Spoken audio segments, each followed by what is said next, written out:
Good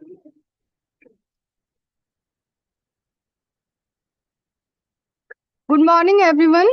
I am Dr. Kumari Pallavi, Senior Resident Academic in Department of Pharmacology, Igims, Patna. I would like to welcome you all for the day 2 session. Now, let us begin today's first session. And it's a great honor for me to invite Dr. Pramod Kumar Maji, sir, Associate Professor and HOD in Department of Pharmacology, AIMS, Patna. Sir is a National Executive Council member in National Association of Pharmacology and Therapeutics, coordinator of PBPI and MBPI, editor-in-chief in IJCRR, and associate editor for trials. He will speak on the topic how to calculate LD50. Over to you, sir.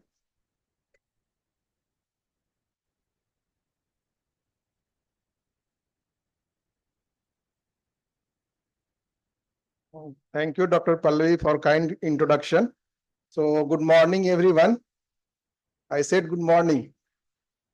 Okay. So, at the outset, I must thank the organizing team, especially the Lalit Mohan sir, Hitesh Misra sir, and or Manish sir, for having me here on this topic. So, I hope yesterday you have a fruitful session on various methods of experimental pharmacology. And today I am here to discuss about this how to calculate LD50. So let me open my slide. Dr. Pallavi, where is slide? This one.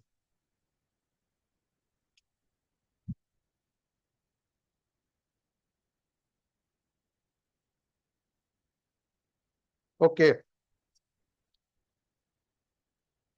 Pointer. Pointer.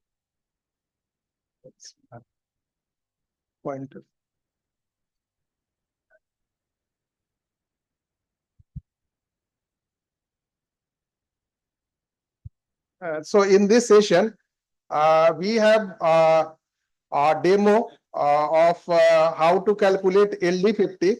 So I request all of you to please open the laptop you have, or if do not have, we will go through this. You will be with me. So any idea about LD50? Anyone? Any idea from LD50? What is LD50? Lethal? Excellent. So LD50 is actually the median lethal dose which produces 50% mortality in the experimental animal. Even we have LD1 or LD99 or LD100. So accordingly, the dose which produces 1% mortality of the total experimental animal is LD1. So we can calculate by conventional method. Okay, so we have a simple definition: the dose of a drug which is given, dose of a drug which produces mortality in 50% of the total treated animal, preferably in most sensitive animal. Okay, it is important, most sensitive species or model. So we have various method. Generally, three methods we have. One is the conventional method, second is the alternative method, and third is based on the principles of 3R. What is 3R? What is 3R? Anyone? Now in experimental pharmacology, we following the 3R principles. What is 3R? First is reduce. We have to reduce the use of animals. Then we have to refine. And third is we have to replace. Now totally, yesterday we have a panel discussion on is animal required for animal toxicity, which is planned today. So we will see how we moved from a conventional method of animal experimentation to a newer method nowadays. Totally animal is replaced in the form of in vivo, in vitro, or in silico method. Okay, so three methods we will I am going to discuss here. One, but we must know the conventional method. How we can calculate the LD50 by simple two data. What data? By which data we can calculate the LD50? Only the doses which are given to the experimental animals and the number of animals died. Only two data. from two data, you can calculate the LD50 value. We will just see by the demo. So various methods we have. I will discuss what two conventional method. One is Carver's method, and second is the this Miller and Tenter method. Second method is based on the reduce and refinement approach. We have three methods. That is the this fixed dose procedure method, ATC method, that is acute toxicity class method, and third is the up and down process, UDP process. So three is approach under the reduce and refinement approach under the 3R principle. And the third one is the completely replacement principle based on the in silico, in vivo, or in vitro study. We will discuss briefly. Okay, so 3R principle, in vitro, in silico testing for acute toxicity.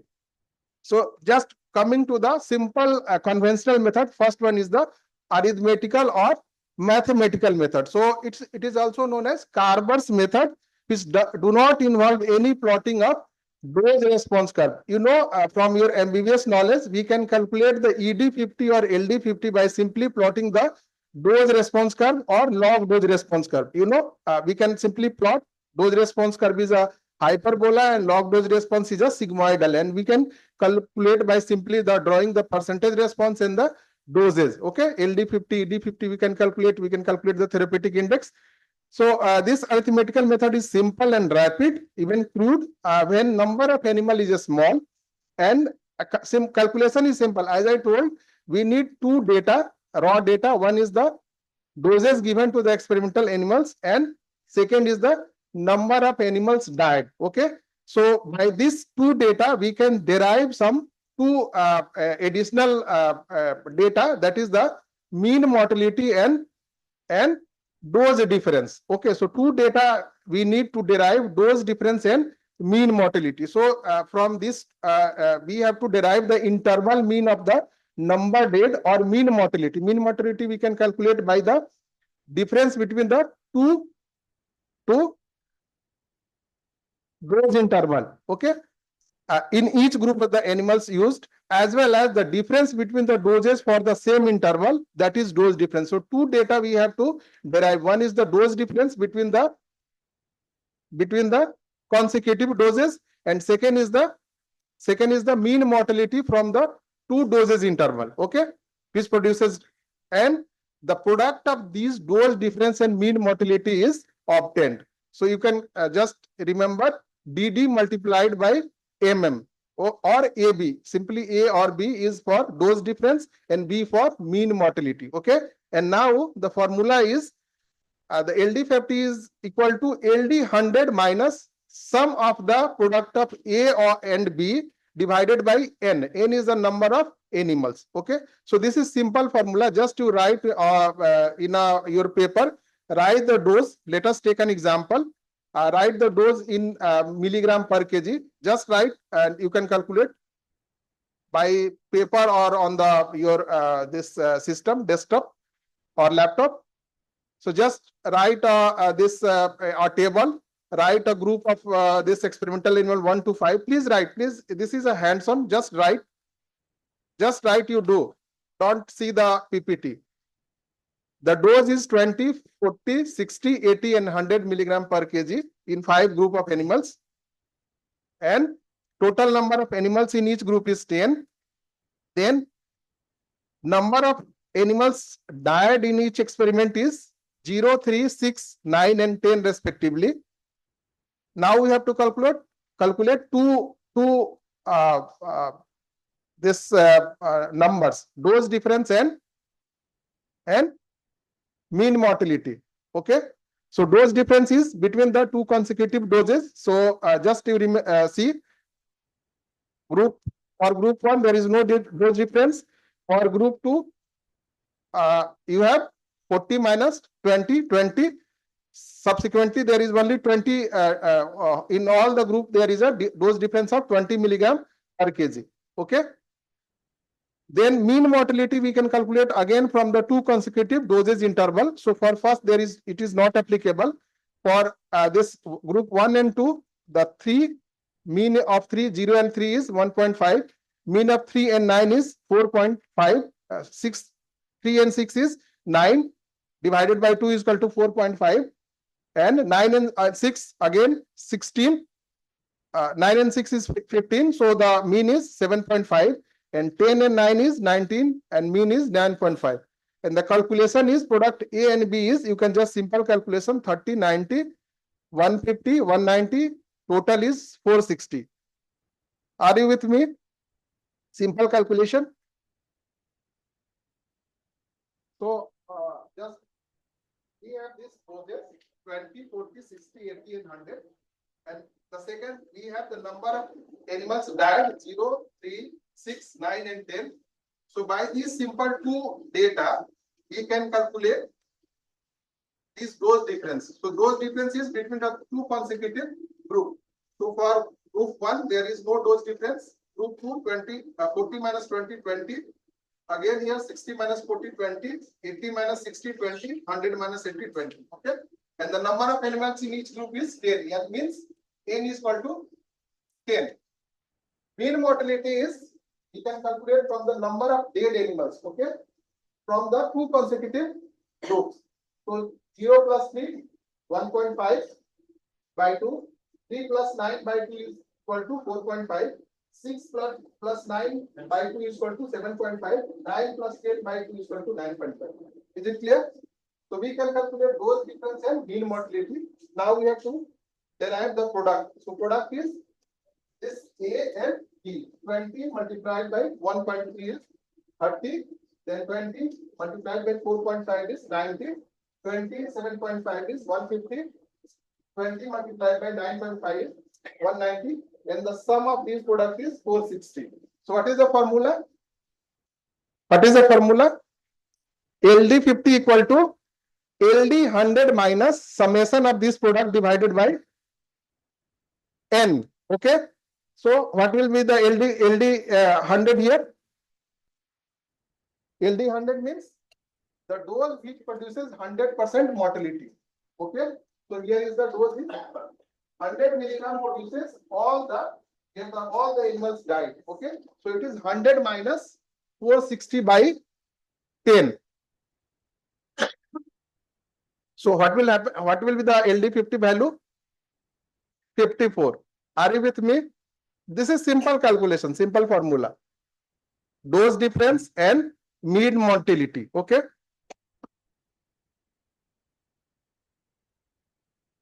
Anyone have a doubt or confusion can raise your hand.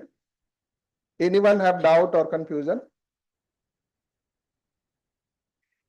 N is the number of animals in each group. 10 is the number of animals in each group. This is the number of animals in each group. Okay.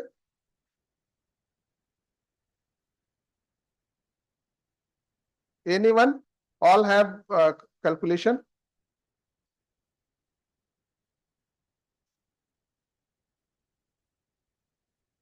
Simple dose difference and mean mortality. Dose difference is the difference between two consecutive doses, and mean mortality again difference of mortality between two consecutive groups. Okay. And product 100 minus LD minus formula is this LD. This LD 100 minus sum of the product of A and B divided by N. Okay. It is simple. So simple.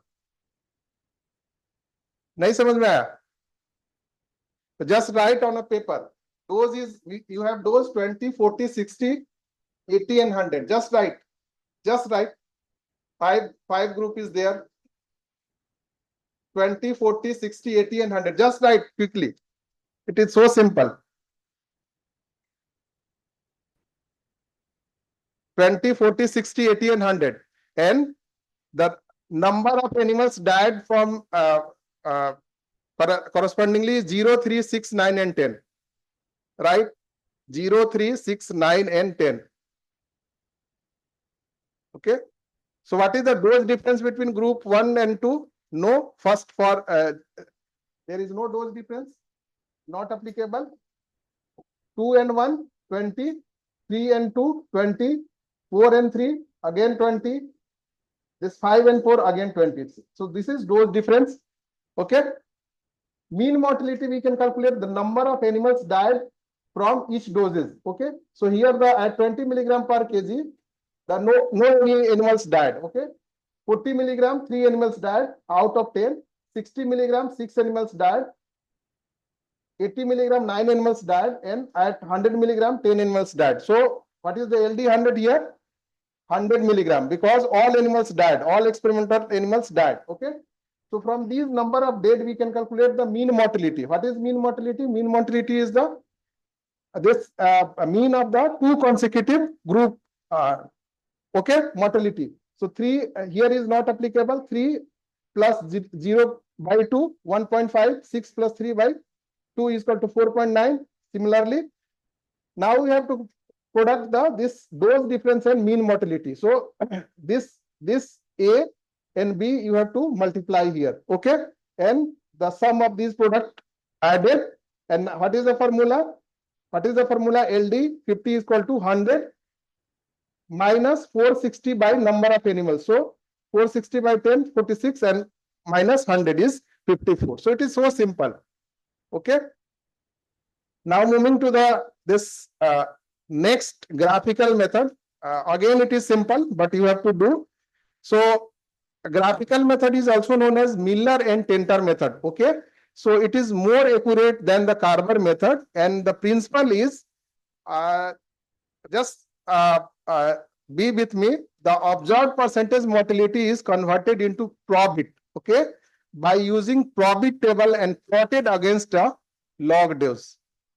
कुछ समझ में नहीं आया होगा, नहीं समझ में आया होगा, जो नहीं जानते नहीं समझ में आएगा. So simply it is a method of plotting the converting the plot of dose response curve to the plot this probit log dose response curve. Okay, so now the percentage response is converted to the probit value. Okay, or percentage here response is in the form of what is we are studying, calculating lethal dose. So here is the what is the end point?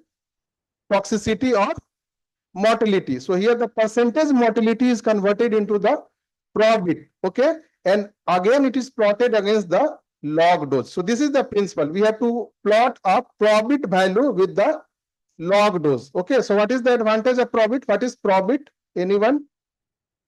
What is probit? Anyone have heard probit? There are two terms, probit and logit. So probit is a unit of a statistical probability. Okay, based on the deviation of mean of a normal distribution. So when we calculate this calculation for a statistical probability based on the deviation of mean of a normal distribution. When it is non-normal distribution, we can calculate by logit. So there are two terms, logit and probit. So what the probit makes? Probit makes this data in a, we have a straight line. The curve obtained is the straight line. Okay, so now it is simple to calculate the any percentage mortality, even LD50. Okay, so this is probit. Okay, probit analysis is a type of regression analysis. Okay, so it is a type of regression analysis. The simple principle is we have to plot a probit. Probit is a percentage observed mortality. Okay, with a log dose. Okay. But before plotting, when there is a 0% mortality or 100% mortality, what we have to do? We have to calculate the corrected percentage mortality, which is called observed percentage mortality. So it is conventional that for 0%, we can take 2.5%, and for 100% mortality, we can take 97.5%. Or we have a formula. Just you can calculate for 0% dead, we have formula 100 multiplied by 0.25 divided by n, number of animals in each experimental group. So again here it will become as a 2.5 for 0%, and for 100% it will become 100 multiplied by n minus 0.25 by n. So it will become 97.5. Okay, so this is formula, or you just remember for 0%, the corrected percentage mortality is 2.5, and for 100%, the corrected percentage mortality is 97.5. Okay. So this is the table, Finis table, called Finis table for transformation of percentage mortality to probit value. Why it is important? Why it is important? Because the principle of Miller and Trenter method is we have to plot a graph between the probit and log dose. Okay. So you have to convert the percentage response to probit value. So the line which is given here is this is the percentage response. Dark blue color is the percentage response, and all these are the probit value. So you have to convert the percentage mortality into the probit value. Okay. So let me know for 0% what we have calculated. What we have calculated the observed percentage mortality. 2.5%. So what will be the probit value of 2.5% here from this table? Anyone? What will be the probit value for 2.5%? I wanted to know the probit value from this table of 2.5% mortality. Okay. So what will be the probit value? Anyone? It is simple calculation. Anyone? Anyone? Okay. What is the probit value for 10% mortality? What is the probit value for 10% mortality? Excellent. 3.72. Okay. So similarly, what is the probit value for 40%? 4.75. So what is the problem with 2.5? Just you go here. 2 and 3. 2.5 is between 2 and 3. So what will be the 2.5 value? Average of these two. 2.95 and 3.12 divided by 2. Okay. Similarly, for 97.5, we have observed percentage mortality for 97.5%. So here is the 90s, 90 and 7.5. So 7 and 9. So you have to calculate 6.88 plus 7.05 by 2. So the probit value for 97.5% mortality will be the average of this 97 and 98 divided by 2. Okay, so this is how we can, for 80%, what will be the probit value? For 80% mortality, what will be the probit value? 5.84. Excellent. So now you are able to read the percentage mortality and how it can be converted to probit value. Okay. Now just let us take an example. So similar example, dose is 20, 40, 60, 80 and 100 milligram. Now you have to calculate convert the dose into a log dose. Okay, so log dose we can calculate by the simple Excel. Then we have to calculate the number of dead out of total. Okay, or we have to calculate the percentage dead. So from last we can calculate the dead divided by total is 3, 0, 3, 6, 9 and 10. So what is the percentage mortality or dead percentage? 0%, 30%, 60%, 90% and 100% for group 5. Is it clear? Just go with me. Dose we have, log dose it is converted by Excel. We'll see. We have in group 1 0% mortality out of 10. Group 2 3% mortality out of 10. In group 3 6 number died out of 10. Group 4 9 animals died out of 10. Group 5 10 animals died out of 10. Okay. So what is the percentage dead? Simple. 0 by 10 into 100, 3 by 10 into 100. So it is percentage dead is 0, 3, 60, 90 and 100. This one. Now you have to calculate, as I told, before plotting this graph, you have to convert this percentage dead into corrected percentage, because when you look into the probit table, there is no any probit value for 0% response. You can see here, there is no probit value. So you have to calculate for 0% mortality and 100% mortality into this corrected percentage. So what is the formula? I told you, or simply remember, for 0% it is 2.5 or 100% 97.5. And also I have shown you the formula. This one, corrected formula for 0% dead, 100 into 0.25 divided by 9. So here divided by 10. So all it becomes 2.5. And when you calculate this one, it becomes 97.5. So 10 minus 0.25, it becomes 97.5 divided by 10 into 100. So it will becomes 97.5. Okay. So, so this is the corrected formula. So for 0%, we have 2.5. 30%, no need to convert. 30%, 60%, 90%, and for 100%, we have 97.5. Now, what you have to do? You have to do convert into a profit value, because the principle of Miller's and Tenter is we have to plot a profit versus log dose. Okay. So you have to calculate, take the profit value from just what is the this 2.5, 2.9 and 3.12, it becomes 6.7, almost 6.7. So what will be the average is 3.02.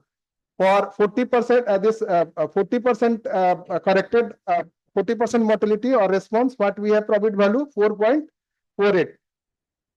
We have 4.48. Okay.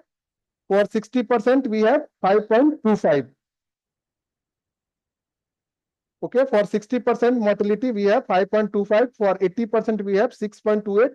And for 97.5, we have, again, you have to calculate the, sorry.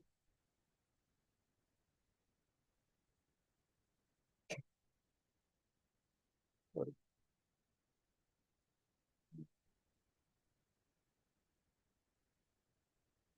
Okay, so for 97.5, again, anyone can calculate from this table.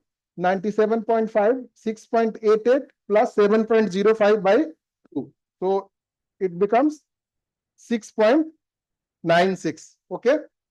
So what now you have to do the plot of response profit versus log dose response. So it will becomes like this.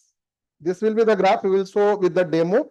So before this graph, so what we have to do? We have to, the profit value are plotted against log doses, and then the dose corresponding to 0.5, profit 5, sorry, profit 5 is correspond to the what percentage mortality? What percentage mortality? Just see the table. Just see the table. Profit 5 value correspond to which percentage mortality?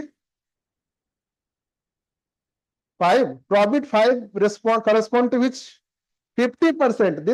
This percentage mortality you have to go. So profit 5 value is correspond to 50% mortality. So what will be the value of interpolation of the profit 5 and the log dose? It will becomes the LD50 value. Okay.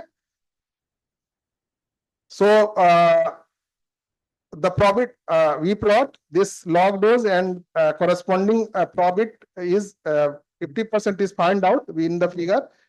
In the present case, we will see it is LD50 value is 1.75. It is the log dose value. Okay. So because we have plotted the log dose value, so its NT log becomes the LD50 value. So NT log of 1.75 becomes 54.95, and which is exactly almost similar to the Carber's method. In Carber's method, we also have the same value. Now, from this Miller's and Tenter method, we can calculate the standard error also. So we have formula for a standard error. We have approx standard error of LD50 equal to log LD84 minus log LD16 divided by a square root of 2n. Okay, 2n is the, where n is the number of animals in each experimental group. N is here is 10. Okay. So this is, we can calculate the standard error also. So this is the graph we obtained. So just follow this orange color graph. So we have profit 5. This one is the y-axis is the profit value of percentage mortality. So this 5 is the 50% correspond to the 50% mortality. So it will be the interpolation of this. When we draw a line from here, this value will become the LD50 value, but this is the log dose LD50. Okay. So here the value is 1.75. So we can calculate this NT log of 1.75 becomes the 54.95. Okay. So we simply convert the log into NT log. We'll see that in the demo. Okay. So, and for a standard error, we have formula log LD84 minus log LD16. Okay. divided by a square root of 2n. Okay, so we can calculate even a standard error of the this log dose. So again we can take the LD50 value. So you can see log 84 LD84 value we can calculate again by just go to the probit table and see where the probit value 6 corresponds. Just see in the finish table where the 6 probit corresponds to how much percentage value. See where is the 6? Where is the 6? There is no 6 value exact, 5.99 value is there. So 5.99 correspond to which value? 84% of this mortality. And for this 16%, just see what is the probit value, because in the formula we have to how much? 16 4.01. So LD84 we can calculate by probit 6, and LD log dose 16 we can calculate by LD4. So just see in this graph figure, I have this interpolated. This probit 6 correspond to the LD84. So when we draw a line, it will become log LD84. So the value will be 1.84. This value is the log dose value. So NT log becomes, we have to take the NT log. Then for this 16%, we have the probit value for 4. So again, the LD 16 value is 1.5. When we calculate this, put this data into the formula, the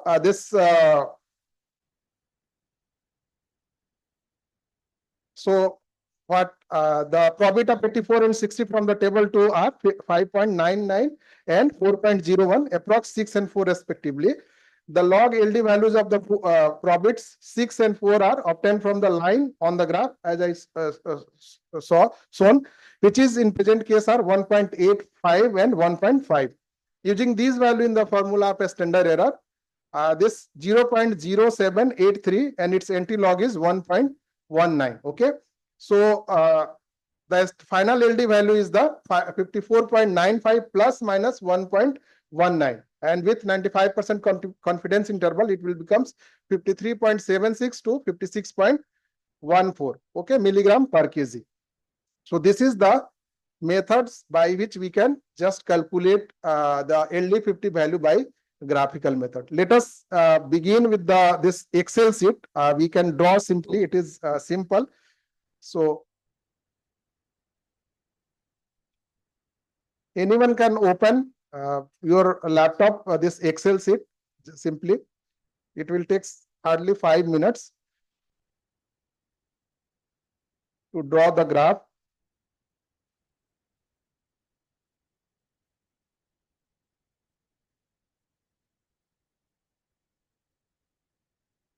So I am starting with the first this method. Okay, so let us laugh with some unwanted music. Okay, so this is arithmetical method. Anyone just go. It is a workshop, so it should be you should do some hands-on. So simple it is. I have taken dose, number of dead animals out of 10. We have calculated dose difference here, and this one is the mean mortality, and this is dose difference and mean mortality DDMM. Okay, and formula is simple. So you can calculate the LD50 value, 100 minus 44. 46, 54 milligram per kg. Second, now coming to this graph. Okay, so you want to go with me with the Excel. So just write here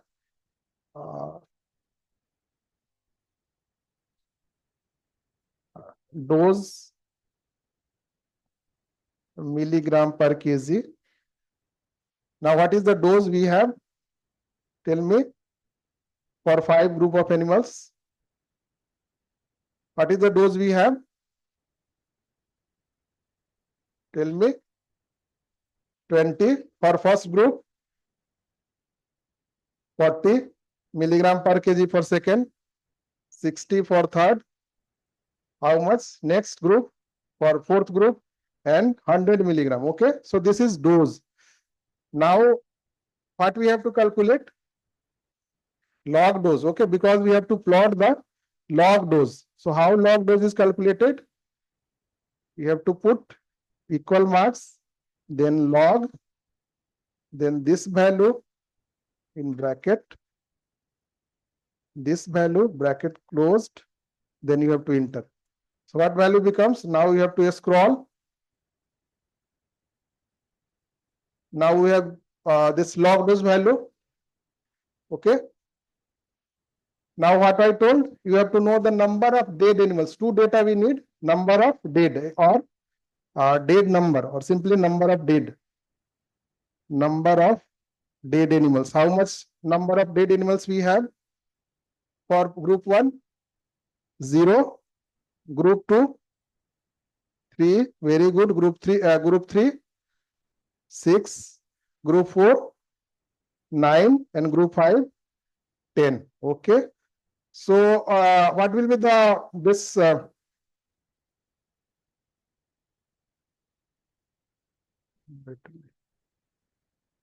okay. So what will be the percentage dead or dead percentage, a percentage mortality? Dead percentage for group 1, 0. Simple calculation. Group 2, 3 or 30%.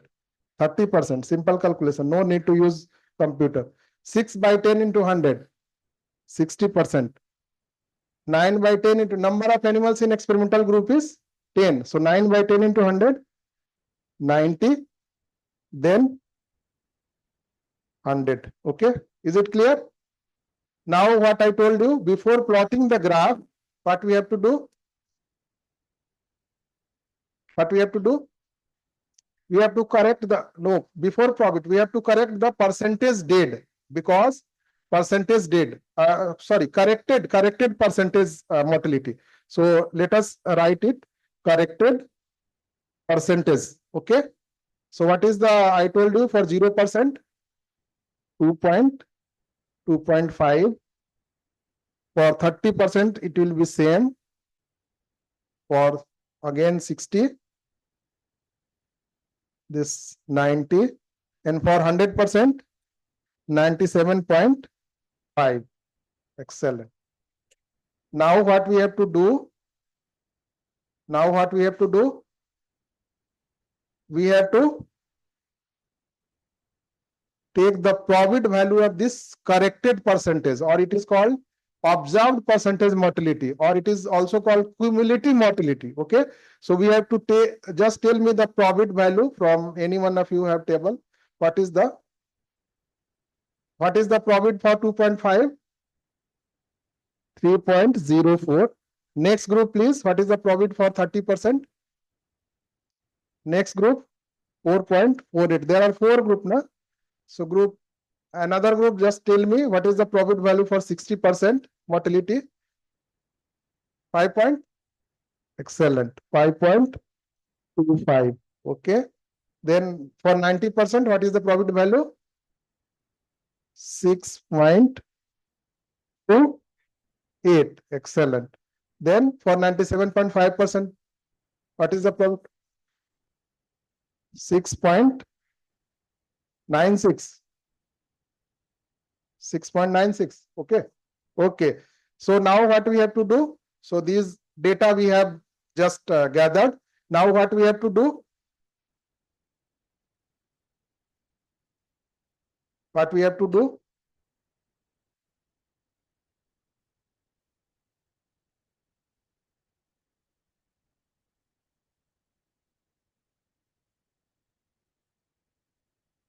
What we have to do? We have to plot the log dose and profit value.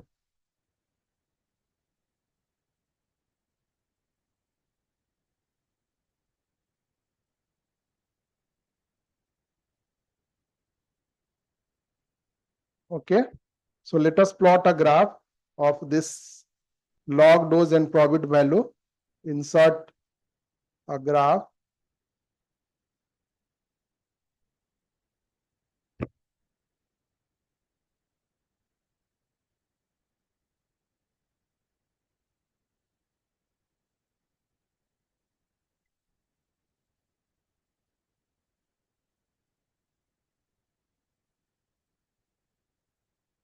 So this one is the graph.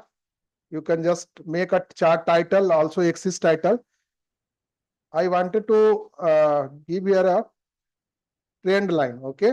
So I wanted to put a trend line. This one is the trend line. You may also give the equation for trend line. Okay. So it will be better for to just derive the value of y and x. So we have an equation equal to y equal to 5.5 to 47 into x minus. So what from this equation, what we can do? We can derive any one value, either y or x. What is y here? Y is the y-axis is for probit value. Okay, probit value of, you may say it is the observed percentage mortality. Okay, and x-axis is the log dose. So you may write here the axis title also. X-axis is the log dose and y-axis is the percentage mortality. Now this y-axis, let us insert a line. Let us see for LD, calculate the LD50 value. Let us insert a line. This insert shape. This one simple straight line.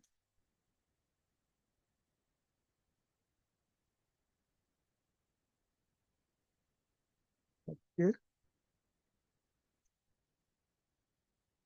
Control D. Another straight line.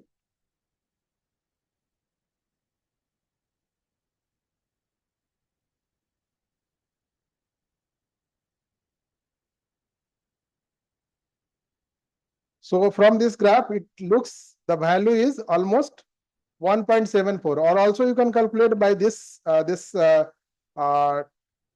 equation, trend line equation. Okay, so it will becomes 1.74.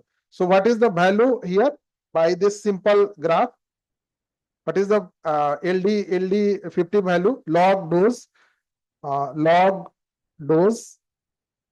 LD50 value here. Here, what is the value? 1.74. Now, what will the LD50 value? What will the LD NT log? So, what is the formula? Just you write equals 10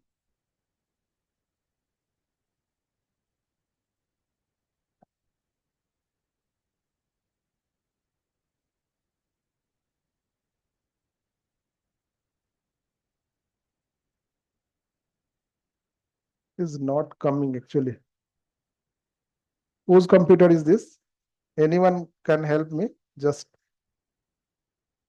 ये वाला sign लाना है, ये वाला sign लाना है, alter और ये दबाएगा कंट्रोल, वो वाला लाइन टू द पावर नहीं आ रहा है.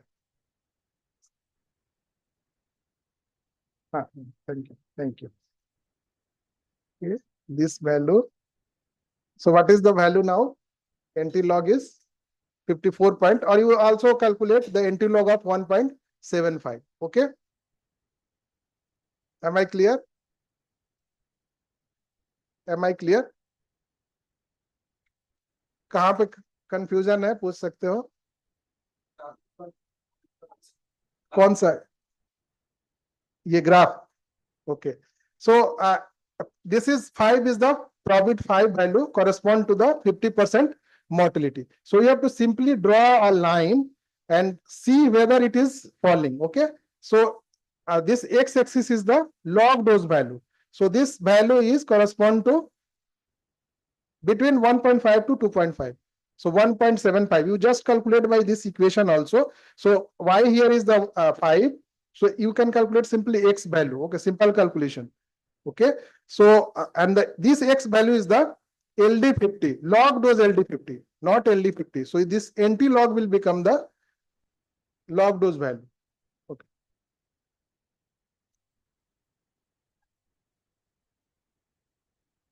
Okay, it may be. Okay, it may be. We can go with the trend line equation, not with the this simple graph. Okay, so it will be better. So it may be 47.5. So I will prefer initially. I saw some books. It is showing 1.75, just visual this one. So it is a mistake before preparation of this abstract.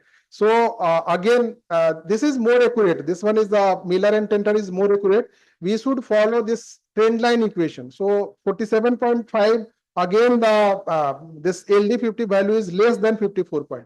So how much the LD50 value come, Divya?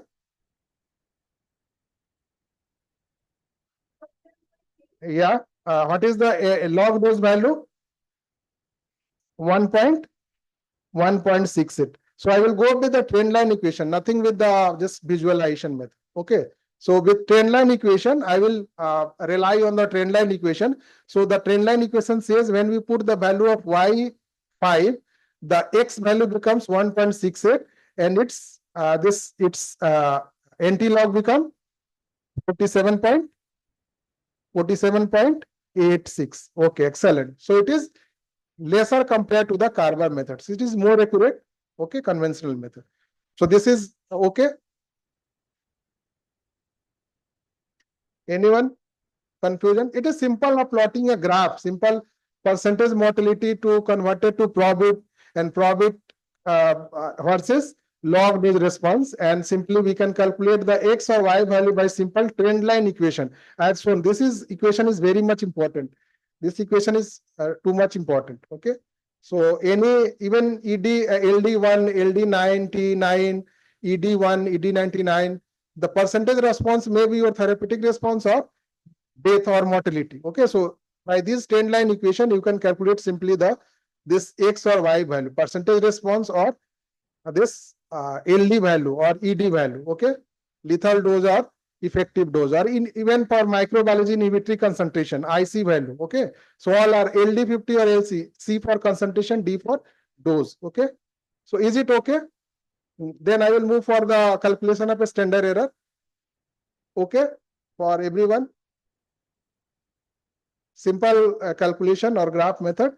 So for a standard error, what we have formula? Log LD84 minus log LD16 divided by a square root of 2n. Okay. So just simply log, you just help me for probit 6 value. What is the log dose value? Tell me. Just I'm inserting a line.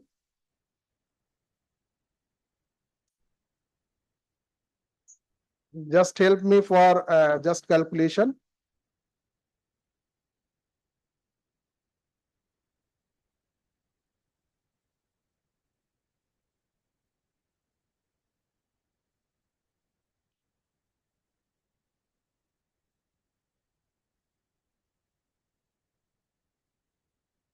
So what is the LD84 value?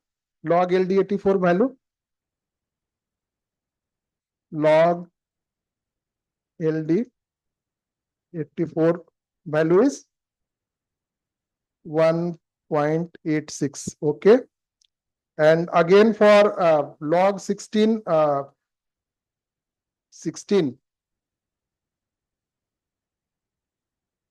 86 or 84? 84, 16.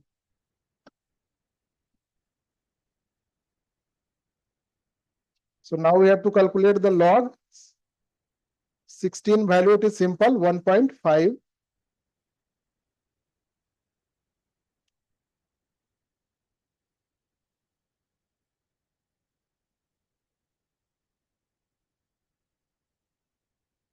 So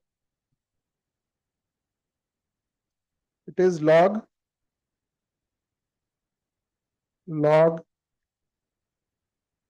LD16 value is 1.5. So what is the difference? What is the difference?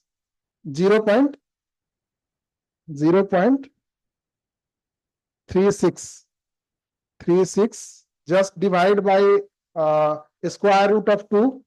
So a square root of 2n will become 0.47. 4.4. Yeah. So 4.47. So what will be the value? 0.36 divided by 4.47 becomes 0.08. Okay.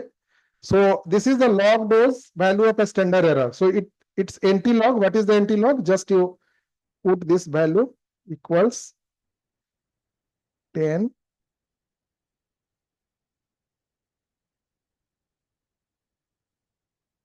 This value. The standard error is 1.20. Okay.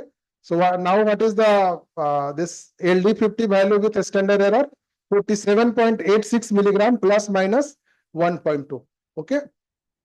So this is how we can calculate the LD50 value with a standard error. Okay. So am I clear?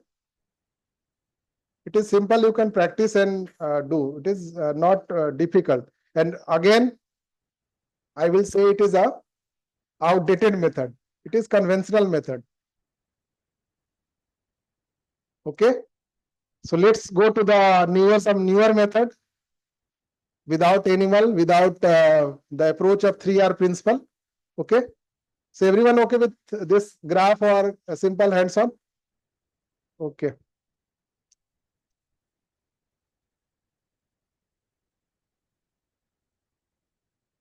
इसको थोड़ा eject कर दीजिए, नहीं आ रहा है, इसको eject कीजिए, हटाइए, मिनिमाइज कर दीजिए, सेव कर दीजिए, सेव कर दीजिए, सेव कर दीजिए. हाँ, हाँ. So we finished hands-on. So now coming to the next method. So this conventional method to now this now more alternative methods. Okay. So what are the drawback of this conventional methods? The accuracy is less, number of animals required is large, expenditure is also high, procedure is complicated, duration less. Of course, acute toxicity study, the duration is less for alternative as well as the conventional method. There is no reproducibility. Same result will not be up here when we do the again experiment.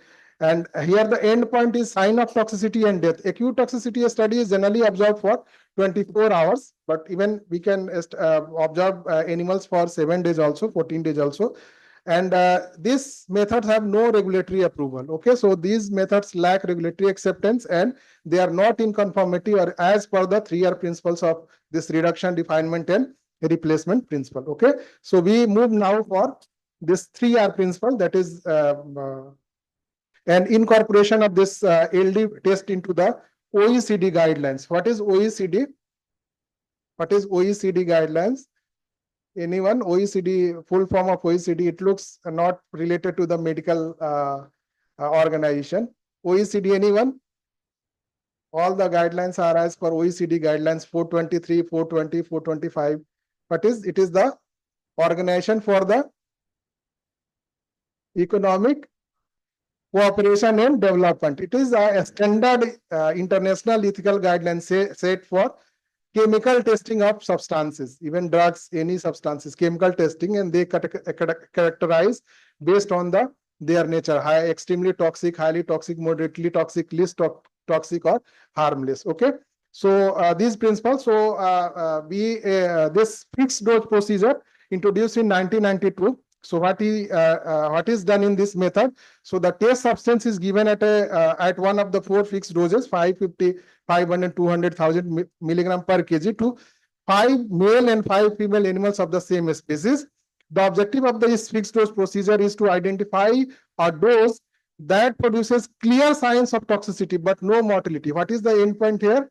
The signs of toxicity, no mortality. Okay. So then, depending on the results of the first test, either no further testing is required or higher or lower doses is tested. Okay. And if mortality occurs, retesting at a lower dose level is necessary, except if the original dose chosen is 5 milligram per kg, because less than 5 milligram per kg for animal use, it is extremely toxic. So it is not applicable less than 5 milligram per kg. Second procedure is acute toxic class method, in which it is based on the sequential dosing, in which one dose group of 550, 300 and 2000 kg per kg body weight is used at a time, and it is sequential testing procedure, uses 3 animals per step. In first one, 5 animals and male and female. Here is the three animals. So you can see how it is the animals is now reduced. Okay, for a step at any of the defined dose level, and depending on the mortality rate, three but not exceeding six animals is used per dose level. And the result of this approach is reproducible. Okay, and the number of animals used is reduced by 40 to 70% compared to the traditional methods. And in this method, death is not used as the only endpoint, but science of toxicity and its stepwise approach are also used for estimation of the LD50. Next method is the up and down procedure. Again, the name suggestive, up and down. You have to regulate the dose up and down. So the LD50 value of the substance is estimated by testing individual. Here is the single animal is used. Okay, from 5, 3 to 1 individual animal sequentially with the dose for each animal being regulated up or down based on the results of the preceding tests. And the animal are dosed one at a time, and the dose for the next animal is increased by a factor of 3.2 if the preceding animal survives, while the dose is decreased by a factor of 3.2 if the animal dies. Some book says it is 2 times, 2 factor 2, so it has to be rectified.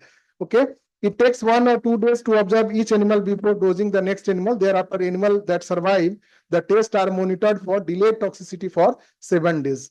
And when a test substance is suspected to be relatively safe, either a 2000 milligram per kg or 5000 milligram per kg dose can be administered to the first animal and then observed for 48 hours for toxicity. And if the death is recorded, that initial dose is divided by a factor of 3.5, and second and third animal can be dosed concomitantly and observed for 48 hours. If death is observed with these two animals, further reduction can be done until no death is observed. And however, if the death is not recorded at 2000 or 5000 doses, then the LD can be estimated to be above the limit of range of 2000 or 5000 milligram per kg. Okay, so this is comparison of all the three methods, FDP, ATC, and UDC. So it has a regulatory approval. Okay, and we can reproduce the same result.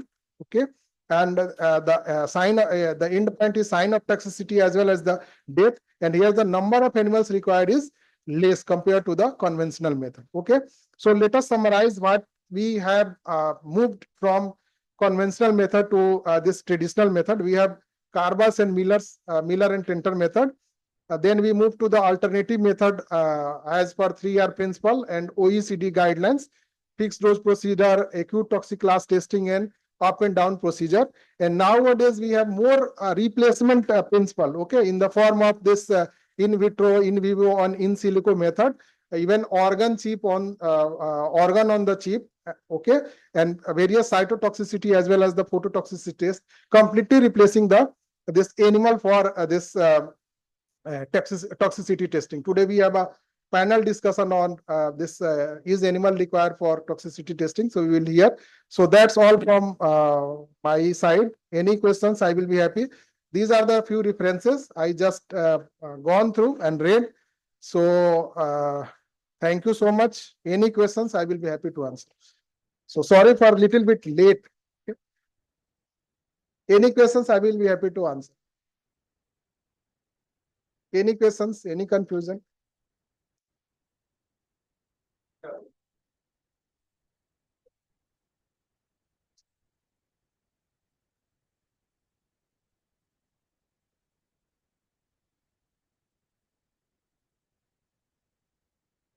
Thank you, sir. We are deeply grateful for sharing your knowledge with us. Now, I would like to request Dr. Professor Lalit Mohan sir, Professor and HOD IGMS Patna, to felicitate Dr. Pramod Kumar Majhi sir, Associate Professor HOD, Department of Pharmacology, AIIMS Patna.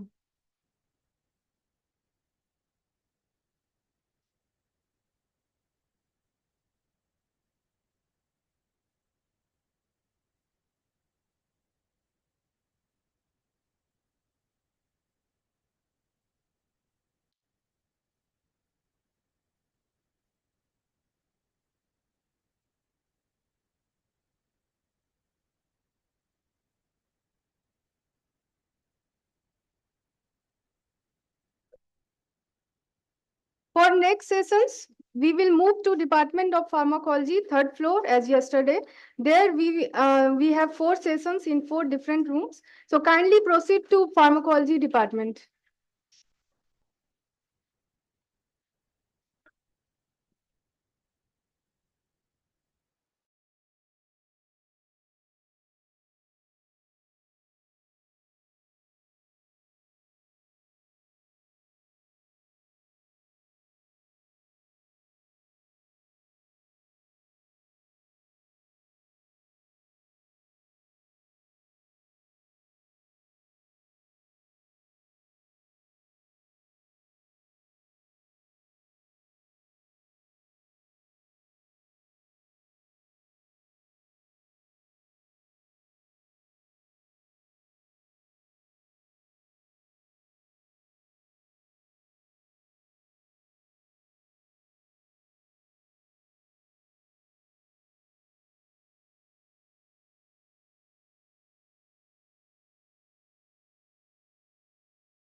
Participants offline as well as online in the workshop.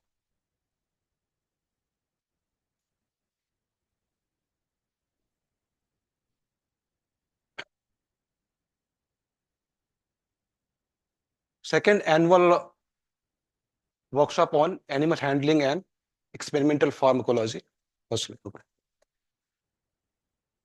has been organized by Department of Pharmacology, IGMS Patna, under the aegis of Academic Society of Pharmacologists of IGMS, supported by Bihar Council of Science and Technology. So today I will going to demonstrate Soxhlet extraction and other related apparatus. I'll discuss in the following headings. Before going to the demonstration, I will give the brief overview of all the apparatuses, and then we will go for the demonstration.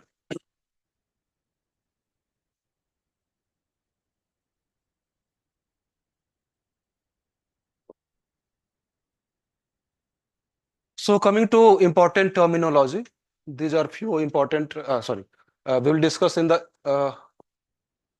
terms of important terminology related to the extraction part, then selection of plant materials, then solvent extraction, solvent used in extraction, then extraction methods, including Soxhlet extraction, then concentration of extract and its preservation, then fractionation and purification, and ultimately identification and characterization of phytoconstituents.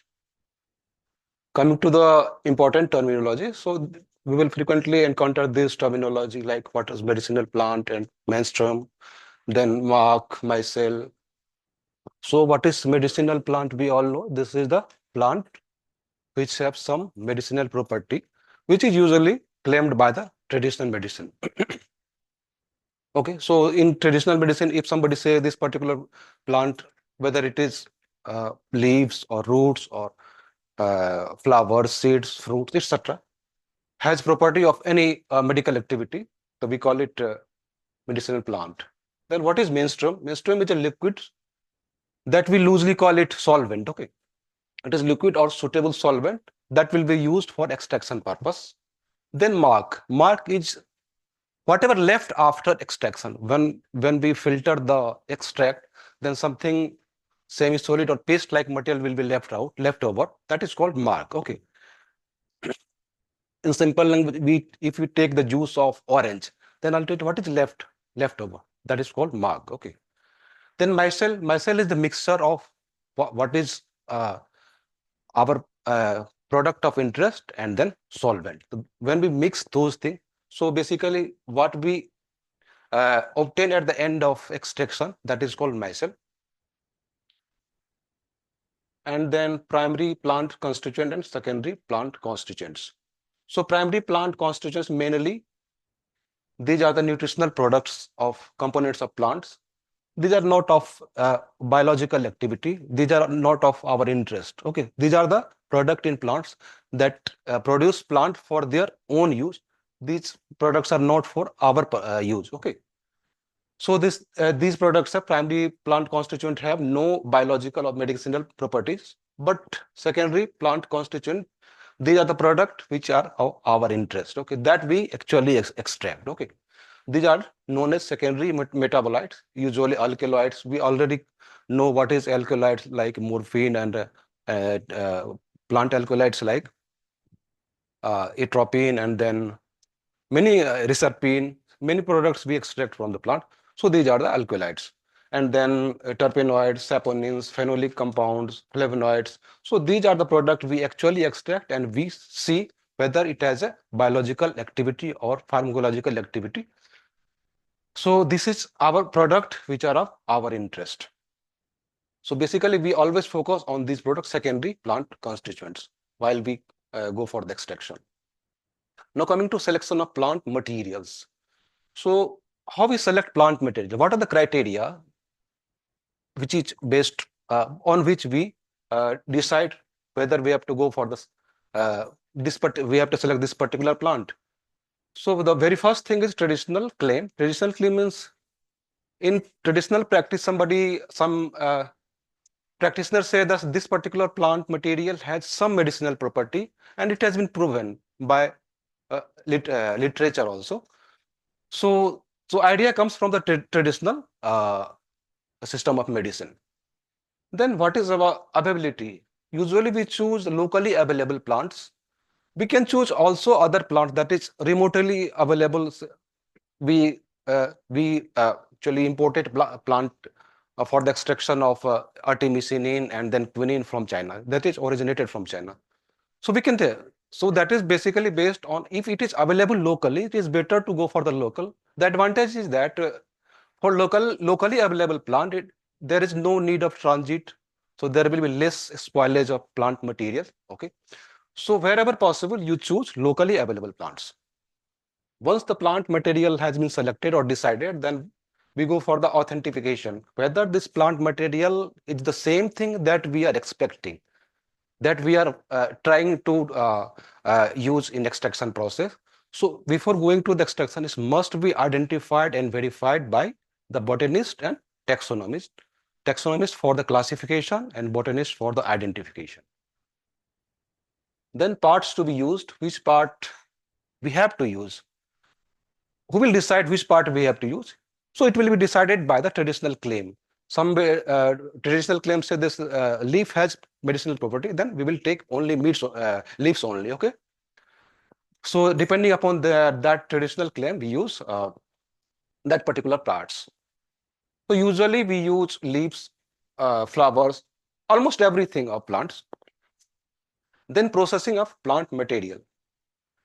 Plant material, usually we can use directly the fresh plant material, or we can air dry it and then make it powder, coarsely powder, and then we can use it. But mostly because of the fresh plant material has some problem, like it may require more heat, and then it may decompose. Okay, so usually we air dry it, not other than air drying. Okay, we usually do air drying only, so that we have. Otherwise, if we do micro oven drying, then it will decompose or destroy the product of interest. Okay, that is why we don't dry in any oven or anywhere else where there is direct heat or subjected to direct heat. Next is the what solvent you use for extraction. So solvent, the criteria of selection of solvent is basically based on the principle of like dissolve like or like extract like. So always polar solvent will extract polar products or constituent, non-polar solvent will extract non-polar. But most of the plant material have both polar as well as non-polar products. So we have to decide whether we have to extract polar product or non-polar. Okay, if you interested in polar product, then I will use polar solvent, and if you are interested in non-polar, then I will use. But if we are interested in all product, I want to take each and every constituent from the plant, then I will use multiple solvent. Okay. Or some solvent has broad spectrum. So we can use that, like alcohol has broad spectrum. We can extract most of the constituent of our interest. So we can use alcohol. So depending upon this principle, like extract like, we use solvent. So these are important solvent that you use in extraction process. From the top to bottom, we see this normal N-hexane is the least polar and the water is the most polar solvent. And depending upon this polarity, we use this solvent. So if you want to extract the least polar thing like wax or chlorophyll or fat, we use usually normal hexane. But actually, wax or chlorophyll or fat has no medicinal property. It is not of our use. So usually it is discarded. It is removed before extraction process, because we are fat or wax is not of our use. They don't have any medicinal property. So before going to extraction, we remove it by using N-hexane. Then what extract we get, we again subject to that part into the other solvent, and we extract the constituent of our interest. So what are the factors that we consider in selecting solvent? These are the factors we consider while selecting. Selectivity. Ideally, the solvent should have selectivity. If you're interested in X, then the solvent must extract only X and leave everything. That is selectivity. Then safety. Safety is the solvent ideally should be non-toxic and non-inflammable. Okay. Cost, obviously, we will go for the cheap solvent. Then reactivity. What do you think? Product should react the constituent or extract the constituent. It should act, it should dissolve, not react. If you react, so if solvent react with the constituent, then a third product will be formed. That will be not of. So solvent should only dissolve and extract it. So this is, so it should not be reactive. Okay. Then recovery. The solvent you use, ultimately we want to recycle it. If the solvent I used has extracted the product of our interest, now I want to use that solvent once again, repeatedly. So it must be recovered. Okay. In the traditional process of extraction that we will discuss later on, usually the solvent we use is actually wasted. But in case of succinate extraction that we'll see, it can be recycled, it can be reused. Okay. So it must be recovered easily and must be separated from the extract, from the phytoconstituent easily. Then viscosity.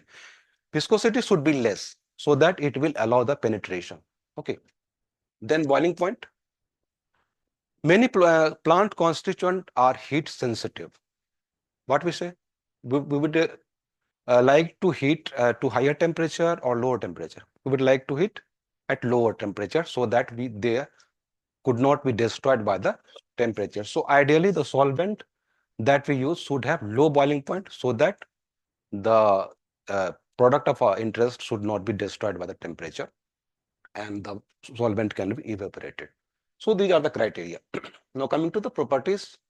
So I have taken a few examples of important solvents. The water is universal solvent. It can extract most of the plant constituents, mostly water. And advantage is it is cheap and non-toxic and non-flammable. That was the selection criteria. That is good in this context. That is good. Okay. But disadvantage are that it requires higher temperature. The temperature 100 degree. To boil water, we need 100 degree of temperature, and at that temperature, there may be possibility of most of the phytoconstituent of our interest may be destroyed. Okay, so this is disadvantage. It may be destroyed. Apart from that, it promotes growth of microbes, bacteria, molds. Okay, it may cause the hydrolysis of many products of our interest. Okay, so these are the disadvantages. So usually we directly don't use water. Okay, unless and unlessly it is exclusively indicated कि नहीं इसमें ये water is मतलब I mean required for this particular extract, then only we can use. Otherwise you avoid using because of these reasons. Next is alcohols. Alcohol is I would say the best extract I mean solvent because of it has solubility with the water. We can use along with the water. We can mix alcohol with the water so that there will be chance of higher extraction. Water will extract another thing, one thing, and alcohol will extract another. So spectrum will be increased. So if we add alcohol with water, the spectrum of extraction, many of the products will be extracted if we use alcohol along with water. So advantage is that it is it is miscible with the water. Apart from that, it is self-preservative when we use at a concentration above 20. So it won't allow growth of microbes. This is advantage. It is non-toxic again. This is advantage. A small amount of heat. Once we know all what is boiling point of alcohol, it is around 50 or 60. Okay. So if we add alcohol, use alcohol as solvent, so boiling point will be decreased. So there is less risk of decomposition of phytoconstituent. But some disadvantage is there, like it can't. It is polar. Alcohol is polar solvent, so it cannot extract non-polars. Okay, non-polar phytoconstituent like fat, gum. These are the non-polar constituents. Apart from that, it is flammable and volatile. Okay, so this is advantage. Sorry, disadvantage. Then chloroform. Chloroform can extract these terpenoids, flavonoids, fats, and oil. And advantage is it is soluble with alcohol and it has no pungent aspect. That in contrast to ether, we say that ether is pungent in smell, but chloroform is not pungent. So this is advantage. But it has disadvantage also. It is sedative if you we use plant extract for any bioassay purpose. Then the animal may it sedate the animals and it has also carcinogenic property. Now, ether can be also used as solvent, and it can extract these alkaloids, terpenoids, coumarins, and fatty acid. It has also disadvantage of it is miscible with water and has low boiling point. These are the advantage, okay. And disadvantage is again it is volatile and flammable in nature. So methods used in extraction of phytoconstituents. Extraction refers to what is extraction? We are talking about. Extraction refers to separation of medicinally active ingredients of plants material employing selective solvent and standard procedures. So in this process, we use coarsely powdered plant materials. Why not finely powdered? Because if we use finely powdered, then it will not allow percolation of solvent. So if the solvent won't percolate through the plant product, then it won't be able to extract. So finely powdered plant material cannot be used. So you use coarsely powdered. That we will see there. Now, following are the important methods of extraction. These are actually, we are not focused on these. These are just for orientation purpose. Actually, we are focused only on the SOX-less extraction. So this is just for orientation purpose. Few traditional method of extraction are being used. One is the maceration. Maceration, as the name suggests, here we use. This is a process in which coarsely powdered plant material, either leaves or a stem bark or root bark, is placed inside container. Okay. The container is actually a stopper. It has some stopper. So we add some coarsely powdered material in the container, then we add solvent from above. It is poured onto the material, and it is solvent is poured until the completely cover the plant material. Then container is then closed and kept for at least 3 days, but we can leave for up to 7 days depending upon the plant material. And then content is stirred or shaken. Particularly when it is in bottle, we cannot stir using a stirrer, so we have to shake the bottle. This is particularly important for the thermal level because we are not giving heat here. We are not heating the product. We just use material and then pour the solvent from above and allow it extractions. Okay, we are not using heat at all. That is why it is called cold process. And the other process that will deal, even the SOX-less extraction is a heat process where we use heat. Okay, so this is cold process of extraction. Obviously, it will required for the thermostable or thermolabile product, where there is risk of this decomposition of product, we use this product. Okay, so this is example how we use. First of all, we take the conical flask. Actually, conical flask will look like this. Okay, this is the top view. Okay, so we add the product plant material from the top, then we add solvent. Okay, already the plant material is inside the here. Okay, then we add the plant material, then we put the stopper. This is a stopper, so this is a closed chamber now, and we leave it for extraction. Meanwhile, we can shake it. Okay, so we need to shake it at a regular interval. And then ultimately, once the extraction process is complete, then we filter using this is filter paper. We filter. Then whatever you get at the end of extraction is called extract. And this is what? Mark. Yeah. This is mark and this is micelle or extract, you can say. So this is the way how we use maceration. Again, the next process is digestion. This is nothing. It is just modified form of maceration where we use some amount of heat. Okay, like we heat up to the 50 degree. The same process will be done. We add the solvent, plant extract, then pour the solvent, then we use a stopper, then we shake at regular interval, but we give the heat from outside. So key difference is the giving heat from outside. Next is decoction. Decoction, we use kara for our sore throat and all. Okay, that is basically formation of kara or decoction. Okay, here we use in formation of when we use kara formation. What we do?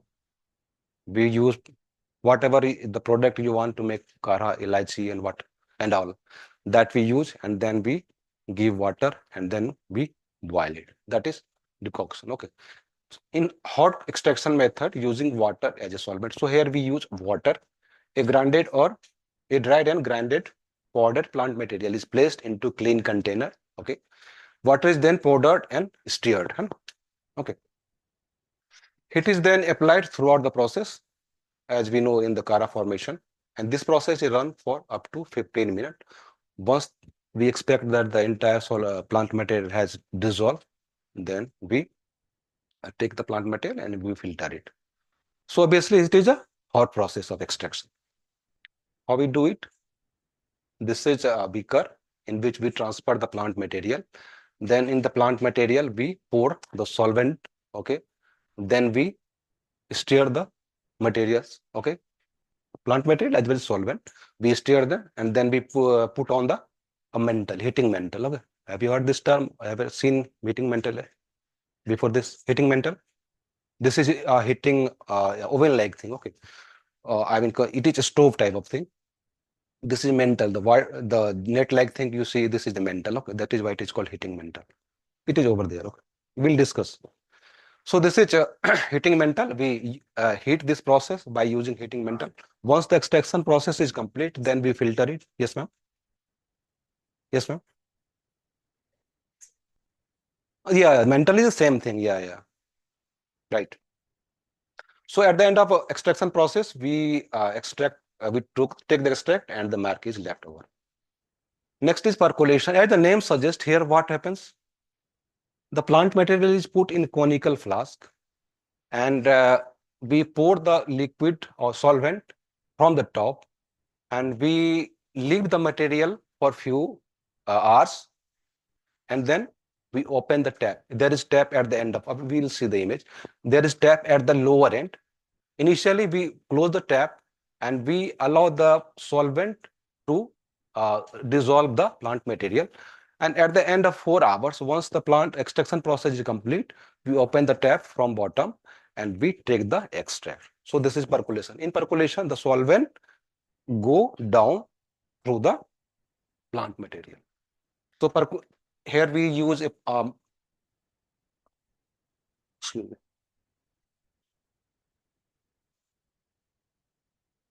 So here we use a device that is called percolator. We can see this is percolator, this is a lid, and this is a valve or you can tap. Okay, so here we can see the top view of percolator. We add plant material from here into this. This is top view. Okay, this is this part. Okay, and this is a perforated lid. You can say. Okay, this is at the level of this point. Okay, we add plant material. Once plant material is added, then we add that solvent and we leave it for 4 hours. Okay. So here we can see a dried grinded plant material is put into the percolators and the solvent of extraction is poured and mixer is kept for 4 hours. The lower tap is closed at that point. Okay. Subsequently, the content is then transferred into the percolator. Sufficient amount of solvent is solvent is transferred and then valve once the extraction process is expected to complete, then valve is open and the extract is collected. So this is percolation. Apart from that, there is Soxhlet extraction that we will discuss in the details and micro oven assisted, and we won't go into details of these. These are the advanced method of extraction that we need very much time to discuss. So we are not focused also today.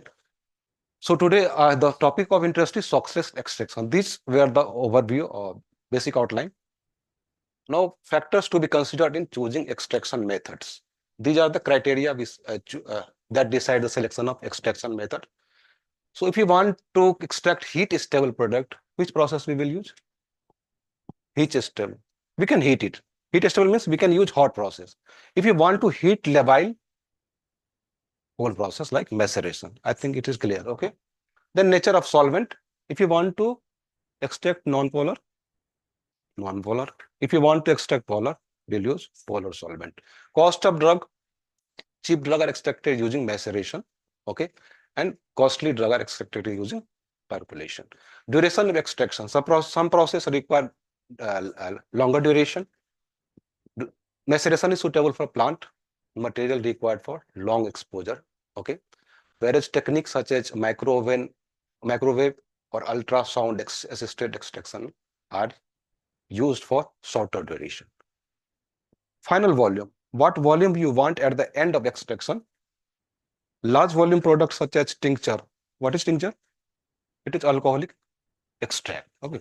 Anything we extract using alcohol, that is called tincture. So large volume products such as tincture are prepared in large amount, and that is done by maceration.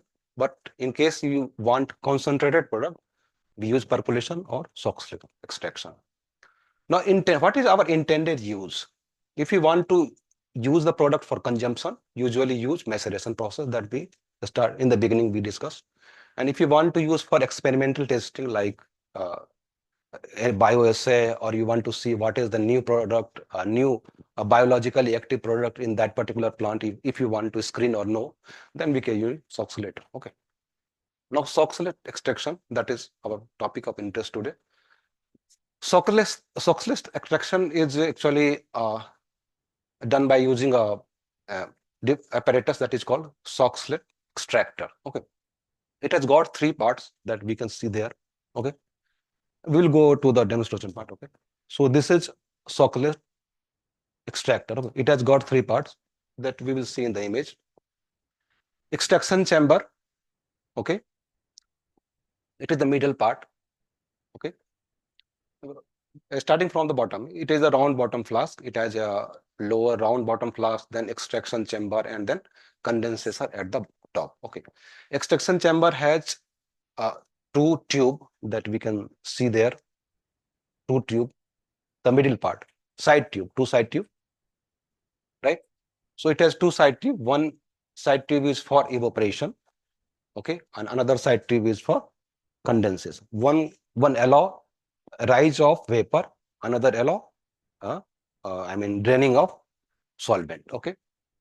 Soxalate extraction process is otherwise also called continuous heat process. We are clear about heat or cold process. Okay. What is continuous? In the process we have discussed so far, the process is not continuous.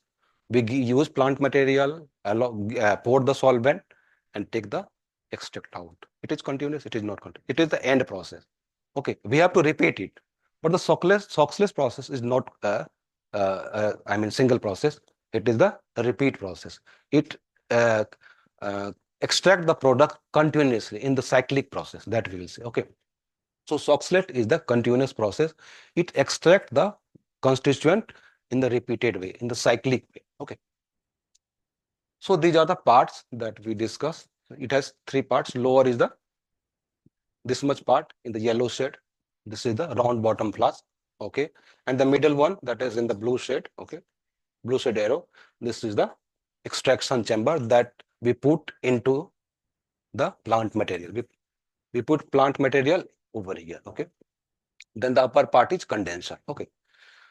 So the middle part, the extraction chamber has two tube. One outer tube is the side tube through which the vapor, once we heat from here, the vapor will rise through this and it will enter into the condenser and it will get condensed and it will fall drop by drop onto the column of plant material. Okay, so this is evaporation tube and this is siphon tube. Once the chamber is half filled, then the liquid or extract will drain into chamber. Again, it will be heated. Again, the process will be repeated. So this is the cyclic process. So this is all about the chambers. Okay. So what we do, we give a dried, grinded, coarsely powdered plant material into the where we will put the plant material extraction chamber, the middle part. Okay. Directly, or we use something else. We use a tube-like paper, a tube-like material made of paper, filter paper, or there is already ready-made thimble that is called thimble. So initially, first of all, we put the plant material into the thimble. Thimble is a tube-like material, you can say. Okay. So we put the plant material into the thimble. Okay. Thimble is also already available in market that we can purchase, or we can make our own thimble by using the filter paper. Okay. So we add the plant material into the thimble and then we put thimble into the extraction chamber and we pour the solvent from the top by using there is funnel there. Okay, so by using funnel we put the pour the solvent, and then once the solvent come into the round bottom flask, we start heating by using heating mantle. So this is thimble in which we add the plant material. Okay, this is thimble. These all are thimbles. Okay, so thimble is put into the. We can also make the thimble by using filter paper. Okay, so here is how the filter paper and how we make the thimble. This is the way how we put the plant material into the thimble. Once the thimble is ready, we cover the thimble from the top also. So thimble should be covered from the bottom as well as top, so that the plant material could not escape out of thimble. Okay, it should be covered. This is the way how we charge or load the extraction chamber. Once the uh, plant material has been loaded, then we assemble the three parts, and before that starting the process, we also add the inlet that will carry the cold water into the condenser, and outlet that will carry the hot water in, that will be drained off. Okay, suitable amount of solvent is suitable amount means that amount that will fill the round bottom flask already, almost 2/3 of round bottom flask. So suitable amount of solvent will be added from the top. So we will decide what amount we have to take, and then we have to add the solvent from the top using the cone, and then we start the extraction. So we start heating using the heating mantle, and once the heating process starts, the solvent, the vapor will rise up and it will get condensed, and once condensed, it will fall drop by drop onto the column of thimble. Okay, and once the liquid get condensed, it will percolate. It will go down and come to the lower end. So this is called percolation. So it also includes the percolation by itself. Okay, so while it will go down, it will extract the phytoconstituent of our interest. Once it has taken all the constituent of interest, and once the column rises up to this level, this is called siphon tube. Siphon tube is actually U-tube. It go up and then come down like this. Okay, so it has a point of return. Once the level come to this level point of return, so it will automatically drain. Okay, and it is completely drained. The chamber will be completely vacant. Okay, so it will be completely, all the solvent will come into the round bottom flask. So this is this is called one cycle. The process of evaporation, then condensation, and then rising of column up to this point of return, and then draining into the round bottom flask is called one cycle. How many cycle we need to complete extraction process? Around 15 to 20. Okay, so 15 to 20 cycles we need to complete entire process. Okay, in 10 to 15 to 15 to 20 cycles, we are expected that the entire plant constituent of our interest has been extracted. Once we assume that the process has been completed, we take the plant material out from the round bottom flask, and we do the evaporation, that I mean concentration, that will do. So at the end of process, we have the solvent in the round bottom flask that we take out, and we do now the concentration, because we are interested in constituent, not the solution. Okay, only constituent that we need in concentrated form, maybe powder form, maybe in paste form. Okay, so we have to concentrate it. So for concentration, we have another apparatus that is called, this is the that is called evaporator. Okay, so you use evaporator. So these are the I mean solvent and what plant material are extracted. You can see for Vex or NXN extract these products, benzene and diethyl extract these, and so on. Extraction of extract and preservation, concentration. For concentration, we have many methods, but usually we use rotary evaporator. Once we have concentrated, then we need to preserve it. Okay, so For preservation purpose, we need to put in refrigerator, and before that we can also make it in powder form. Some products are stable only in powder form. For that purpose, we only need lyophilizer. You know, for formation of powder, we need lyophilizer. So we can use lyophilizer. The product we extracted, we put into the lyophilizer. It will convert the product into the powder form. That when once it is converted into powder form, we can uh, preserve into the refrigerator. So this is rotary evaporator that will demonstrate. And if we extract some hygroscopic products, say for example, some product that we extracted is hygroscopic. So how we have to preserve or store them using a desiccators. What is desiccator? That absorb the moisture. This is the simple meaning. Okay. So we use desiccator so that before you use for other purpose, whatever is our interest, for what purpose we use plant materials? Why to extract plant material? What is purpose of extraction? You want to see some new activity. Is there any activity that has been not claimed so far or not proven so far? I want to see, is there any activity in that plant? I want to see. So what will we extract the plant, we go for the screening. What kind of a screening could be? If he is claimed to have neuroactive activity, we have to do neurological screening. If he have claimed to have anti-inflammatory, we have to screen for the, we have to do screening for anti-inflammatory drug. So, and wound healing or anything else. So we extract and do the screening. Okay. Fractionation is the extract we obtained so far is not the pure form. So many materials are there in the extract. We have to separate them. That is called fractionation. So many things, process of fractionation are there, like fractionation distillation. Fractionation distillation, if the extract has many product and each product has different boiling points, then we can use fractional distillation. If some of the extract is crystallizable and other is not, then we can use fractional crystal. It will crystallize the crystallizable product and will leave the other products. So we can use fractional distillation. Fraction liberation, the separation of fraction from mixture, that can be easily precipitated. If some phytoconstituent has tendency to precipitate, then we can use it. Okay.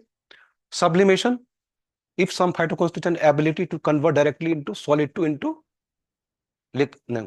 gaseous state.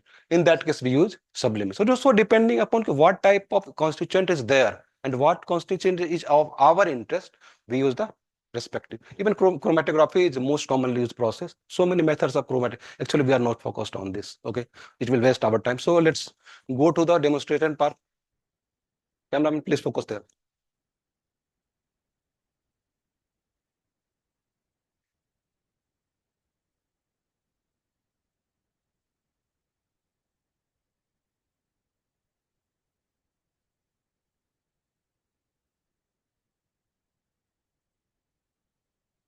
So now we'll only discuss about the Soxhlet extraction. This is Soxhlet extractor. It has got three parts. This is the, you people have to say now. This is round bottom extraction chamber condenser, where we have to load this plant material. What is this? Thimble. So we have to load this into the thimble like this. Okay. Once it is loaded, we have to close from both the end. We have to put into the where extraction chamber, right? So we have to load this, right? Right. We have to handle this carefully because it's not made of glass only. We have to be very careful. Once it is loaded, now we have to fix with the round bottom flask. But before that, we have to apply some wax so that it should be airtight. Otherwise, the evaporation, the vapor will leak out. Okay. So it is already applied over here. Okay. So then we have to fix the extraction chamber. Once the extraction chamber is fixed, you have to tight it properly so that it couldn't slip. Now we have to fix the condenser. right? So this is for extraction.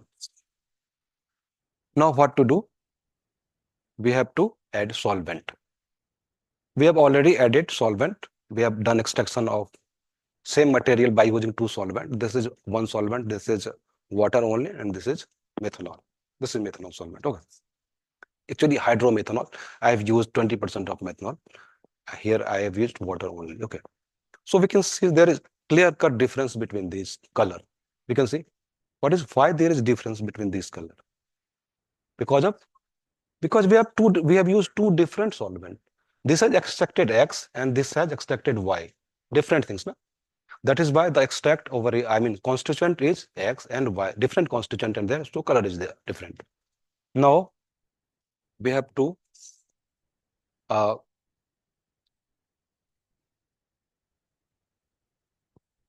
pour the solvent from the top, right? So we are using 20% of methanolic alcohol, methanolic extracts. So what we have to take? 20% of water, sorry, methanol, and then we have to add, actually, distilled water is used, okay? So we have already done everything.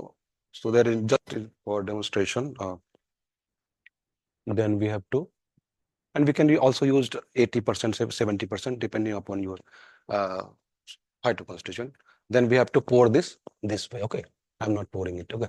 So we have to pour the solvent from here, then it will come to the bottom, okay? And it will percolate. It won't siphon until it come to the level of point of return, because it will drain only when the level of column of solvent will come up to this level. Okay, this is because of pressure difference. Okay, once the level come up to this level, it will drain like this. So the first solvent that you add, we need to add the solvent above this level. Then only the solvent will come into the chamber, because we have heat the solvent from the chamber, no? Sorry, round bottom flask. Okay, so we have to add, and then we have to fill up to above the point of return, so that the column drain automatically. If you want to see, I can show you. Distilled water. Distilled water कहाँ है?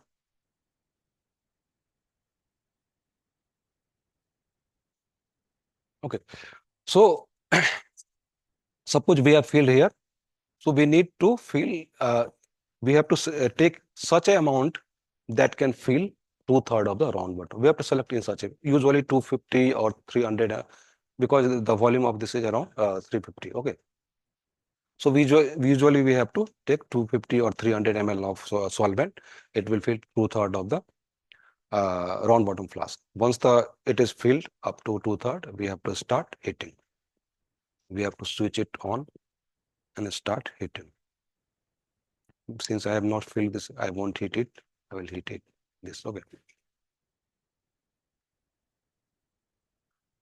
So the process we discussed has already been done in this oxalate. Okay. Once we heat it, it will evaporate. The vapor will rise into the condenser, and then it will fall drop by drop. Right. You can see the column has come to this level. Once this level reaches point of return, it will drain into this process. Okay. Again, the entire solvent will come up, it will rise, and then once it come to the level of return, it will again drain. This process will be repeated till 15 to 20 times. Now I have completed my extraction part. Assuming I have completed my extraction part, now we have to take this extract out and we have to put in the. So this is extraction. Okay. Now we have to put this. We have already transferred this extract, okay, into this evaporation chamber. So this is rotary evaporator, as the name suggests. This is rotary evaporator. It has few important parts we will discuss. This is for what? This is for this is not on water flow. This is for extract. Okay, extraction chamber. Okay. So sorry, this is for extract for the I mean evaporation. So this is evaporation chamber and this is for collection chamber. So where here we transfer क्या है कितना ml 50 ml से तो नहीं होगा ज्यादा चाहिए उसमें लेके आ जाओ 100 करो इसको एक बार और लेके आ जाओ so we have taken 20 ml of methanol and 80 ml of distilled water and we are adding from here. Okay, but it won't drain until unless it reaches to the point of return. That is why I'm adding another. Okay, so we have taken extract into this evaporation chamber. Now I'll start this heater. This is water bath, hot water bath. Here is a heating filament. So I have to set the temperature of this water depending upon what extract, what solvent is there in the extract. If it is alcohol, we have to the principle is we have to keep the temperature as low as possible because I don't want to destroy my phytoconstituent. Okay, so I'll keep the lowest possible temperature. कितना है? एक methanol वाला वो और खोलो नहीं वाला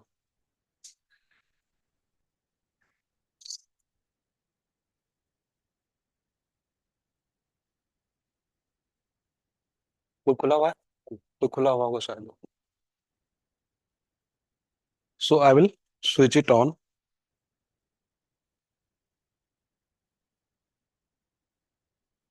We can set temperature, we can set time. Okay, for how much time I want to run, for at what temperature I want to run, so we can set it. Okay, once it is set, we start.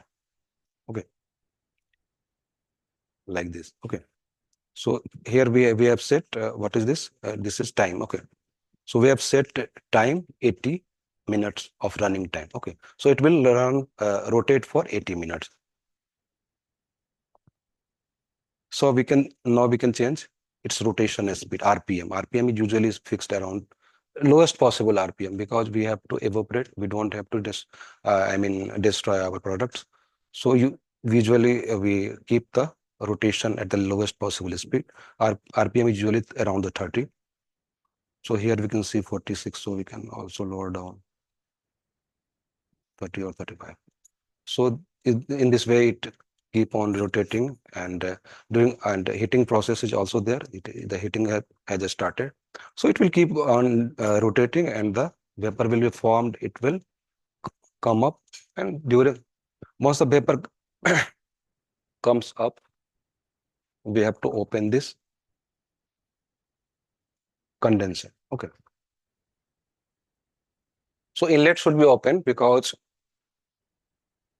if you won't open the inlet, the water in the condenser will be heated.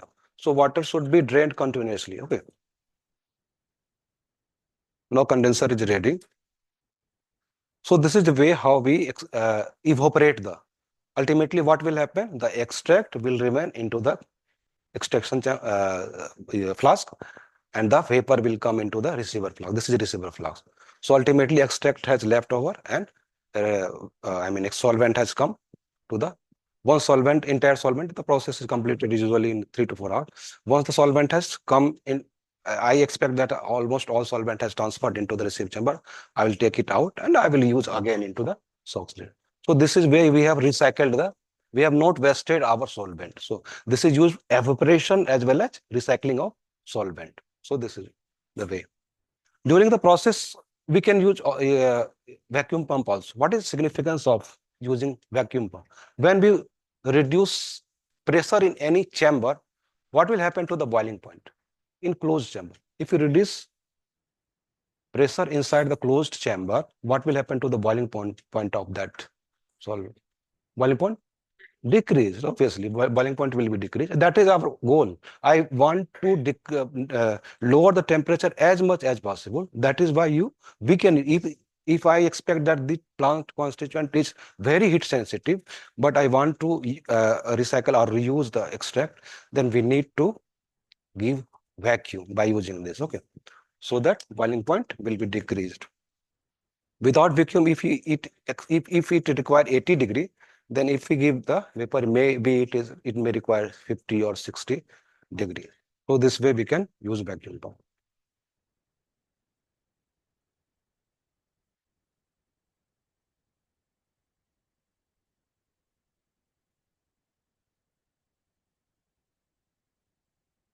So for making vacuum, we start vacuum, and before that we ensure that this should be closed. This is a valve, okay. This is an aperture we can see here, and this is aperture. If we keep this aperture in same line, vacuum won't be created, okay. So we have to keep this valve closed this way. This aperture and this aperture should be at the right angle, so that it will be closed chamber. Now vacuum can be created. If a suitable vacuum has been created, you keep it. Suppose we have completed our process, that it has been transferred, we remove this vacuum by opening this valve. Now vacuum has removed, okay. So this is the way how we create vacuum and remove vacuum, okay. So this is the way how we use rotary evaporator and how we concentrate and separate the. This is a desiccator, where we use a desiccator for hygroscopic. If this extract is hygroscopic and I want to store this for either screening or any bioassay purpose, okay, we can also use this extract for bioassay. If you want to see effect on what is effect on, I am assuming that this has acetylcholine. I want to see what is the effect of this extract in the rat ileum. I can use, okay. And meanwhile, we can store in designator. If I expect that it is hygroscopic, okay, we can store in the designator. So this is, and again, here we can see that this is the vacuum pump. The purpose is same. In designator, it will remove air. Whatever air is inside, it will remove air, because air may contain moisture. So it will remove, okay. And it will also concentrate. So basically, it is a storage as well, removing the moisture. Anything doubt, please? So at the end of extraction, what we get is this. If we do extraction and then evaporation, okay, we get this extract in the form of paste or even powder, okay, even paste like concentrated things. So we what no, that will be left over. Here we only get the solvent that you use, solvent like what we used over here, okay. So now I'm again putting 20% of methanolic.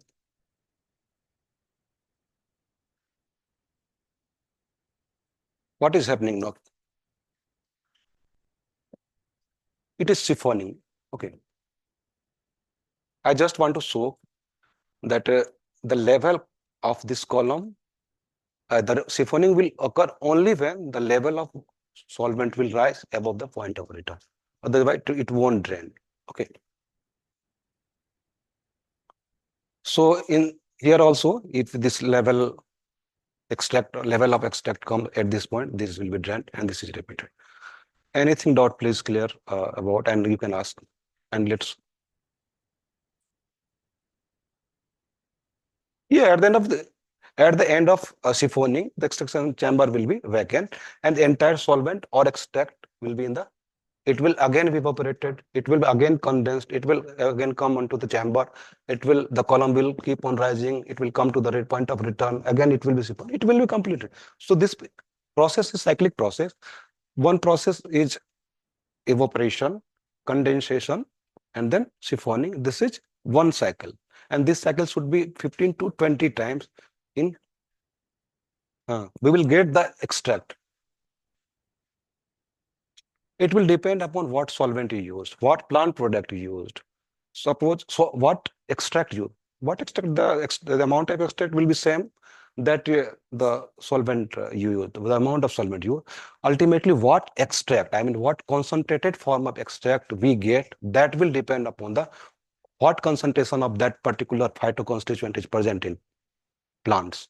If your phytoconstituent is a very low amount, maybe 1 to 2 gram of extract will obtained. You can see we have used 300 or something else of solvent, and we have ultimately got this much amount of extract. Okay. This is for condensation. If you won't give the cold water, how can you expect that this vapor will be condensed? So we give cold water through the inlet and the hot water go through the outlet. And the water should continuously enter into the inlet condensation chamber, and continuously it should be drained so that the water temperature of water should not increase. You can see here. Any doubt, please ask. Yeah, this is for evaporation. I want to concentrate my extract. Whatever I got at the end of extraction, I want to concentrate it. Okay. And I want to recover all the solvent that I used. I want to again use that solvent. Any doubt? So thank you. Let's go to the pre-test or questionnaire we have.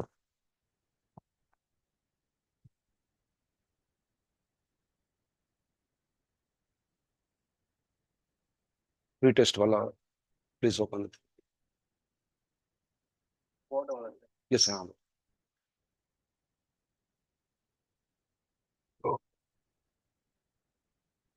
So, please zoom it out. So zoom in. Okay. Yeah. So now we can clearly solve these questions. Any doubt you can ask.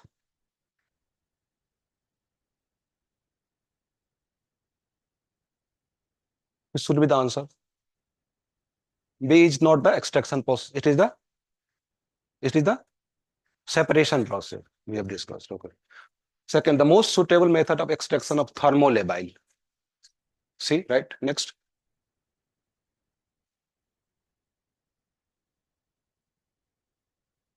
Select the correct match of oxalate extraction process.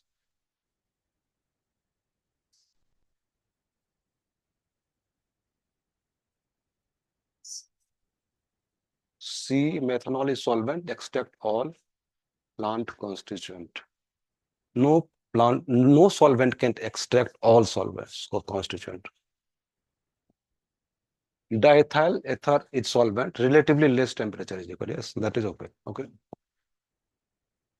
Next, NXN least volatile solvent.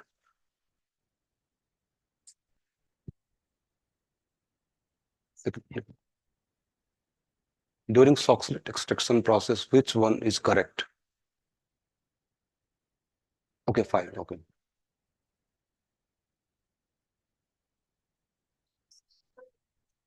Yes, we don't want to extract sugar and all. Okay, we want to extract the bioactive products.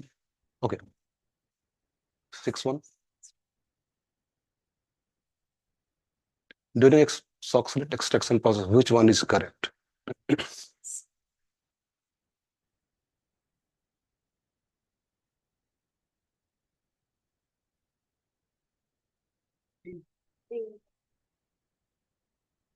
I think you people are all quite clear. Okay, D, right. Which is not correct about plant extraction process.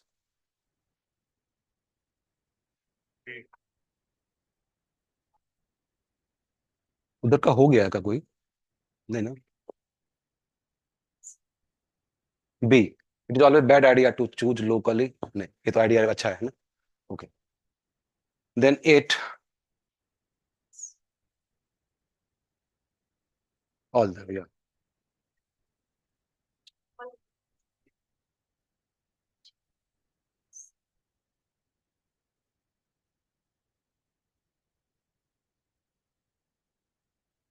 Right.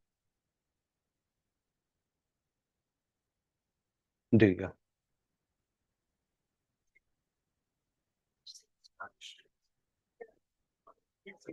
Yeah, right. So you are 100 out 10 out of 10. Good. So dear participant who is online, please respond, or anything doubt, please raise your hand or you can ask.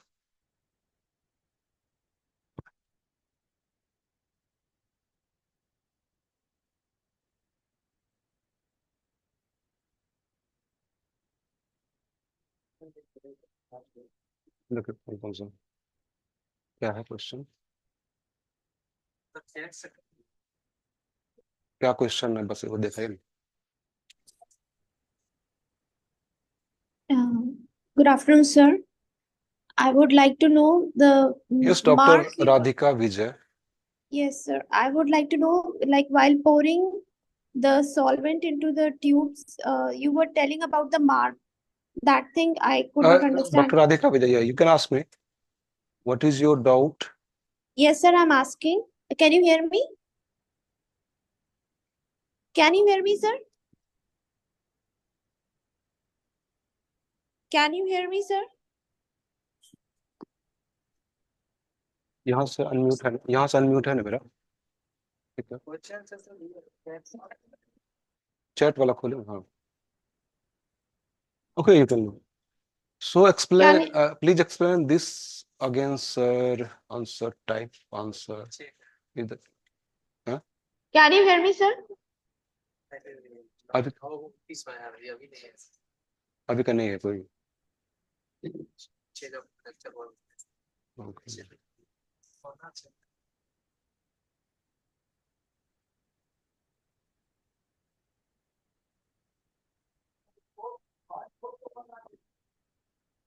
आप जाइए. Okay.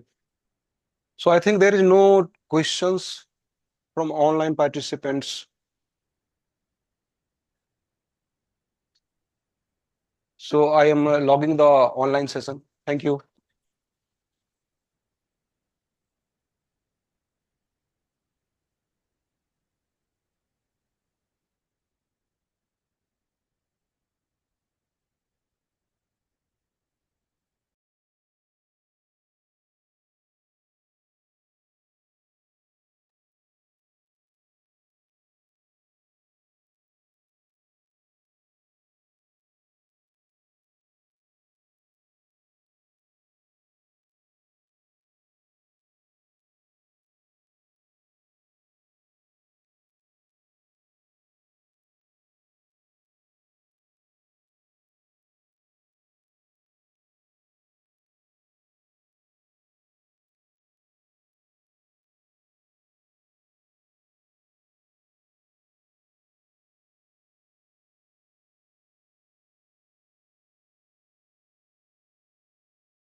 Start करते हैं।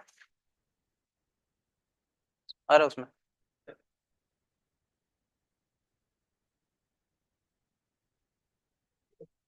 ठीक है।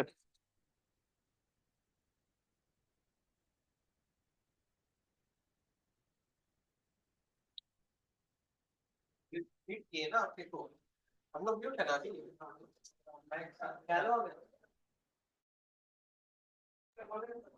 अच्छा बोलिए कुछ। Hello. ठीक।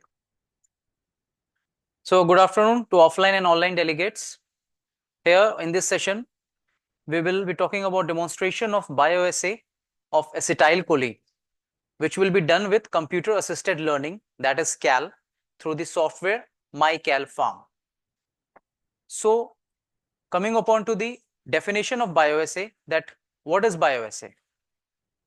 So as we all know that bioassay is basically an analytical method which is used to determine the concentration or potency of the biological living substance.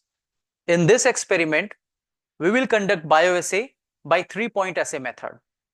Now, what is 3-point assay method? In 3-point assay method, the pharmacological action or concentration of the test drug is determined by using dose response tracing. Now, 3-point assay that we will take 3 recordings, 2 responses of the standard solution and 1 response of the test solution. So therefore, it is known as 3-point assay. Now, coming upon to the experiment part, that is the software MyCalPharm. Now, in this software MyCalPharm, histamine is not available for 3-point assay. So therefore, we will proceed with acetylcholine for bioassay using 3-point assay method. Now, in this software, we will click on the bioassay, and the last experiment in this bioassay is bioassay of acetylcholine on rat ileum. We have talked about now the objective of this experiment. There are mainly 2 objectives. One is the calculation of the potency, which is defined by the definition also, and calculation of the concentration of the test solution.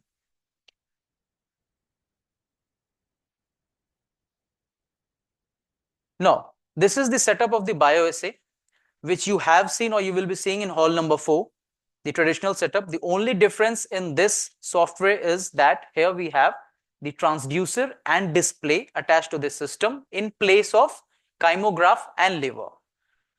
Now, we will move upon to the experiment part. Now, in experiment part, apart from this setup, you can see that there are 2 test tubes, 1 and 2. Number 1 is acetylcholine with known concentration of the drug. Therefore, it is known as standard solution. And the next one is acetylcholine with unknown concentration. Therefore, it is known as test solution. So, first one is the standard solution and the another one is the test solution. In this experiment, 3 steps are followed repeatedly. As you can see, wash, baseline and inject. Now, by clicking on the washing, why washing is done? To remove the thyroid solution from this organ bath which contains the drug and to refill the fresh thyroid solution from the reservoir. Now, this washing is basically done to eliminate or wash off the effect of the dose of the previous drug. Then next we will take the baseline. After every dose, after every response, we will take a baseline of the chymograph in which the chymograph is run for the 45 seconds. And this is basically done to measure the amplitude of the drug that is to be given next. And then next is inject. In this step, we will load the drug from the standard or test concentration and we will inject it into the organ bath and we will record the response in the display. Now we will start with the experiment. To start with the experiment, we will first take the dose response tracing of the standard solution with the minimum dose. You can see the different ranges of the doses, which starts from minimum dose, that is 0.01, which gradually increases to the double, that is 0.02, 0.04, to the maximum, that is 1, to get the maximum response. So we will one by one take all the doses. We have to follow these steps that is being denoted on the screen. You can see here on the footnote the instructions given. So we will wash, Then we will click on the baseline. Then we will load the 0.04 of the drug to the organ bath. Then for 45 seconds, the chymograph is run and we can see the dose response tracing. And again, washing is done. Then again, baseline. So this step will be repeated for every dose, which is increased, which is gradually increased to the double. Currently, we are taking the standard solution, which is marked in red. When we will move to the test solution, this red marking will move to this side.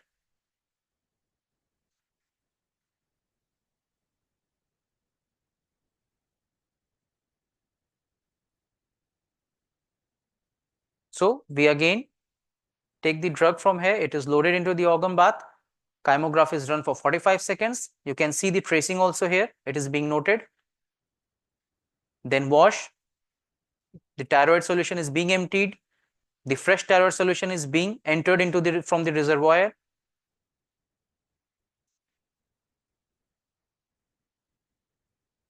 The next dose, that is 0.2, is being taken.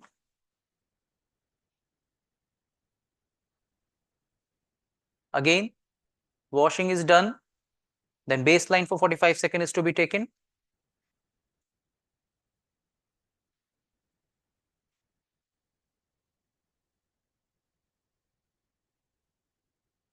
So we just have to follow the instructions that is being given here in the footnote, that wash, baseline and inject. Wash, baseline and inject for every doses, and the responses are being noted here in the recorded here in the display.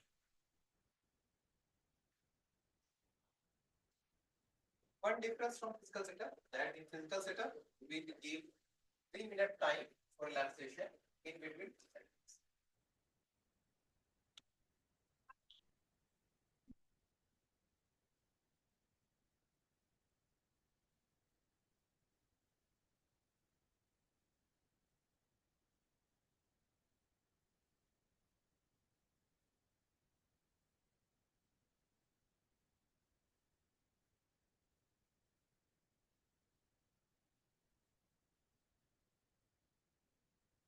So now we have reached the last, that is the maximum dose.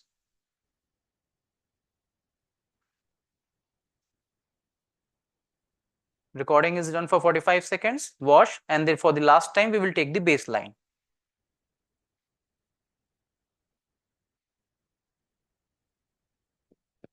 Now, the recording of the standard solution has been completed. Now we will move to the test solution. You can see it has been highlighted in the red. Again, the same process will be repeated. For the test solution also, we will start from the minimum dose, that is 0.01, and we will gradually double the dose to reach the maximum dose, that is 1, to get the maximum response. The same process will be repeated. Washing will be done.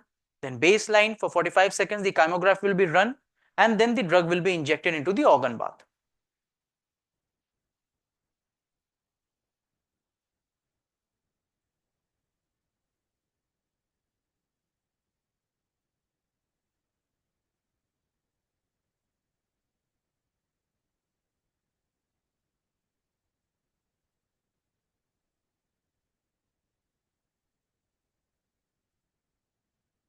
You can see here in the display on the screen, till here the response that we recorded was of the standard solution, and from here again the recording for test solution is being made.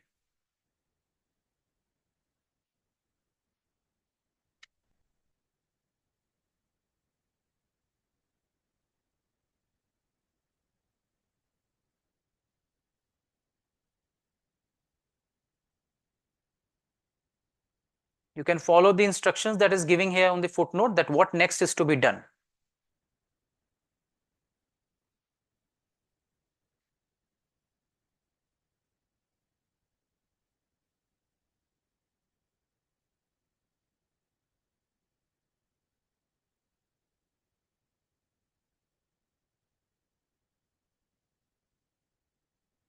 We can see the response, the changes in the response for the test solution.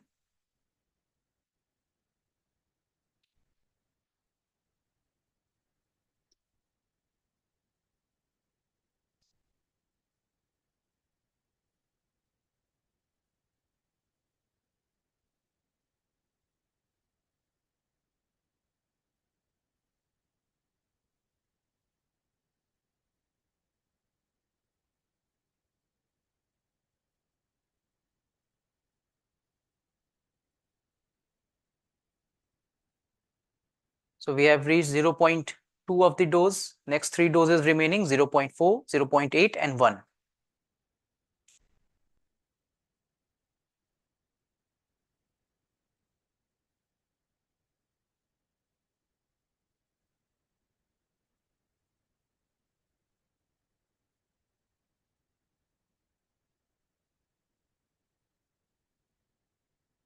You can see the gradual increase in the response with gradual increase in the dose for the test solution.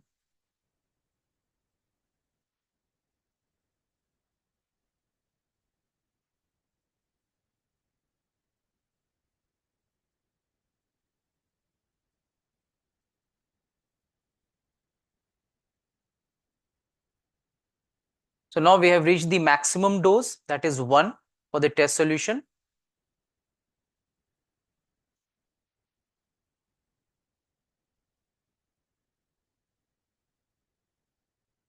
The response has been recorded. For the last time, we will wash and we will take the baseline on the recording. In the CAL software, the maximum response is predetermined at the dose, but the same will not be there in the physical setup.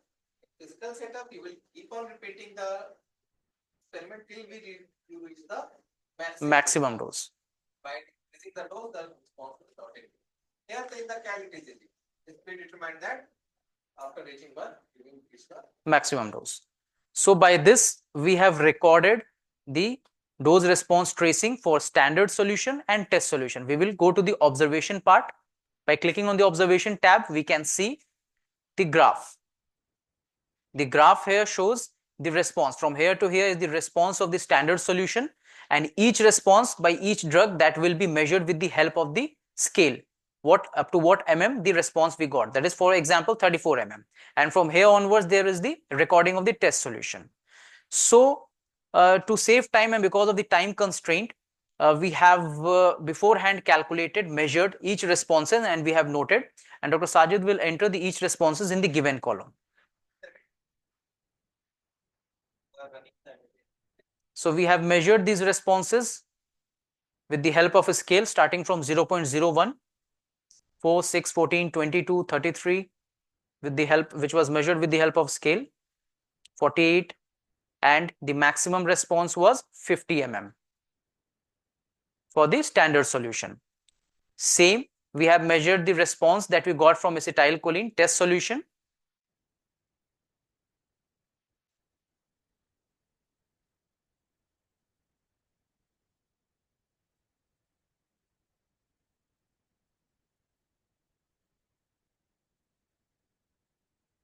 The maximum response that we got in test solution was 51 mm. Now, coming upon to the first table, you can see the different columns. The first column here is the concentration of the acetylcholine, that is of the known drug, known substance, that was 20 microgram per ml.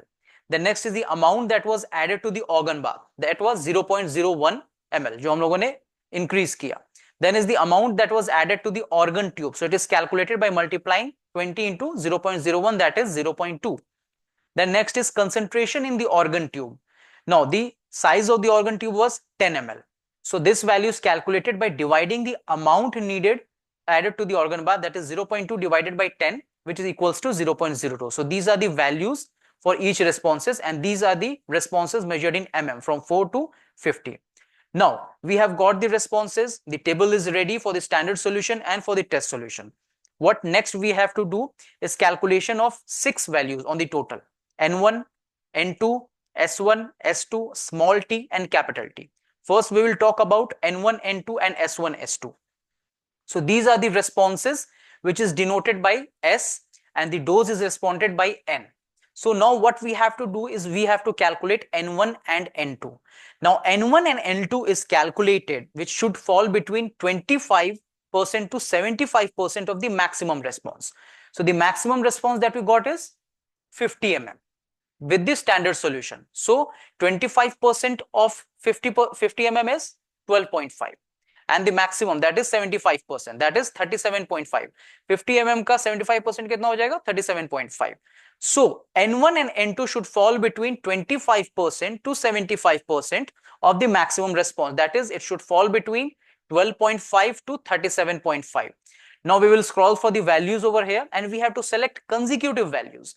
So between 12.5 to 37.5, we get here three values, that is 14, 22 and 33. So we are looking for the two consecutive values. We will opt for 22 and 33. We can also opt for 14 and 22, but we should not opt for 14 and 33 because consecutive values should be there. So 22 and 33. So 22 and 33 will be S1 and S2. That is the response by the standard solution. And in what dose? That will be N1 and N2. So 22 is the S1 and 0.08 will be the N1. N1, that is the dose of the standard solution, which lies at the 25%. And then N2, that will be 0.1%.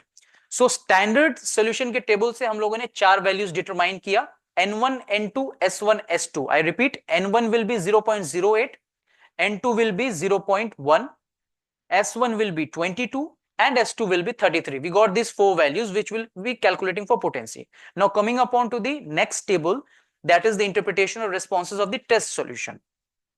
Now from here we have to calculate two values, small t and capital T. Small t denotes the dose of the test solution and capital T denotes the response produced by that dose. Now small t value should fall between S1 and S2. So coming again back to the table of table 1, इसमें S1 S2 क्या था? S1 was 22 and S2 was 33. So we have to look for the value that falls between S1 and S2. So between 22 and 33 comes 29. So this is the value that we are getting here. So this 29 in this table is capital T, that is response. Here response is written. So capital T is 29 mm. And at what dose? Which is denoted by small t. So we'll look for here. The small t is 0.08. So these are the six values that we interpret from these two tables, which will help in calculating potency and concentration, which is the objective of this experiment. Now here we have to enter the values, that is N1, N2 and small t. N1 was 0.08, N2 was 0.1 and T was 0.8. Now we will click on the button. Now we got the values of N1, N2 and T. Next is Latin square randomization. Now Latin square randomization is basically a part of 3-point assay in which average of the three values are taken. What three values? N1, N2 and 3. इन तीनों values का हम लोग average निकालते हैं. And why it is done? Latin square randomization is done to minimize the chances of random error. So what we did by 3-point assay method, you can say that it can be cross-checked by Latin square randomization method. So we will enter the values N1, N2 and T, which we have entered in the previous slide. And we will perform the experiment again, wash, baseline and inject. So N1 was 0.08, N2 was 0.1. We will take the value and we will inject. Again, the same process will be repeated for N1, N2 and T.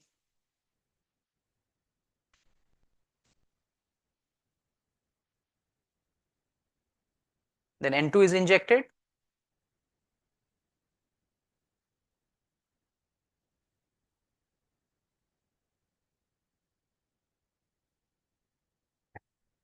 Wash and baseline.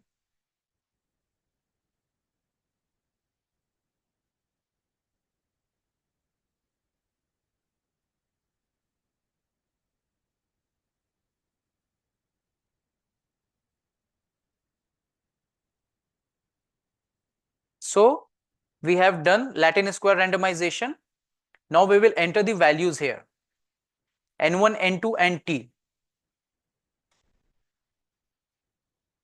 Now here is a slight difference, as you can see that what all you will read in your textbook, the textbook by Vikas Medis or any other textbook, there is the word that is used is S1 and S2 for the getting the responses, but in this software it is N1 and N2. So don't get confused, we have to follow S1 and S2. So S1 and S2 was 22 and 29, that is being entered here. So the values that we got by Latin square randomization, we have entered and we will take average of the three values N1, N2 and 3. And now you can see that we got the result of the average of the three responses 22, 33 and 29, which is same that was calculated by 3-point assay method. So we can say that both the values are same. Now, because we are performing this experiment in a software-based study, or therefore we are exactly getting the same thing, because the chances of random error is next to minimum in this condition. Now, coming upon to the objective of this study, that is calculation of potency and concentration. So we have got 6 values as we can see written here: N1 0.08, N2 0.1, T 0.08, S1 22, S2 33, and T 29.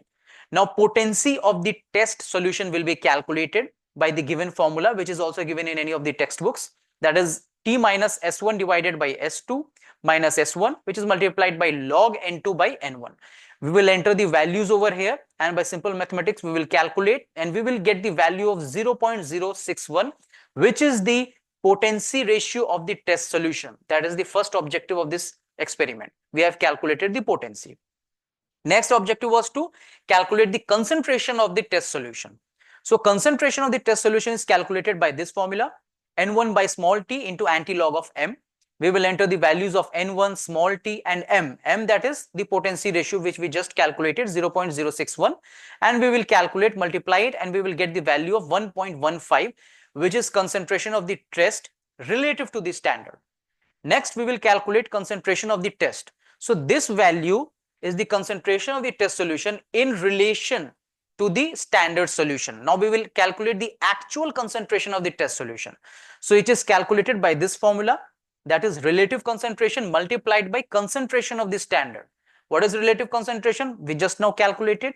It is 1.15.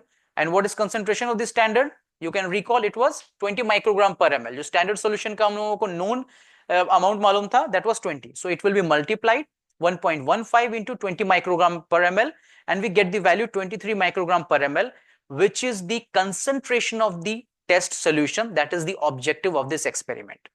So the objective of this experiment was to calculate the potency and to calculate the concentration, or we can say actual test concentration. So it is 23 microgram. 20 microgram was the concentration of the known substance, that is standard solution, and of the test solution we calculated, it is 23 microgram per ml. So that is it about 3-point match async method. Now next experiment is calculation of PD2 and PA2, which will be conducted by Dr. Sajid.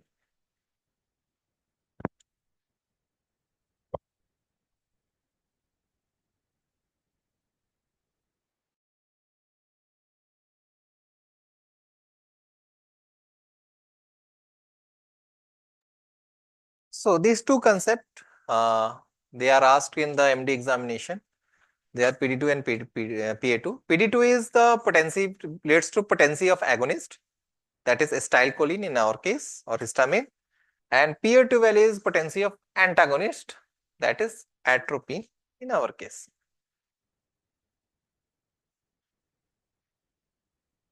It is just negative logarithm of the EC50 value, that dose that produce 50% of the response. Okay. So that you can see it is negative logarithm. So PD2 is directly proportional to potency, but is inversely proportional to dose. The higher the PD2 value, the higher will be the potency and lower will be the response. This was the basic concept. Now we will move on to the experiment part. Okay. The same cycle is there. So I have prepared the PDF for you. Okay. This is the PD2 value. You can see the observation table. Okay. What we are doing here, we will be repeating the same cycle: wash, baseline, and injecting the drug. You can see that double the amount dose is given. Okay. Thus, you will enter in the software. The software will itself calculate the log molar concentration. You don't have to write anything. This is calculated by the software. What you have to put? You have to measure the response. So you can see here we have the tracing. Okay. You will use the same scale and measure the response. So I will not be explaining the same cycle as we are limited of time. You can do into your home. The Cal ID will be active by Monday till Monday. You can practice it. Okay, same cycle, you will only standard solution, standard histamine solution is there, or you can use acetylcholine also. Response you measure. You enter the maximum response in the software, percentage will be itself calculated. Okay. Okay. You know the log dose response curve? Log dose of acetylcholine is represented on the x-axis and percent response on the y-axis. In the software, you just put the response, you enter the maximum response 48, it will calculate the percentage and it will calculate the graph. You can do in simple Excel also. Put this in log molar concentration on the x-axis, put this response on the y-axis, and this log dose response will be obtained. The AC50 value, not AC50, log AC50 value, because log dose is represented, corresponds to this 50% of the response. The x-intercept of the 50% will be minus 6.68 was there as privileged. You just put the pointer, the software will show this value. Okay. This is minus 6.68. So negative algorithm, just inverse the sign. Okay. This is log AC50 value. We just inverse the sign. Minus 6.68 was log AC50, and then with PD2 is minus 6.68. That is 6.6 microgram. That is the PDT value. Okay, it is inversely proportional to dose and directly proportional to the potency. Okay, it is the measure of potency. Higher the PDT value, the higher the potency of the spasmogen. Okay, or the drug. Okay. Now moving to the PA2 value.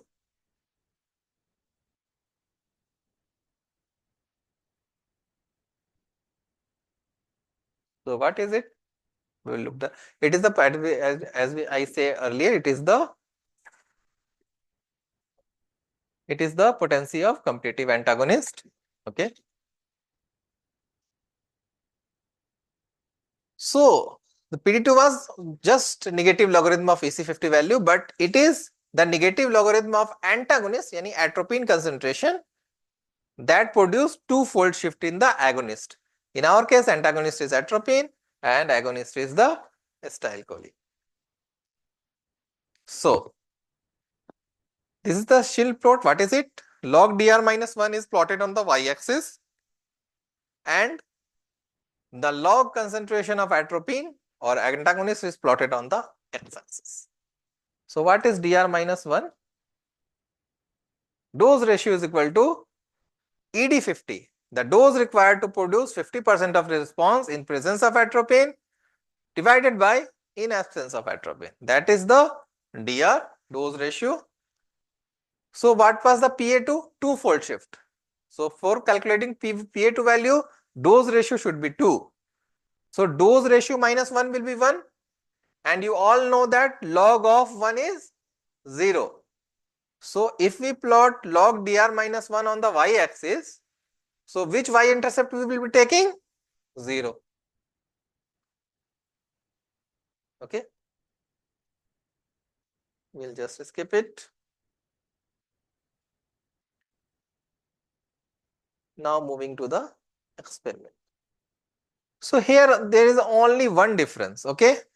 In bioassay we were measuring standard and test. In this we will first inject atropine. Atropine 0.1 is there. Okay. It is been given in the inner organ bar. You can see by pipette.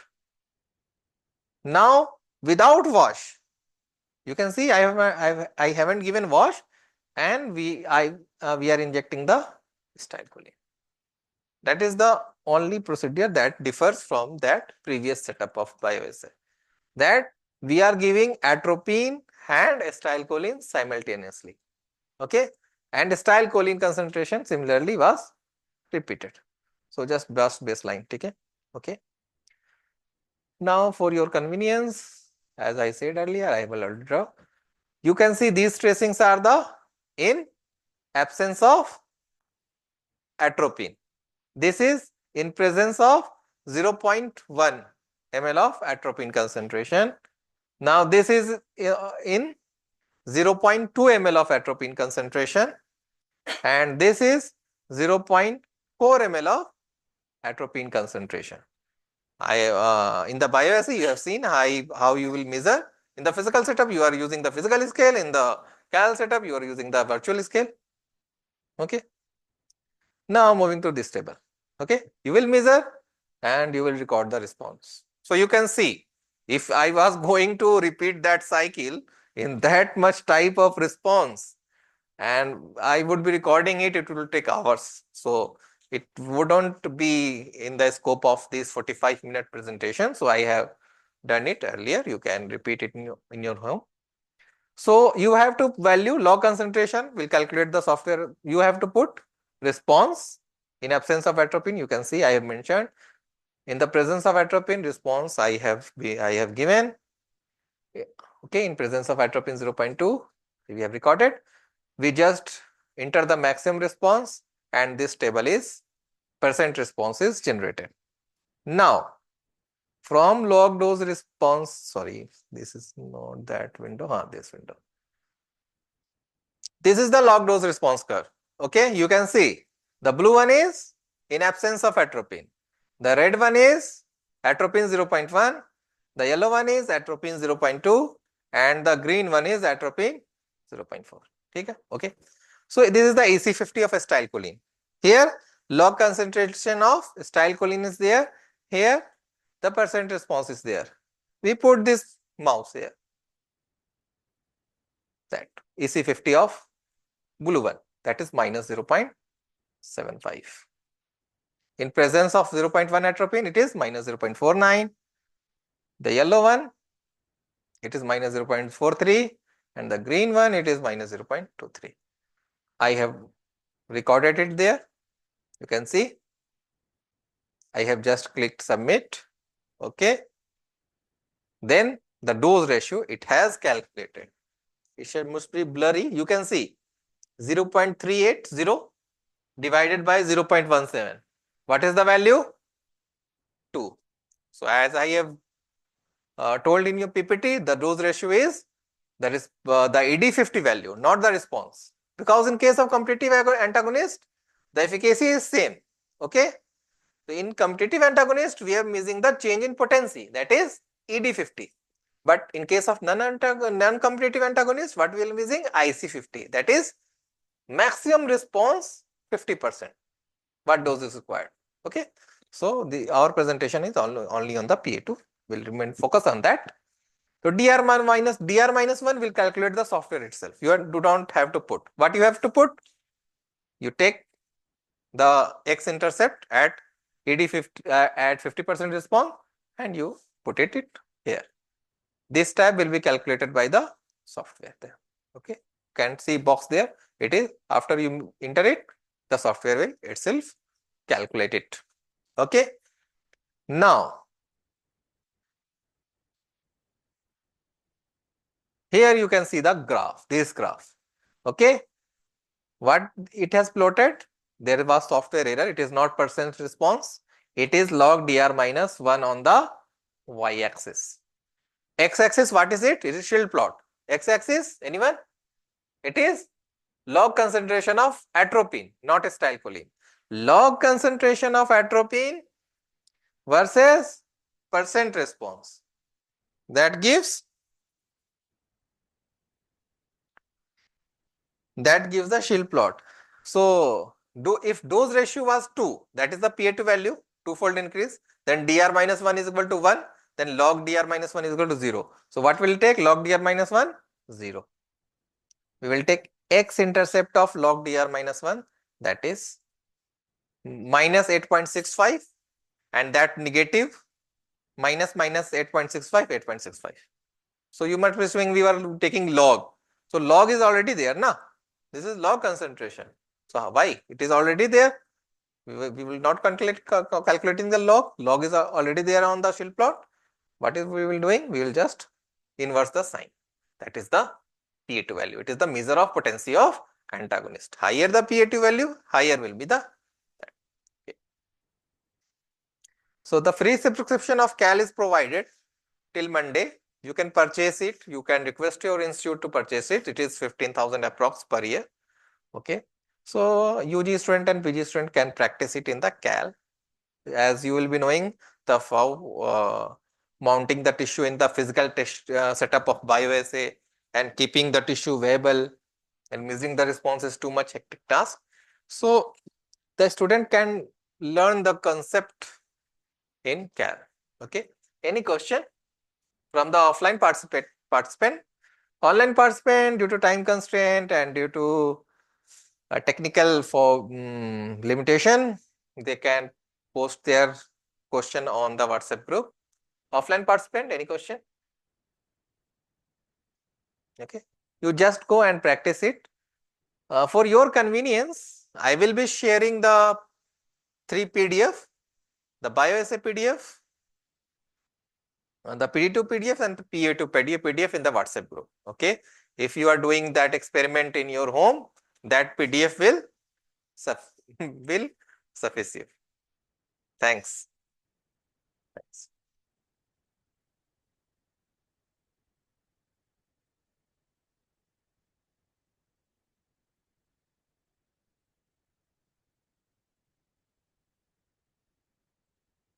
इसमें आप add नहीं है ma'am, आपको personally भेज देंगे.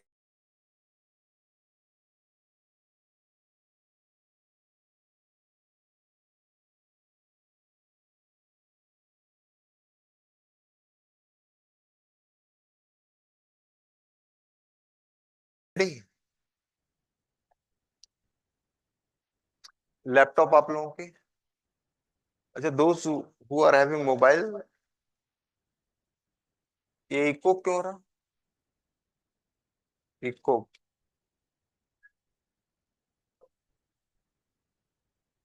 आगे दो दो सिस्टम कहीं ऑन है नाउ. हेलो 1 2 3 कहीं कौन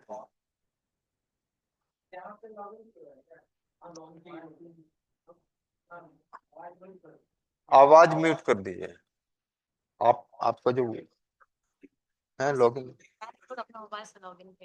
नहीं उसका जूम जूम पे नहीं है ना, ठीक है okay. So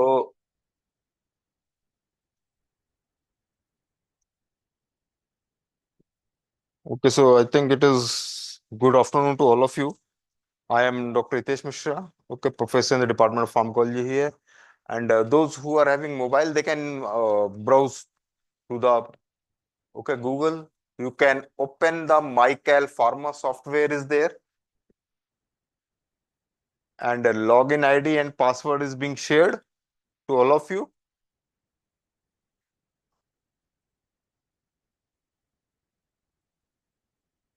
Okay. So, and that after login ID and the password, the third is the go for the student. Okay, it is not the faculty. Go for the student. Click on that drop down student. Then you will find the MyCal Pharma software.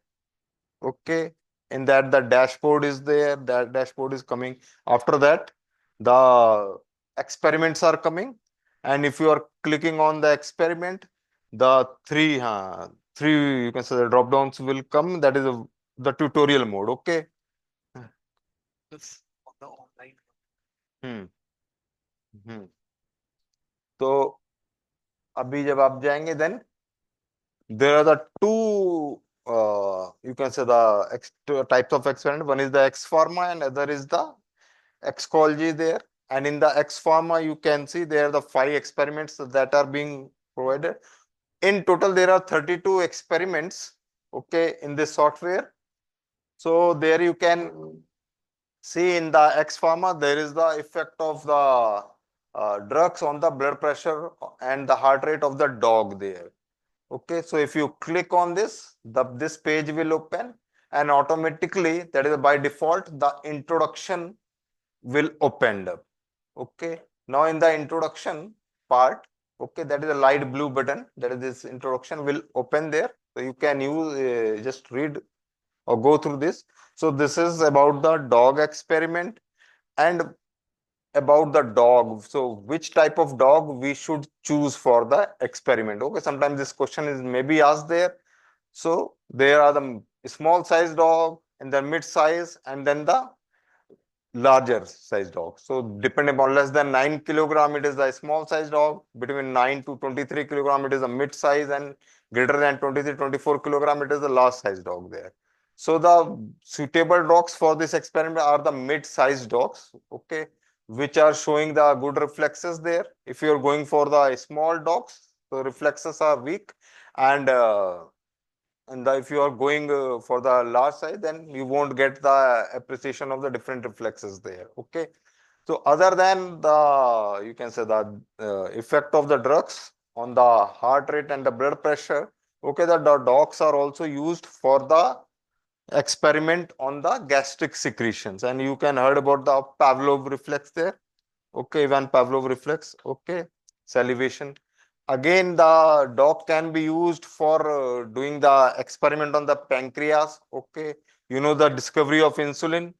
Okay, that was behind the, you can say, dog experiment there. Okay, it was there.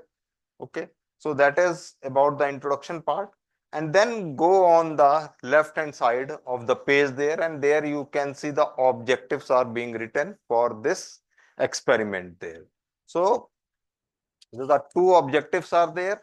One is the demonstration of the changes in the blood pressure and the heart rate upon the mechanical occlusion, okay, of the carotid artery there, and electrical stimulation of the central vagus nerve and the peripheral cut end of the vagus nerve there. Okay, and then the second is the, just we will see the effect of various commonly used drugs on the blood pressure and the heart rate of the dog there. Okay, so the name of the experiment, sometimes it is being asked there. So during the examination, what is the name of the experiment? So it is the name of the experiment to demonstrate the effect of drugs on blood pressure and heart rate of the dog using the MyCal Pharma software. You have to add the software because you are using that software. Suppose you are using the some other company's software, so you can add the name of that software there. Okay, after the end there. Okay. So that is there. Then the on the equipments. So if you can click, the dog is there, and we had discussed about the dog. Okay, which type of dog we will take? We will take the mid-sized dog. Weight is between the 9 to 23 there. Then the second is anesthetic agent, because we have to anesthetize the dog there. Okay, so here we are using the chloralose. Okay, so what are the different anesthetic agent that we are using? Anybody? That you know at least. Okay, propofol is there. Okay, ketamine is there. Halothane is there. Ether is there. So we are not using them because they will depresses the reflexes very much there. Okay, the chloralose does not have that much depression effect on the reflexes. So that is why the chloralose is being chosen here there. Okay, then the other material that we are using is the pressure transducer. It is a machine which is converting the mechanical signal into the electrical signal there. Okay, so thereby we are recording all those mechanical signal into the electrical signal there. Then the data acquisition system is there. Okay. Then the computer which will show all the readings there. Then the arterial cannula. So here we are inserting the arterial cannula in the left carotid artery. Okay, the two carotid arteries are there, right and left. So left हम कर रहे हैं, left इसलिए because okay it is cumbersome. हाँ. Okay, and then it is the recording of the blood pressure is the invasive recording of the blood pressure. It is not the non-invasive. Non-invasive we are doing in the humus there. Okay, so it is the invasive recording there. Then venous cannula, everybody had seen there. Okay, so through this venous cannula we will injecting the drugs there. Okay, various drugs that we are injecting there. Then electrical stimulator is there, through which we are stimulating the nerves there. Okay, then the different drugs which are being used in the experiment there. So total there are the 11 drugs that we are using in this experiment. The 6 are the agonist and the 5 are the antagonist, and that we will see later on there. Okay, and then after giving every drug, we have to flush, okay, because some remnant will remain in the cannula there, so we have to flush out that remnant there. So we have to flush after each experiment, we have to flush with the saline there. Okay, now if you look at the agonist, okay, like acetylcholine is there, adrenaline, noradrenaline is there, they are short lived, they are short lived, okay. So there is no need to remove these agonists there. But if we talk about the antagonist, like the propranolol is there, atropine is there, maper, they are having the long duration of action, okay. So they will remain in the body for some period of time there. So whenever we are using the antagonist, okay, this is very important, whenever we are using the antagonist, okay, and now we want that this antagonist effect should not come, so there is one button there, that is the remove the antagonist. So you have to click that button there, okay, remove the antagonist, okay, otherwise it will remain in the body there for longer period of time there, okay. So these are the things there. Then the procedure part there, so you can see the right femoral vein, okay, it is being cannulated, the IV cannula is being inserted here, and this is being used to inject the various drugs there, okay. Then the neck is dissected, and the two part we are going to expose here, one is the trachea is being cannulated there, okay, it is mandatory to cannulate, okay, for the proper respiration of the drug there, okay. And sometimes if there is some compromise in the respiratory rate there, then you can attach that cannula, that you can say the with the respirator there, okay, so that normal breathing should occur there. Then left common carotid is being inserted with the arterial cannula there, and it is being attached to the transducer so that the blood pressure is being recorded there. Okay, the left side of the vagus, it is cut into the central and the peripheral end for application of the electrical stimulation. Okay, and right common carotid is identified and exposed for the later use. Okay, because we are using one of the procedure, that is the carotid occlusion there. Okay, one has to remember that we have to occlude only one carotid. Okay, if we are occluding both, then there will be the ischemia of the brain there. Okay, so drug should be injected one by one. Once you had injected one drug, okay, if it is agonist, then go for the, before injecting next drug, go for the flushing with the normal saline. Okay, so these are the things there. Then the dog, and then the chlorellose dose is there. This thing, the supine position for the dog there. Third left common carotid, and here you can see the this BP is being recorded, it is being displayed here. And after completion of the experiment, you can take the printouts also there. Okay. Then certain precautions are there, and that we had discussed there, that trachea should be exposed and cannulated there. Okay. In case of any respiratory distress, you can attach it to the respirator there. The antagonist, it will act for longer period of time. And suppose we now in the experiment, we now don't want the antagonist. So just go for the remove antagonist or the remove blocker. One button is there that we will see there in the experiment there. Okay, the normal doses, the default dose is the conventional range. It is already being there in the experiment there.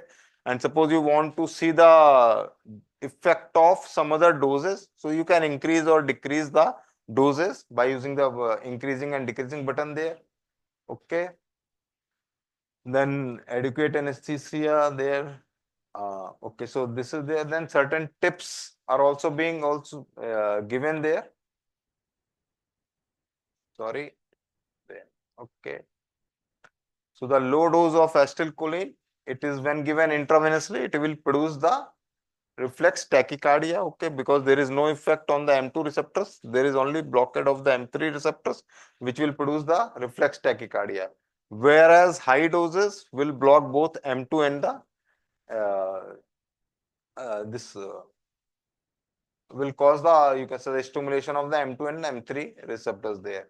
Then the H1 receptors stimulation, as all of you know, H1 receptor, it will produce the vasodilation. The histamine is producing the vasodilation and the flushing. Okay, flushing of the face is very prominent after the histamine there. Okay, so this decrease in blood pressure, it is having the two phases. One is via the H1 receptor, other is via the H2 receptors. So the vasodilation through the H1 receptor, it is short lasting, okay, and the intense, and with the H2 receptors, it is long lasting but not so much intense there. Okay, then alpha blockers, they will block the alpha phase of the biphasic response of adrenaline. Okay, so there you will find the decrease in the blood pressure there. Okay, but sometimes if you are giving the alpha blocker, here in the phentolamine is there. So if you are using phentolamine alone without giving the adrenaline, you will find there is decrease in the blood pressure. Okay, in the experiment also. Okay, this is because there is inherent tone in our body of the sympathetic, okay, activity. So that inherent tone is being decreased. So that is the reason that one will say. And the blood pressure which is there, okay, it is the mean blood pressure. Okay, so mean blood pressure, that what is the formula for the mean blood pressure? Here, diastolic BP plus 1/3 of the pulse pressure. Okay, so 1/3 of the pulse pressure. So that you will find. Now, whenever we will, if we see the graph, there is, for the blood pressure, there is one topmost point and one is the lowermost point. The topmost point is showing which BP?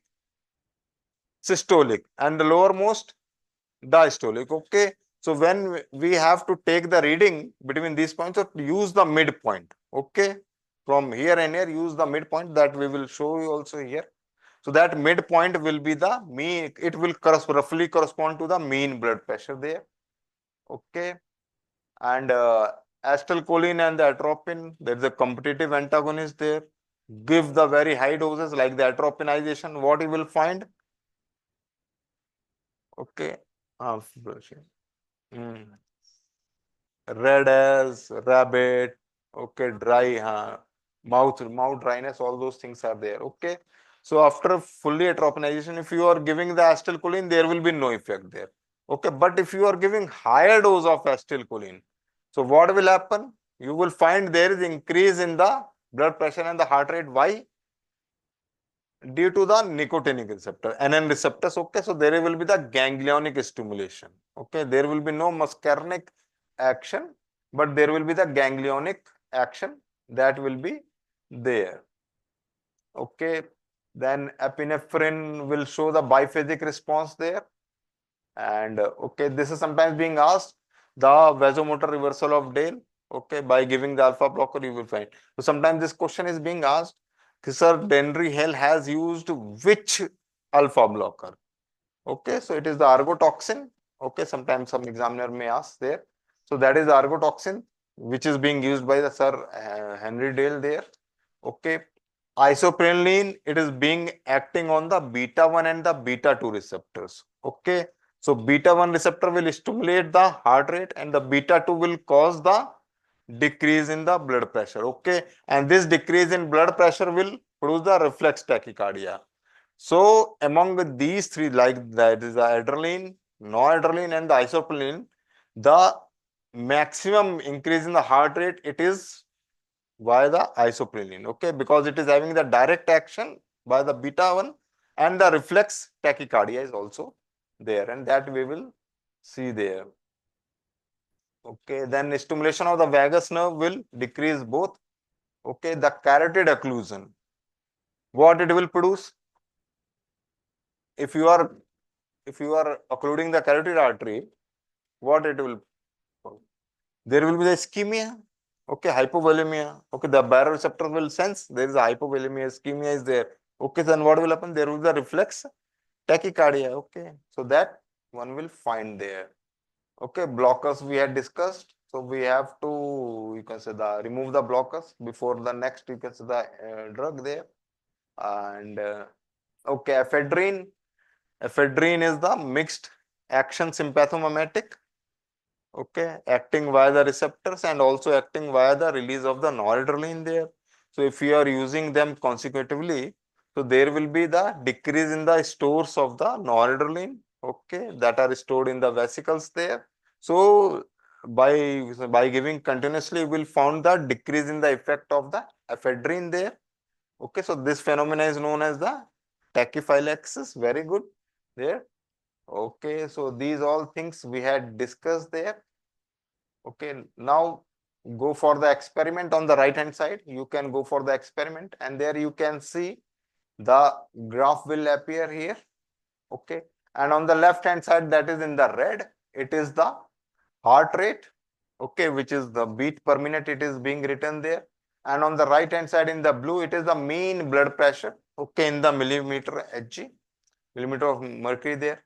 And then here you can see the selected drug or the procedure. If you see, so there are the 3 procedures, and then the 11 drugs are there. In that 11 drugs, the 6 are basically the agonist, and then the 5 are the antagonist. Okay, in this software, we are talking about this software there.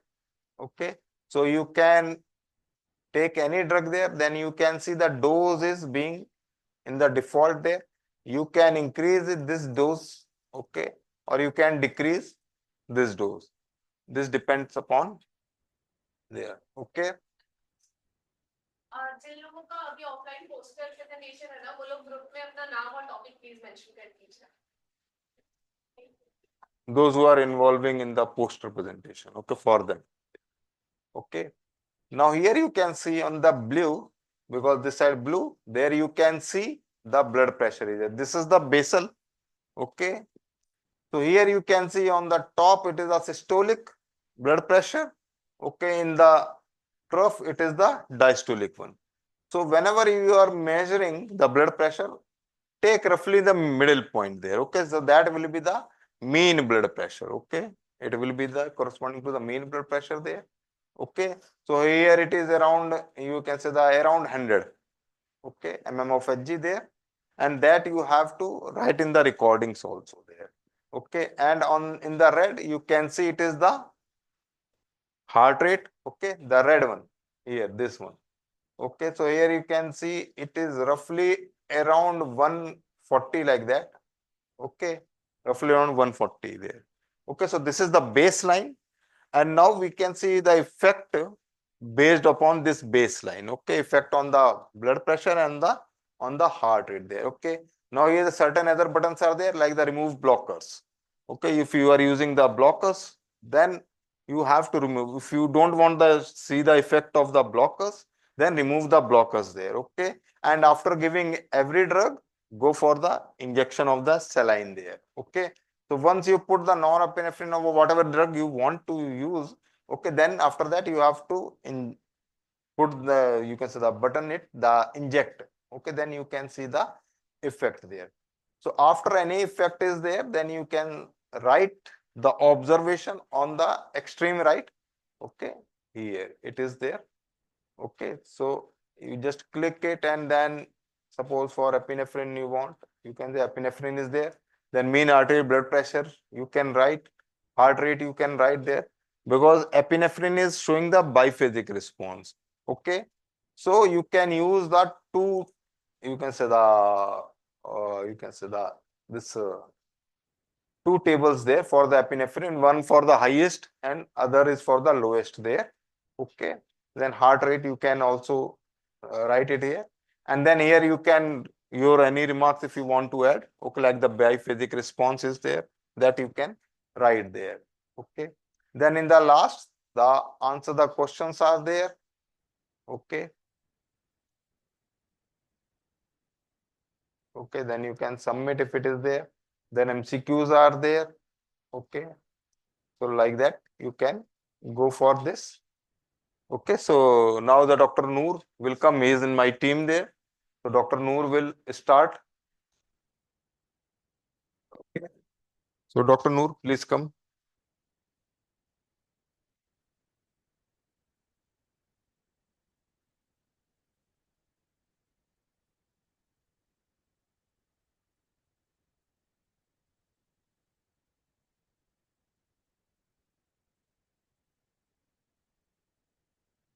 focus करा दीजिए.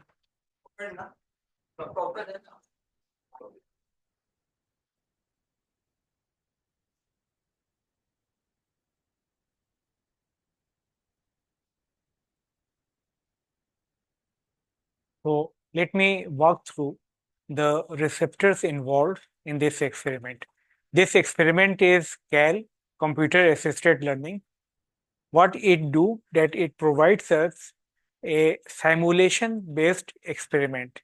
It simulates all the physiological responses of the animal, and it is purely cruelty free and a very innovative tool developed by Dr. R. Ravindran and Dr. C.R. Patel.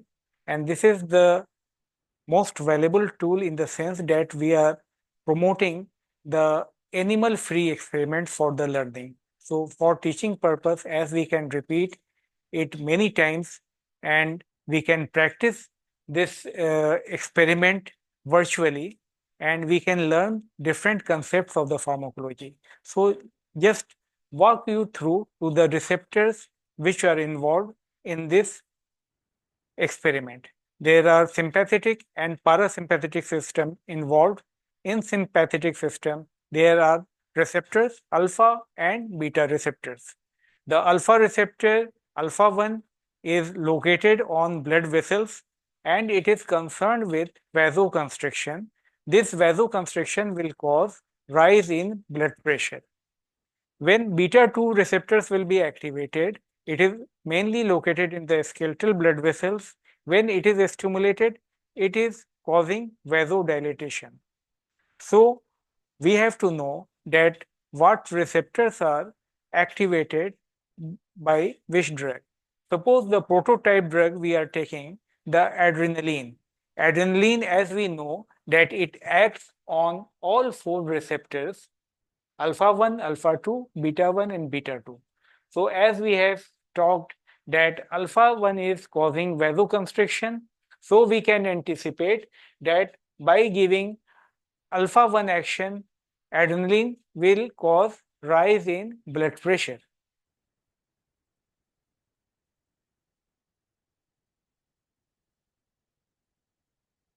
This blue graph is showing the mean blood pressure and red one is showing the heart rate. As we are seeing that after giving, at this point we have given epinephrine. Epinephrine causes rise in blood pressure, and after some times we are also seeing the blood pressure is decreased. This decrease of blood pressure is due to beta 2 receptor. As we know that adrenaline acts on both alpha and beta. By alpha 1 action, it is causing rise in blood pressure. By beta 2 action, it is causing fall in blood pressure. As alpha action is more powerful, so whenever alpha will be stimulated, its action will overpower the beta action.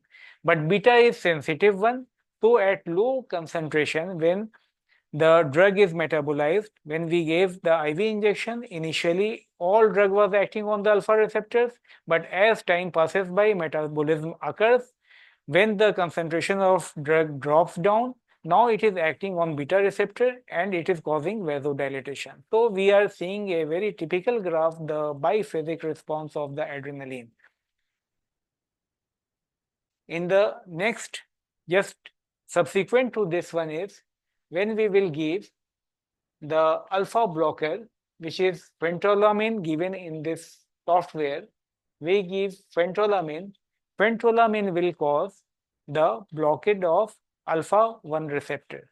So what we can expect that when alpha 1 is blocked,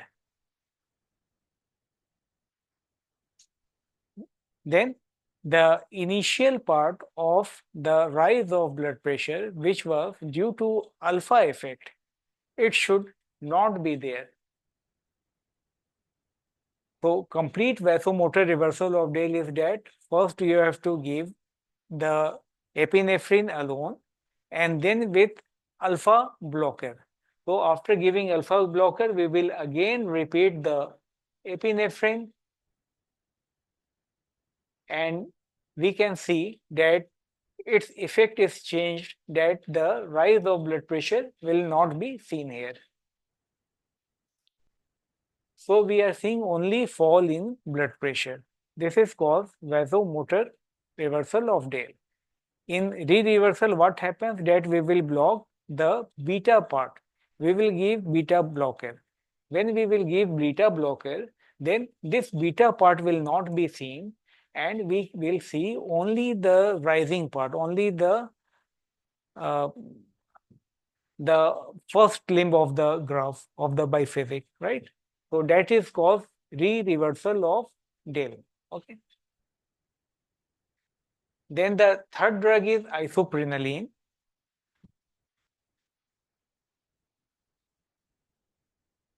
Isoprenaline, we must know that it acts on which receptor? It acts on beta 1 and beta 2.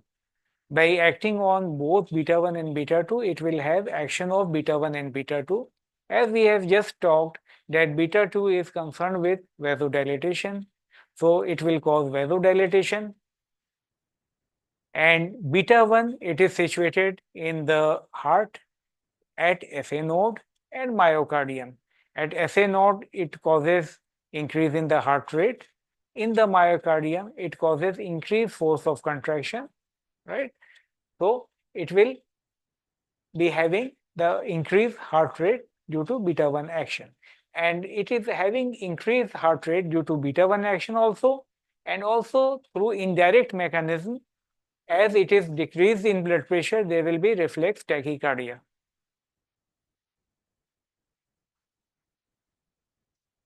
Then in the system, we have the next drug, that is acetylcholine.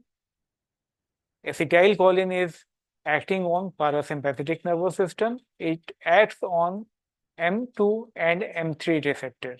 Only these receptor, it acts on other receptor also, but only M2 and M3 receptors are in the heart and blood vessels.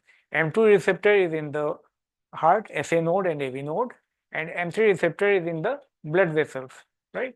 By stimulating M3 receptor, it will cause vasodilatation through nitric oxide, and by stimulating M2 receptor, it will depolarize the SA node and cause bradycardia. We are seeing the red line, this is decrease in the heart rate, it is bradycardia, and decrease in the blood pressure.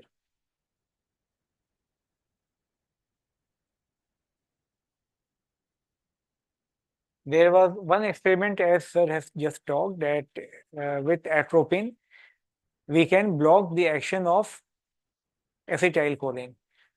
So if we block the action of acetylcholine by high dose of atropine, it will block the muscarinic receptors. Like here we are giving, after acetylcholine, we are giving atropine, and atropine in a high dose of around 2000 microgram.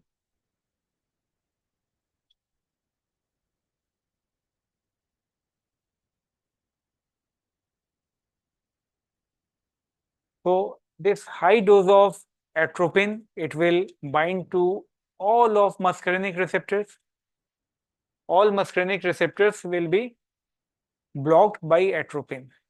Now, when we will give the usual dose of acetylcholine, there will be no muscarinic receptor available, so it will have no action at that dose.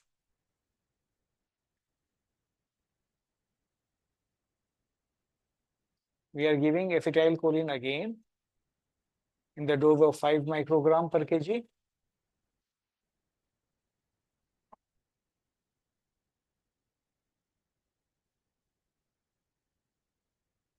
And we are seeing the flat line, it has no action this time.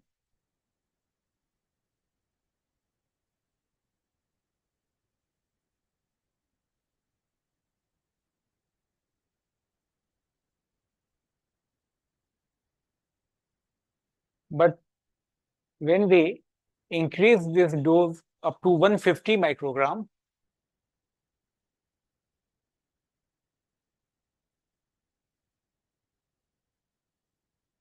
so what is happening now? that all muscarinic receptors are blocked. So only available receptor is now nicotinic receptor. There are two nicotinic receptors, NM and NN. NM is in the neuromuscular junction and it will cause fasciculations and movements of the muscles. So we are not concerned with that here. Then NN type is located in the adrenal medulla and brain and spinal cord.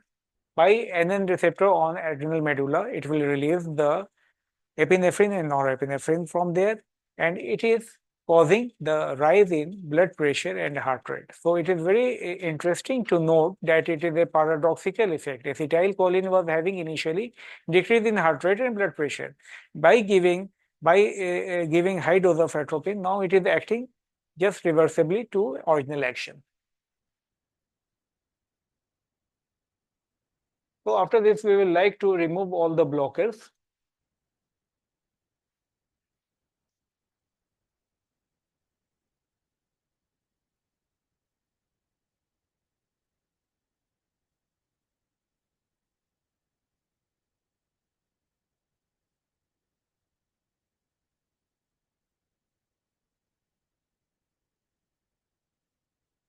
So we are going to see now the effect of ephedrine. Ephedrine is mixed acting drug. Mixed acting drug means it is both direct and indirect. What do you mean by indirect? Indirect means it causes release of neurotransmitters. What neurotransmitters will be released? It will release norepinephrine.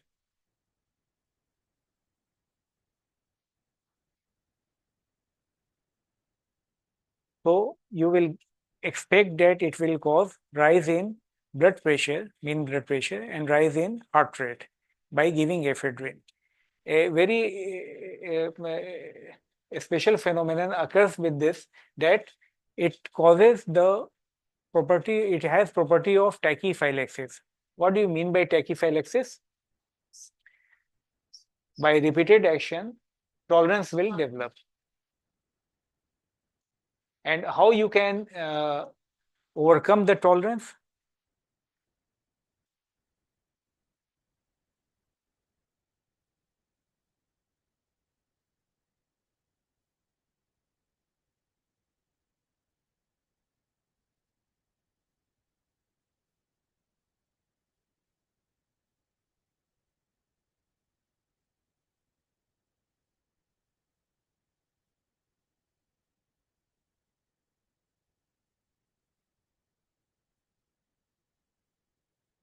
So we are seeing here that we have given ephedrine.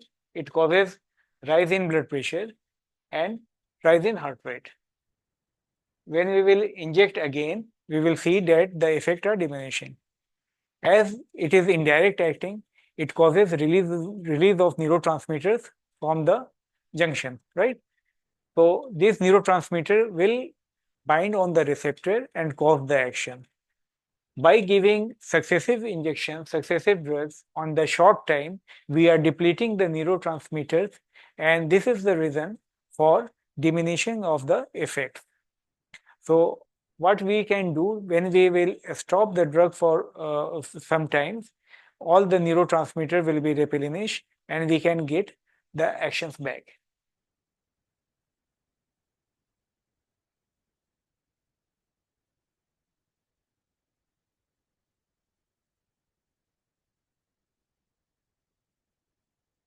Okay, you get this?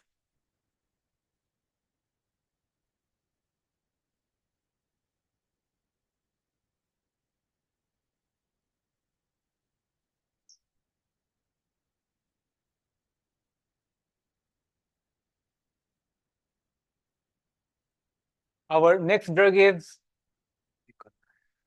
हो गया sir हो गया sir तो find up कर देते हैं हो गया लास्ट में थोड़ा हमें दे देंगे ठीक है सर ये आ जाइए सर हो गया सर हो गया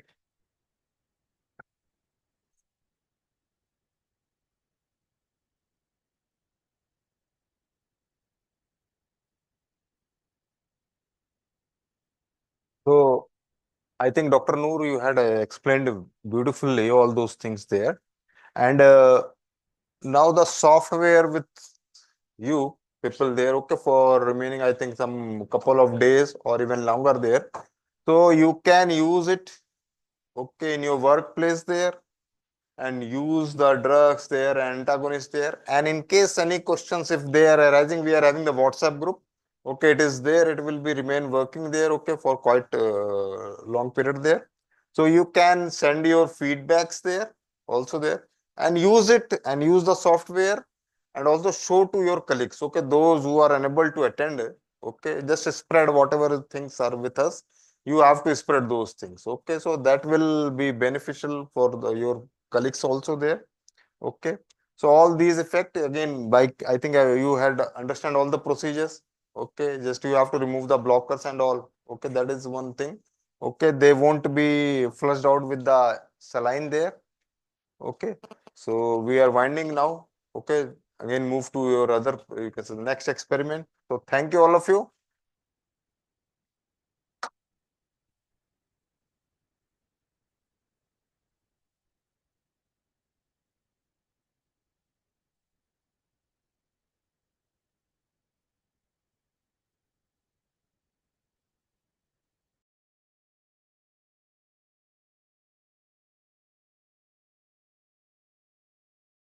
Yeah, because otherwise from back you can see. So good afternoon once again. So how many of you are doing PG, means MD pharmacology? All of you. Okay. So the first question, probably you are doing your long experiment in the examination. The first question your external examiner is going to ask, what are you doing? So sir, you have seen the schedule. What is being done here? So please, we don't utter like this bioassay. We don't utter like this CLIA, ELISA, colorimetry. No. What we are doing here, as per your question, sir, we are quantifying an unknown given solution of acetylcholine.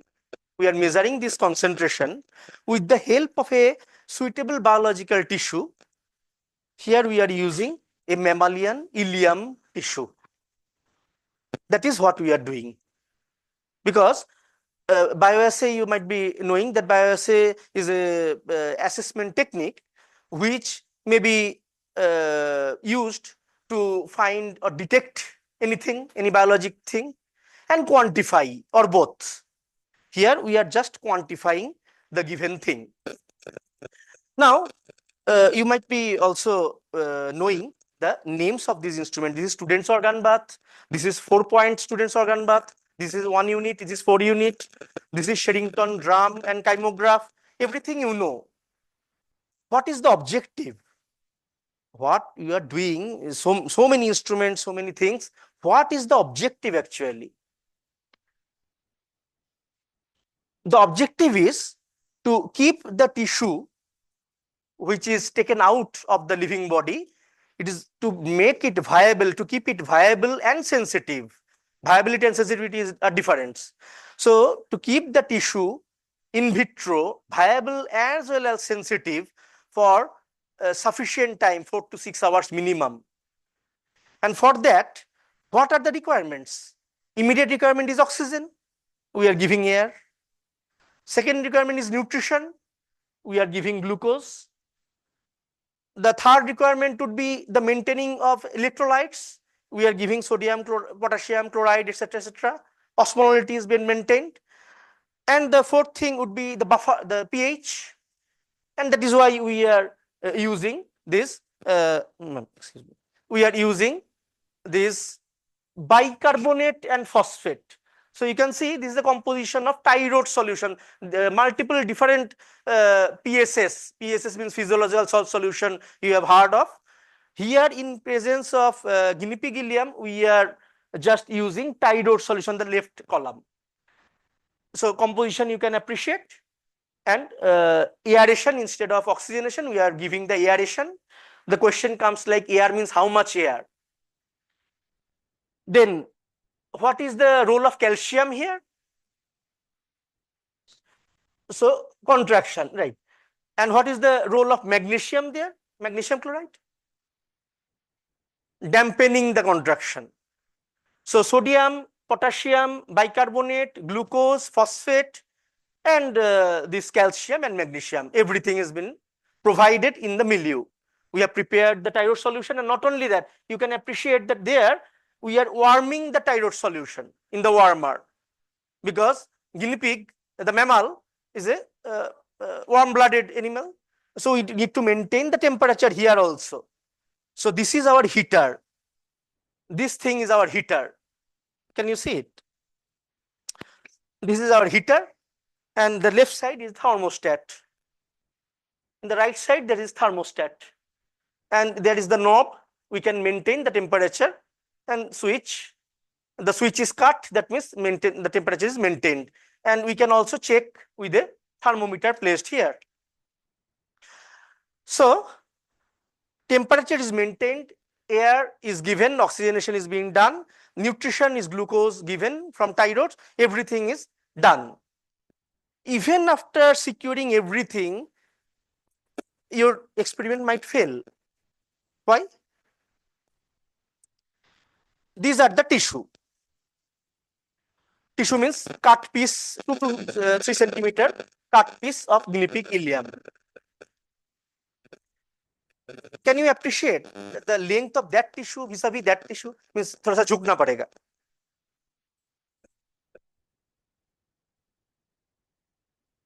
So that thing, 2 to 3 centimeter cut piece vis-a-vis that inner organ bath contains the tissue, there is some difference.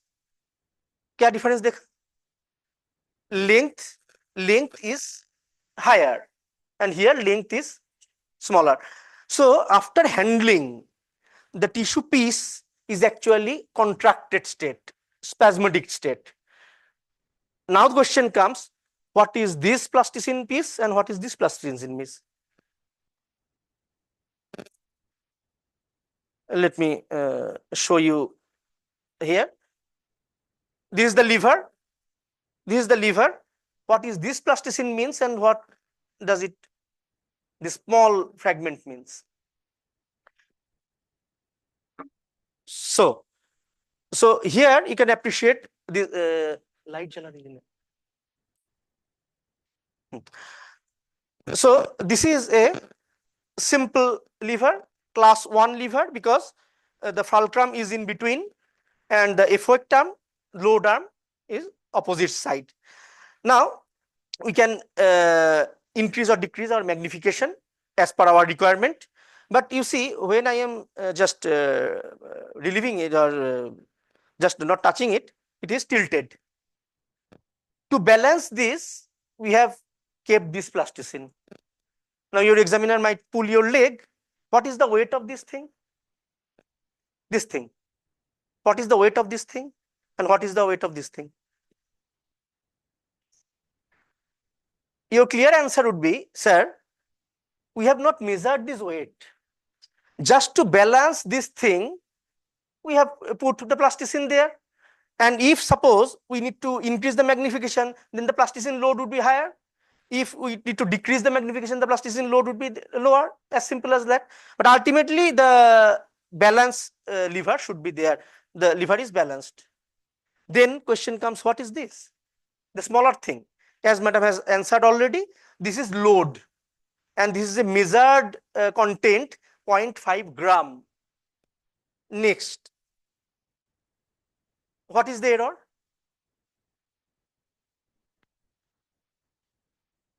What is the error here? We have put the load. We have measured the weight. What error have I done? The distance.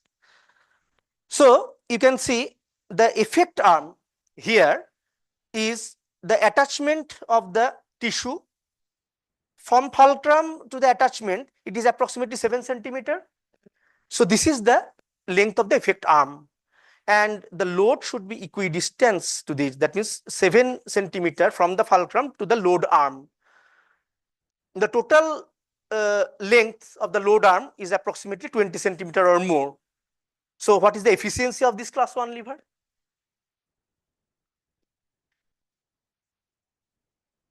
Effect arm smaller, the load arm longer. What is the efficiency? Efficiency is less than 1. But what we are gaining at the cost of efficiency?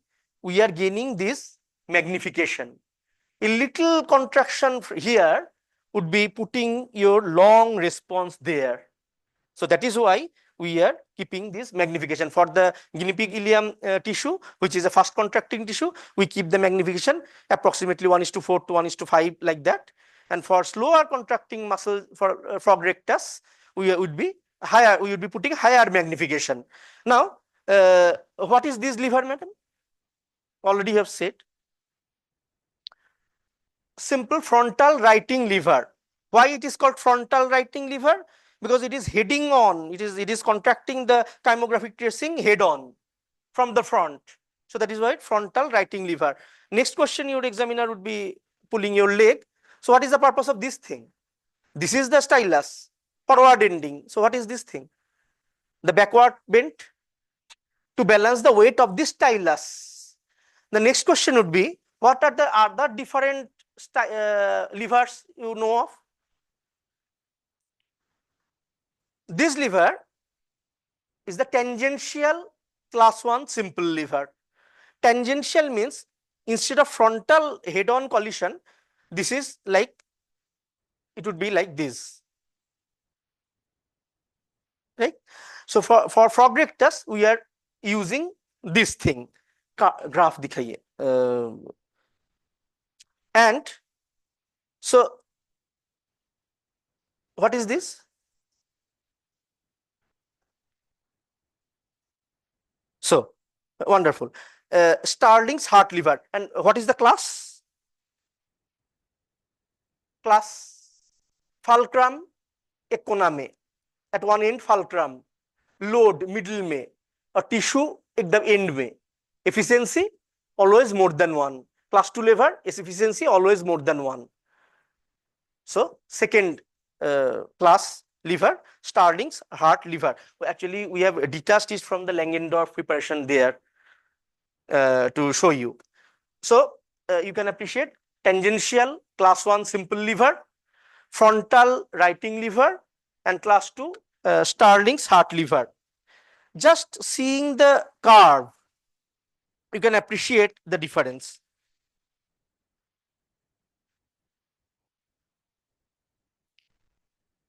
Which one, can you guess? Which one is which lever? Right.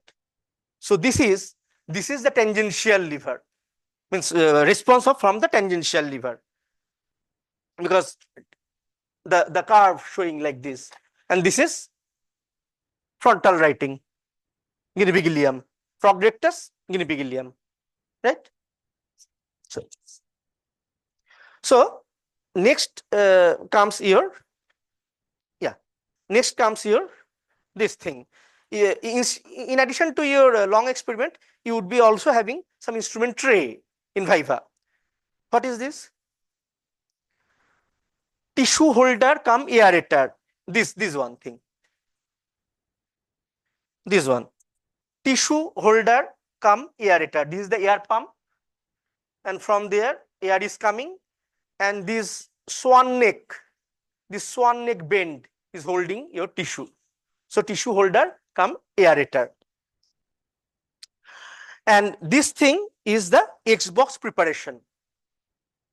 Anything you can do. You can increase or decrease this thing. You can shift rightwards, leftwards, whatever. So this is the X-box preparation.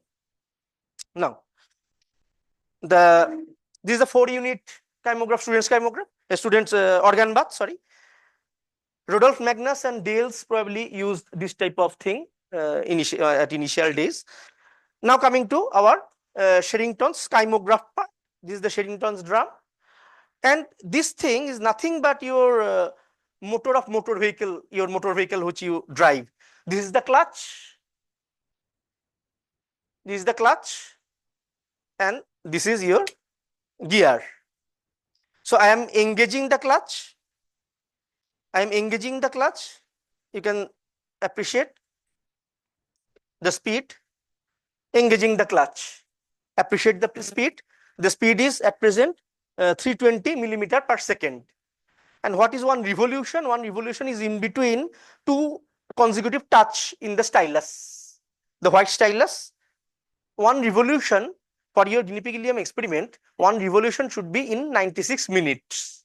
That means the speed should be, I am disengaging it, and then changing the speed of the gear. I am keeping 0.12 millimeter per second. Again, engaging,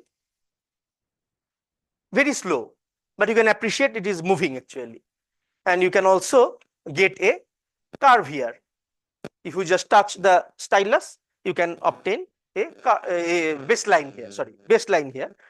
So this is the speed, regarding the speed. Now, let me tell you some other things. So inner organ bath made of glass. Inner organ bath made of glass. Outer perspex chamber just contains tap water, just to maintain the temperature. Now, inner organ bath, you can appreciate that there is a mark. So this mark defines the volume. The volume of the inner organ bath is 30 milliliter from that mark. We have measured, how did we measure? By letting the fluid out. And in a volumetric tube, a drum, we have measured. Now, next question your examiner would be asking that all the things have been set. All the things have been set. Even after doing everything, this tissue would not give you any result. What is the error is being done here?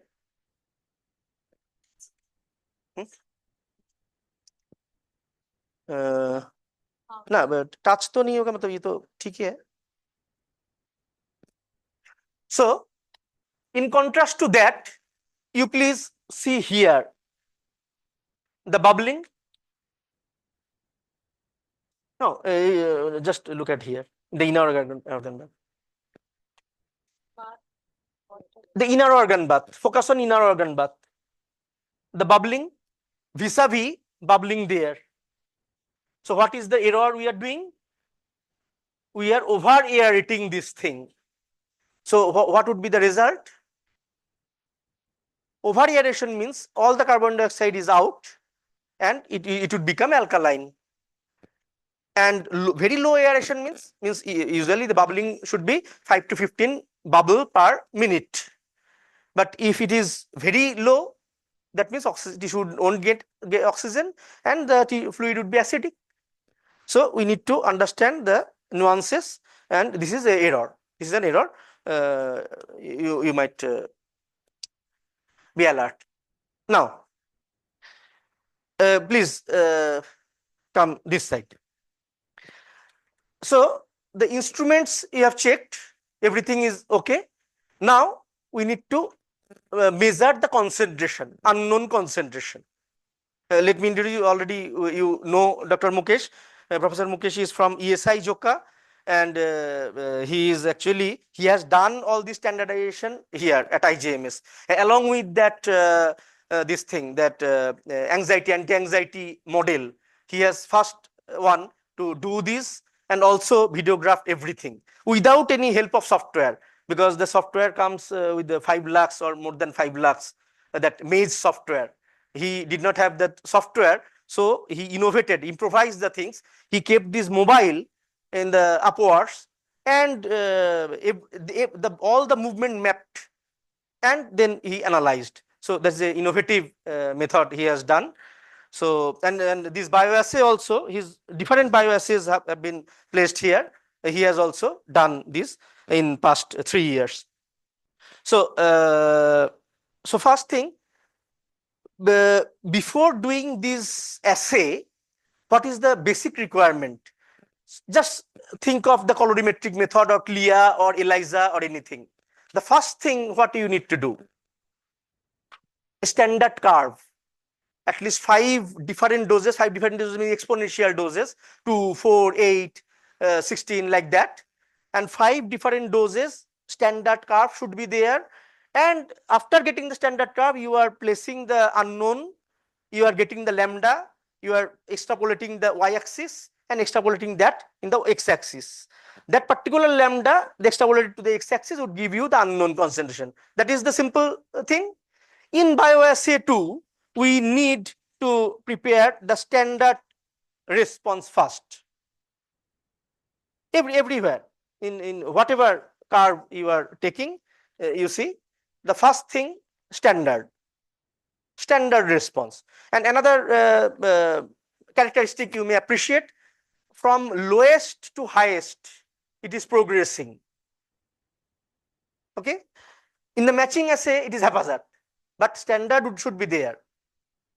So what are we doing actually for the standard preparation? We have been told that this is unknown concentration of acetylcholine, and we are only are quantifying this, not detecting anything. So from our stock, we have kept the acetylcholine pure, and we have prepared 1 milligram per milliliter solution. Now,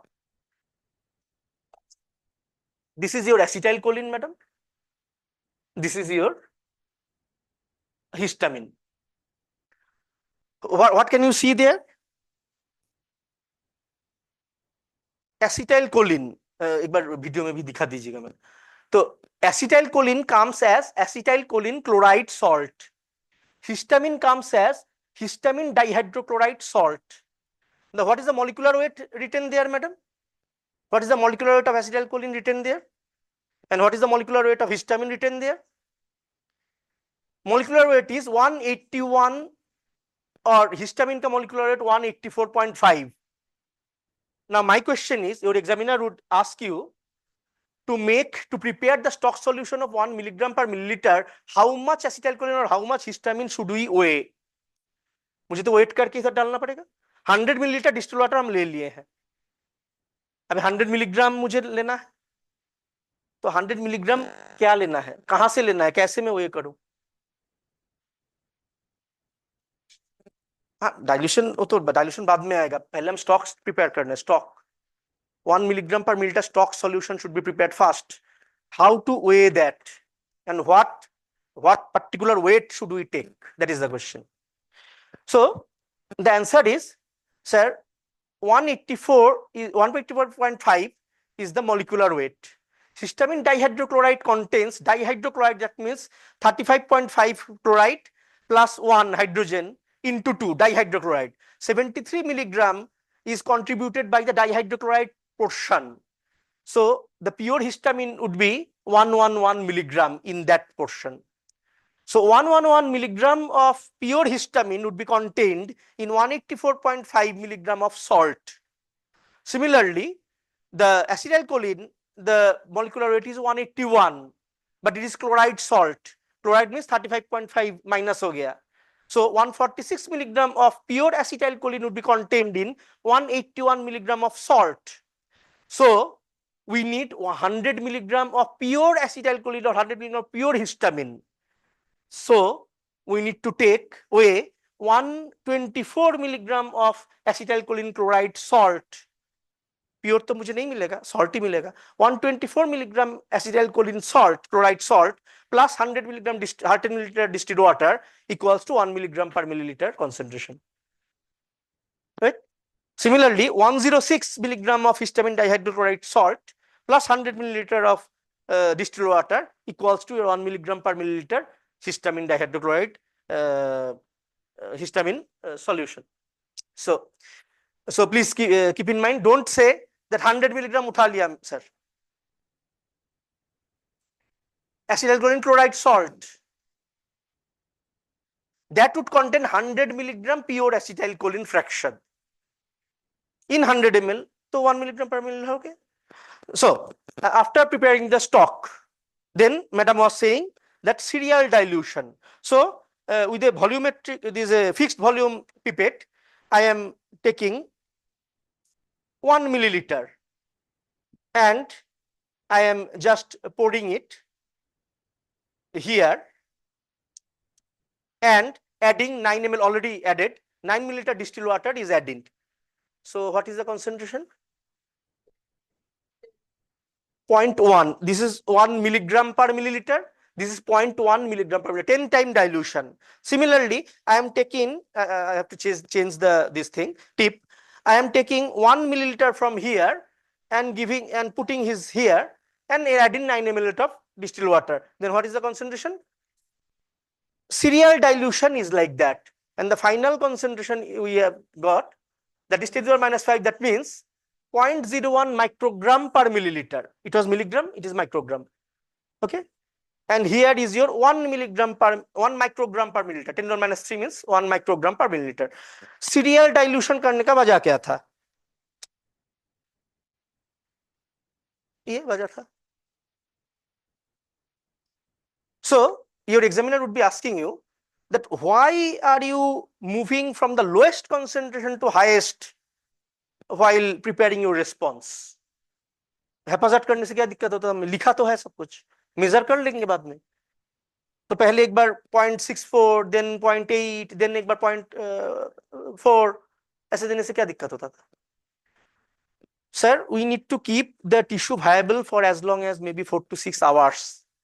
And haphazard administration of different doses and fast administration of high dose would decrease the sensitivity of the tissue. So therefore, we would be starting with lowest possible concentration, even if that is not showing anything. You एक बार दिखा देते हैं sir, पहले disengage कर लेते हैं, तब घुमा सकेंगे. ये आपका पुराना बैच सुबह से ये सब करके गए हैं, आप लोग भी कीजिएगा. So these are the baseline. Then something is coming but no response. Is this response? कुछ ऊपर चल रहा है? Is this लाइट जला दीजिए ना, लाइट जला दीजिए. नहीं, ये लाइट नहीं जल. So this, can you appreciate from there? So this thing just ऊपर एक notch दिख रहा है. Is it a response?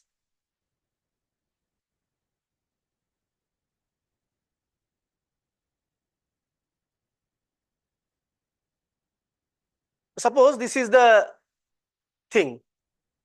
So which one is response and which one is artifact? एक बड़ा लंबा लंबा कुछ दिख रहा है. Suppose you have to measure the length. You have a scale and somebody said that, or your examiner said that please measure the response and tell me what is the response. तो कहां से कहां तक measure कीजिए? Baseline से. ठीक है, ये बेसलाइन मिल गया और ऊपर कहां से कहां तक? up to the highest level, madam is saying up to the highest level. Highest level तो इतना तक है, तो इतना तक मैं मेजर करूं क्या? Again, let me show you what is happening there. This part, this extra thing, this is actually for buoyancy. जब भी हम लोग वॉश करते हैं ना, वॉश करते हैं तो ऑटोमेटिकली ये हिल जाता है. So that is for this extra part, notches below and upwards. These are for buoyancy. You can understand from here. Your previous batch has done this. Nothing is coming. It is not response there. Just notch. And here it is coming. The response is coming. So response is only maybe 2 centimeter, but notch is maybe as high as 5 to 6 centimeter. So you need to appreciate this thing. So let me show you what a cycle is. Many times examiner would ask you that show me a cycle. Cycle means ये जो start किए हैं, starting में एक baseline दिख रहा है. You can appreciate the baseline, then a response, then again baseline. So one cycle means this one response along with these baselines. So what we are following, 30 second, 30 second, 3 minutes. This cycle we are following here. 30 second, 30 second, 3 minutes. What is that?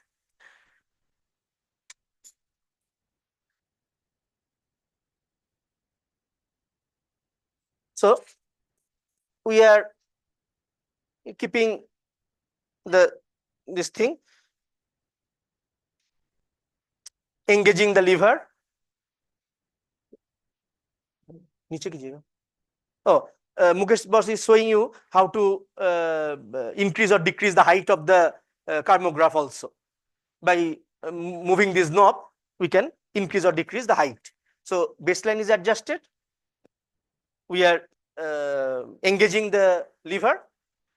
Now, first we would start the drum. After starting the drum, we would allow, start कर दीजिए. We would allow 30 seconds. So 30 second baseline हो जाएगा.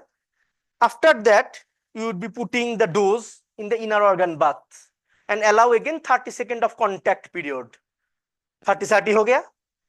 Just after completion of 30 seconds of contact, we would be immediately stopping the drum rotation and would be expelling the water from there, from inner organ bath. Wash, simple bath. So, and again, we'd be keeping the tissue there with a fresh tie rod for 3 minutes. 30, 30, 3. 30 second baseline, 30 second contact response, 3 minute relaxation. This cycle would be going on and approximately more than 10 cycles you can see here. So let us demonstrate one cycle. Baseline आ रहा है?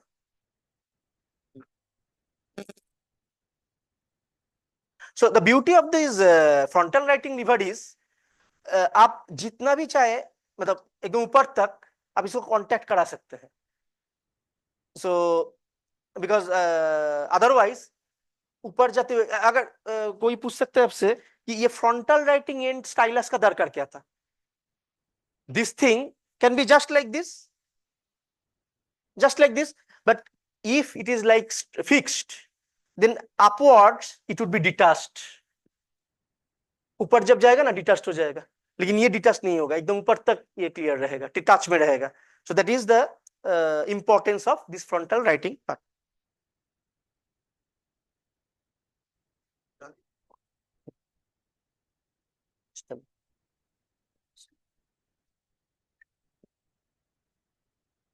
So baseline, you can appreciate. Now I am starting my stopwatch. So even in your examination, you can stopwatch दे दिए, stopwatch start कर दिए.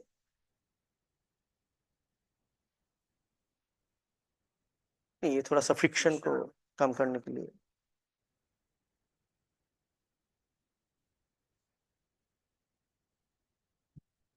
So response आए या ना आए कोई दिक्कत नहीं, हम लोग 30 सेकेंड्स बाद बंद करेंगे और आवाज देंगे. मुझे थोड़ा सा उधर जाना है वास्ते. 30 second is done. We are expelling the fluid from inner organ bath. And you can appreciate that there is, even if no response is visible, but there is a notch for that buoyancy. So that is the artifact. Now, your examiner would be asking you that response to nahi aaya. What might be the cause? Be assured that response आप examiner के सामने response नहीं दिखा पाए, इसके लिए आप fail नहीं कीजिएगा. But you need to explain what might be the cause or what are the possible causes for this thing. Wash कर दी और एक बार wash करना. So tell me one by one, what might be the cause of this failure? Failure means apparent failure. Number 1, जो आप उधर से देख के आए, एक नंबर टेम्परेचर ठीक ठाक मेंटेन शायद नहीं हो रहा है सर. आज टेम्परेचर सडनली ड्रॉप कर गया सर, तो आज सर ऐसे नहीं हुआ. Second, aeration. सर वाइवा देने गए थे, एयर शायद मिडिल में रुक गया था, तो ऑक्सीजन सर नहीं मिला, हो सकता है सर. थर्ड, टाइडोड्स. Very specific unit means one, you can appreciate 1 milligram, 100 milligram. 100 milligram मतलब बहुत ये होता है. तो 100 मिलीग्राम का थोड़ा सा इधर से उधर हो जाएगा, मैग्नीशियम थोड़ा ज्यादा हो जाएगा, to gaya thyroid. So some probably we are in a hurry, sir. Today is our exam, so probably some mistake has been done. Next, everything is, suppose technician helped you and everything is okay, even if it can be the tissue cannot be means may not be viable. What might be the cause? Sir सुबह से 3 घंटा हम ये कर रहे हैं sir, वो एक ही टिश्यू के ऊपर अत्याचार कर रहे हैं, तो टिश्यू सर अभी आया था सर, देखिए रिस्पॉन्स आया था, लेकिन अभी अभी टिश्यू शायद डेड हो गया सर, ध्यान नहीं दे पाए. Next, handling. तो एग्जामिनर सब आपसे मांगेंगे देखने की कि कहाँ टिश्यू रखा हो, कैसे किए हो, दिखाओ. So this is our tissue. So you can understand that even if we are not using this tissue, but we are maintaining the aeration, number one, and Shakil ji is repeatedly putting the warm thyroid here, temperature is maintained, everything is means done to ensure viability, right? So ये examiner आपको आके at least देखेंगे कि हाँ तुम at least किया, ठीक ठाक किया, कोशिश किया. तो दिस थिंग्स मतलब ऐसे अगर होता, ऐसे फेंक के रख दिए, तो that is not as per GL. So you need to ensure everything, even after ensuring that if it is not coming, then it is out of your hand. Now just और एक बार लास्ट टाइम एक बार try करना है, एक्सटेल कर देते हैं just एक बार. So just for the last time we are trying for the sake of you. Another cycle. So we are starting the drum, baseline, and starting our stopwatch.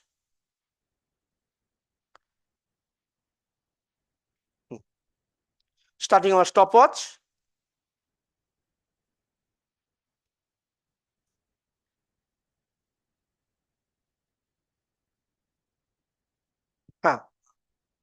So you can appreciate that very faint response is coming. That means tissue is still viable, but tissue might not be sensitive. So two different attributes you should think of: viability and sensitivity. So response is here. Immediately we would be expelling, that is giving wash.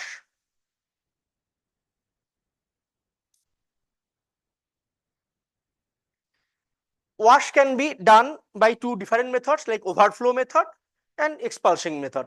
So actually ये जुगाड़ method लगाया क्योंकि actually this is our bottle. Actually it is leaking today. So हम लोग ऐसे pour कर रहे हैं, नहीं तो उधर से ही आ जाता. Anyway, so is it Marriott bottle? This thing, that thing, is it Marriott bottle? ये जो है, no.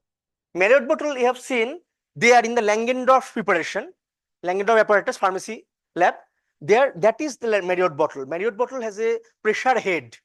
So below it has outlet, and above it has a inner air inlet. So fixed pressure is maintained by that thing. And by Langendorf's preparation, ischemic heart disease, etc., the model we are using that thing. So ये तो अभी समझ लीजिए हो गया. Suppose this is the thing you have done for 3 hours, 4 hours, and this comes, or this comes. Your examiner would be asking that, what is this? ये जो है, what is this? ये क्या है?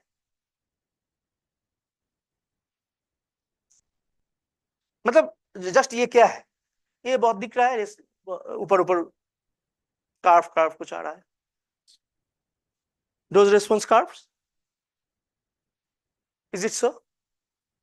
DRC. So this is the thing examiner would be doing to pull your leg. This is not DRC. This is not DRC.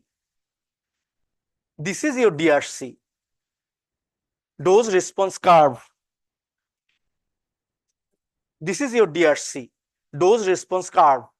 So what is this? This is graded dose response. Graded dose response. छोटा से बड़ा आप different dose दे रहे हैं, graded, ये it is not quantal, all और none phenomena है नहीं, तो graded dose response. So this is graded dose response. So you need to explain specifically, sir, this is graded dose response with increasing dose of the standard, known standard, and then the from there we have also placed the unknown in increasing volume. We don't know the dose, increasing volume. Then we have done the other things, 3 point जो भी मुझे करने बोला था वो मैं किया. So this is dose response. Now you get the dose response. What is next? आपको तो concentration निकालना है. अभी क्या करना है? ये तो मिल गया. Then you need to plot the curve, dose response curve. Okay. So what is this? For curve you need graph paper. What is this and what is this?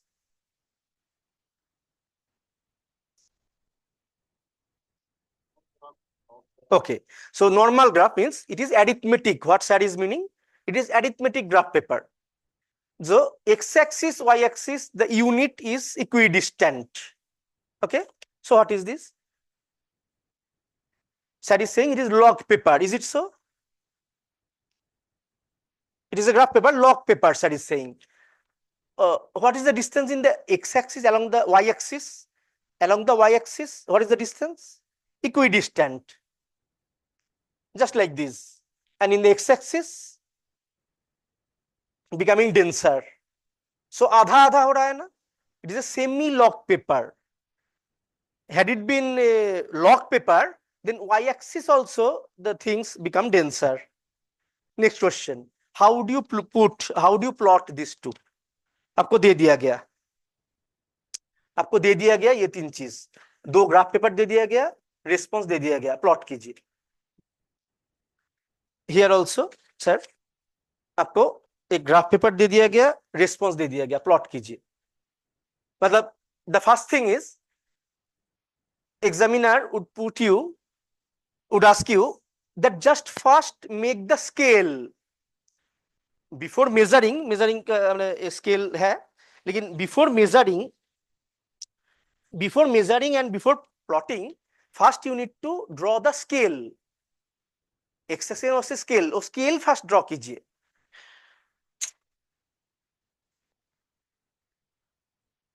आप करते रहिए, तब तक हम दिखाते हैं.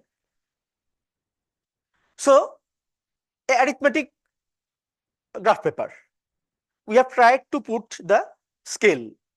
Y-axis 1, 2, 3, 4, 5, 6 like that. X-axis 1, 2, 3, 4, 5, 6 like that. Simple, equidistant. First question is, in the log paper, how would you put the scale? Again, I am repeating. X-axis 1, 2, 3, 4, 5. Y-axis 1, 2, 3, 4, 5, 6. In the log paper, semi-log paper, how would you put the scale? Y-axis easy, 1, 2, 3, 4, 5, 6.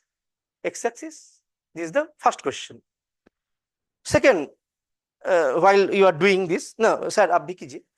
So while they are doing, let me tell you another thing. From the beginning, we are just appreciating our log DRC, log dose response curve. It has some advantages. See here. We are starting with 1 microgram per milliliter, 64 microgram per milliliter. Then we don't have any space to plot. 128 plot ही नहीं कर पाया, बाहर चला गया, अभी भी बाकी है. विसावी छोटा से एक कार्ड में पूरा आ गया. First advantage of log DRC, a wide range of doses you may put in the log or semi-log paper. Number 1. Number 2, the curve is coming like a big parabola type of thing. ऐसे करके play 2 हो जाएगा. And here straight line like that, straight line. So these are two very basic distinctive advantage of using log dose or something like that. So next question, your examiner would be asking you, आपका calculator कहाँ है? Log dose कर रहे हैं ना, तो log dose तो हाथ से नहीं ना कर सकते, लॉग डोज कैलकुलेटर दिखाइए. What would be your answer? क्या पुट करना पड़ेगा? लॉग डोज पुट करना पड़ेगा ना. लॉग डीआरसी बनाएंगे तो लॉग डोज पुट करना पड़ेगा.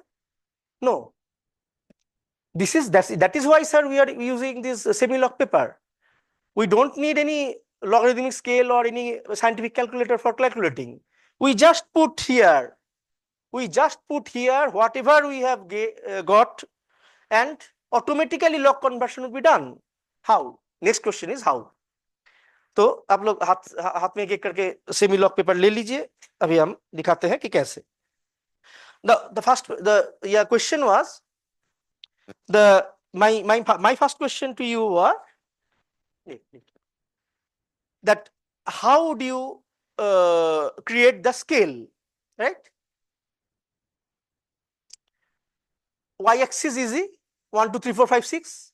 X-axis में 1, then 10, then 100, then 1000, then 10,000. These are the scale, not 1 2 3 4 5 6. Again, I am repeating. In the x-axis, the log scale, it is 1, then 10, then 100, then 1000. So next question examiner would ask you, where would you put 64 microgram per milliliter? दिखाइए. या first 8 microgram per milliliter कहाँ put कीजिएगा? दिखाइए. Between 1 and 10. 8 microgram per milliliter between 1 and 10. तो 8 कहाँ आएगा? 8 आएगा, ये ऊपर देखिए फिर से 1 2 3 4 5 लिखा हुआ है, तो 8 जहां लिखा हुआ है वहां पे 8 आएगा first. Next, where would you put 16? Between 10 and 100, where? Now the question comes, where? Okay, 10 or 2? 10 or 2? 2, what? 100. It is again divided into 20, 30, 40 like this. So 16 would be coming like 100 to 20 in between this. Right? Next, 64.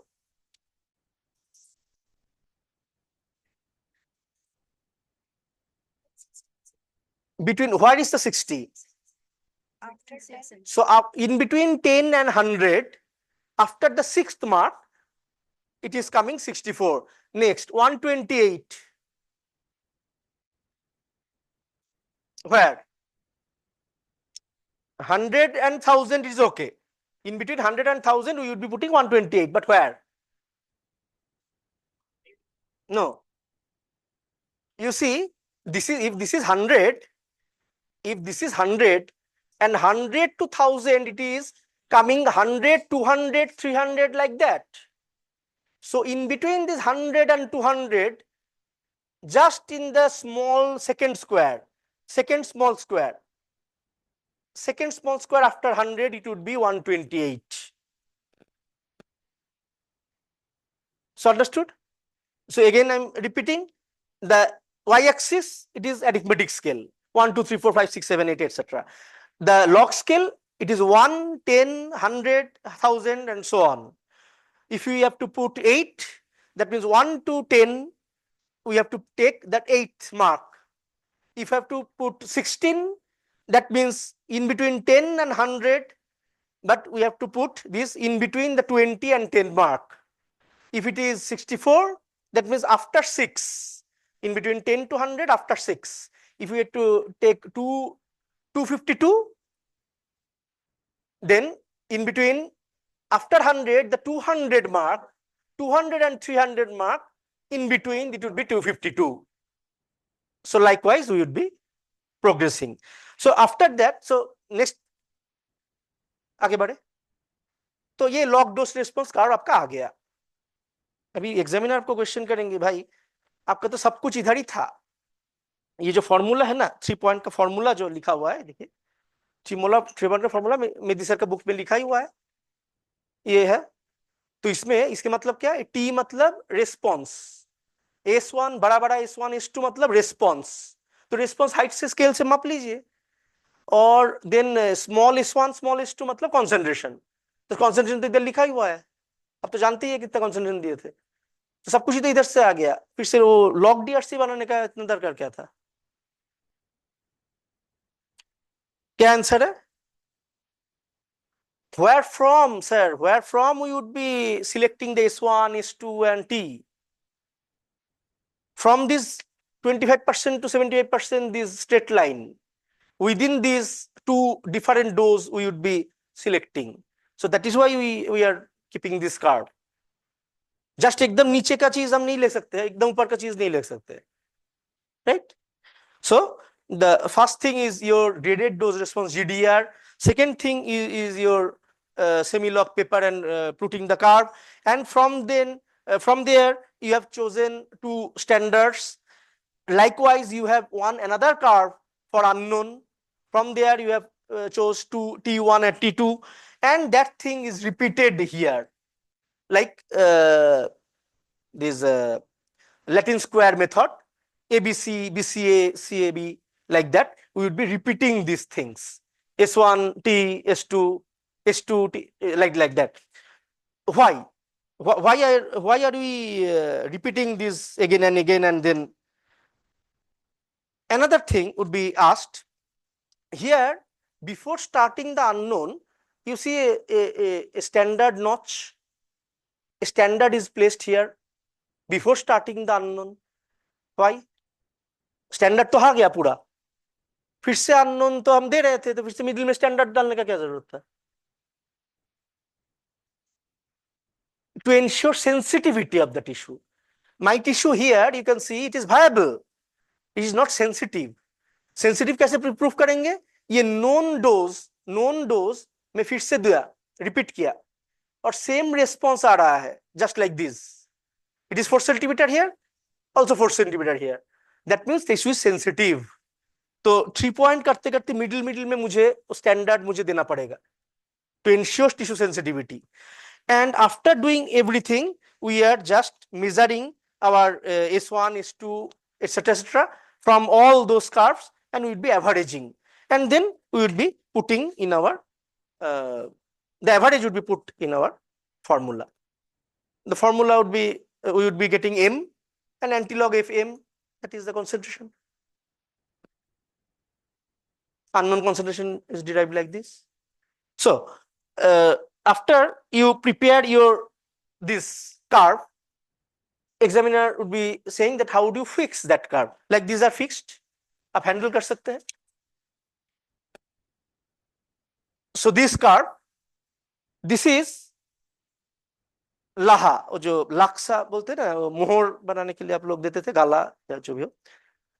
So supersaturated solution of the lax or latex in the methanol, supersaturated, the deposition can be seen here.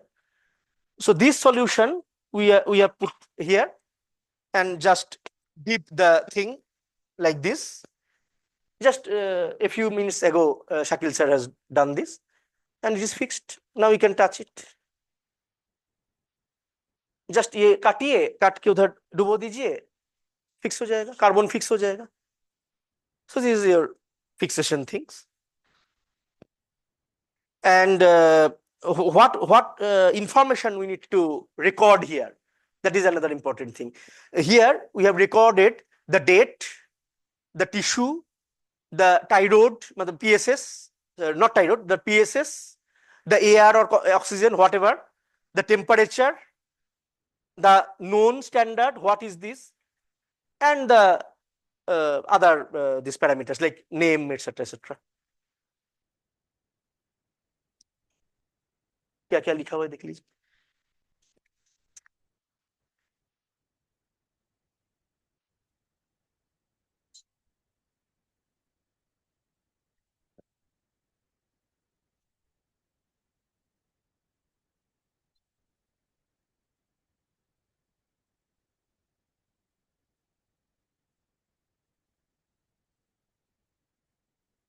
Drum ऐसे होता है, आप तो देख लिए थे ना, drum ऐसे होता है, हम लोग पेपर इसमें रैप किए और इसको ऐसे जो है बार्नर जो है बर्नर से जला के इसको ये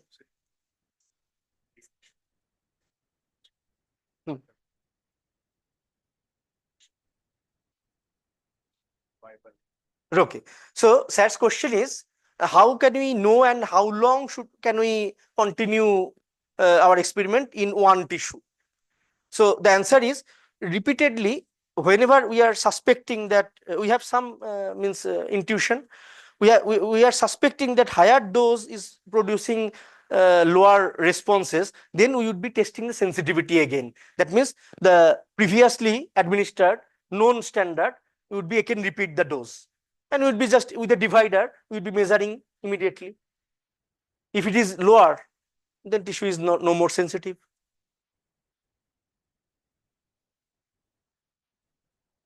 So the last question your examiner would be doing, the ये तो bioassay अभी तो नहीं चलता है.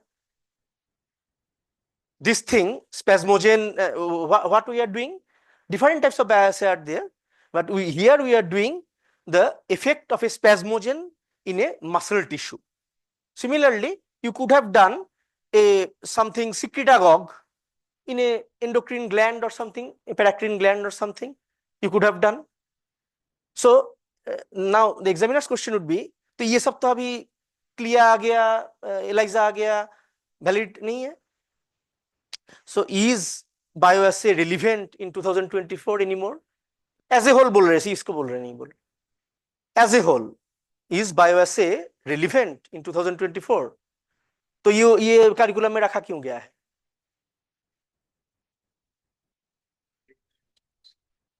Newer substance, like newer substance हम लोग एलाइजा कर लेंगे या क्लियर कर लेंगे या आरआईए कर लेंगे. कौन सा?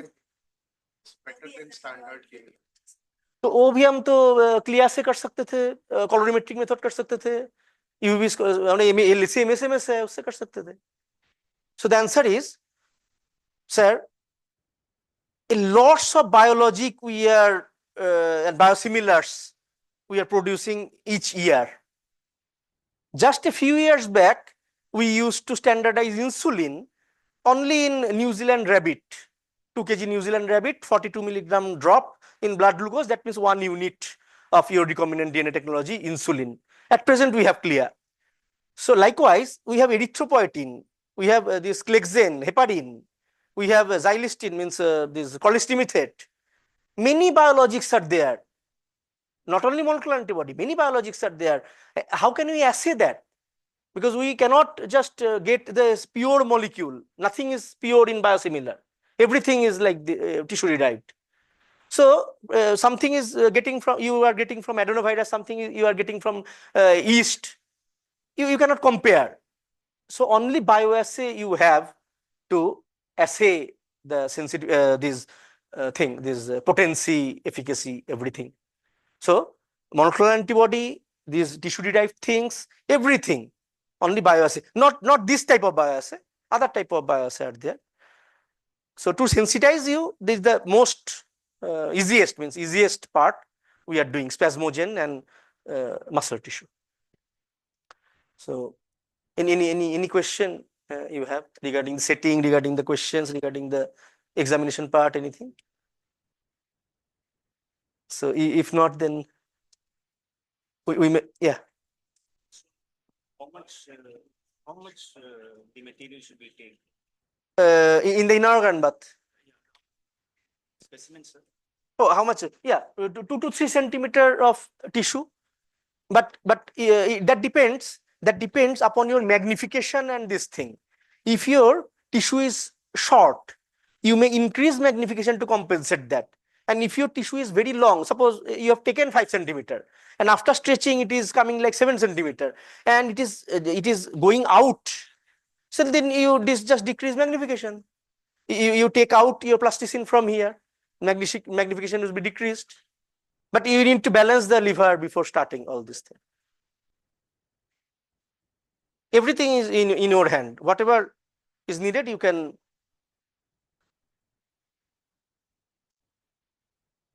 Yeah. Yeah. Immediately, just मतलब मुर्गा तो फेंक दिए हैं, वो फेंक दिए या उधर रखा हुआ है शायद. So immediately after dissecting the abdomen, we find out the cecum, and the terminal 10 centimeter we have removed, and we have taken approximately 10 centimeter of that ileum and taken, and our tie rods were ready, warm tie rods were ready, warmer is there, oxygenation was there, and we have dipped the tissue here. We have multiple bowels like this, and then after just very easily removing without any handling, just we have used these blunt forceps and gloves, and we have taken cut pieces of maybe 4.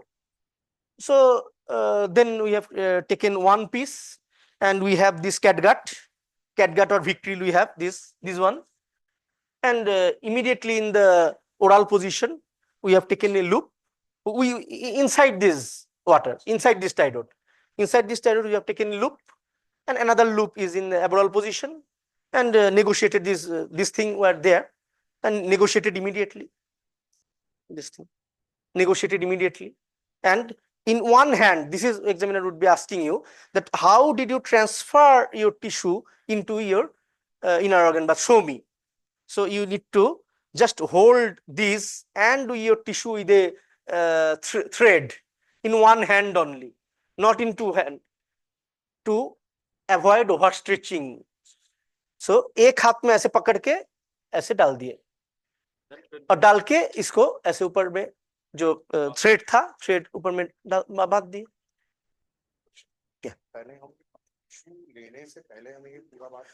एकदम काल रात को हम लोग सब major करके, except for magnesium, सब, क्योंकि मैग्नीशियम एकदम हाइड्रोस्कोपिक होता है. आप मैग्नीशियम इधर देख सकते हो, उधर देखे पूरा. तो मैग्नीशियम ड्राई करने के लिए हम लोग जो उधर में डेसिकेटर लगा हुआ है, देखिएगा उस साइड में, तो डेसिकेटर में मैग्नीशियम 2 दिन से हम रख दिए थे. नीचे सिलिका, ऊपर में वैक्यूम, डेसिकेट हो रहा है अभी भी, देखिएगा.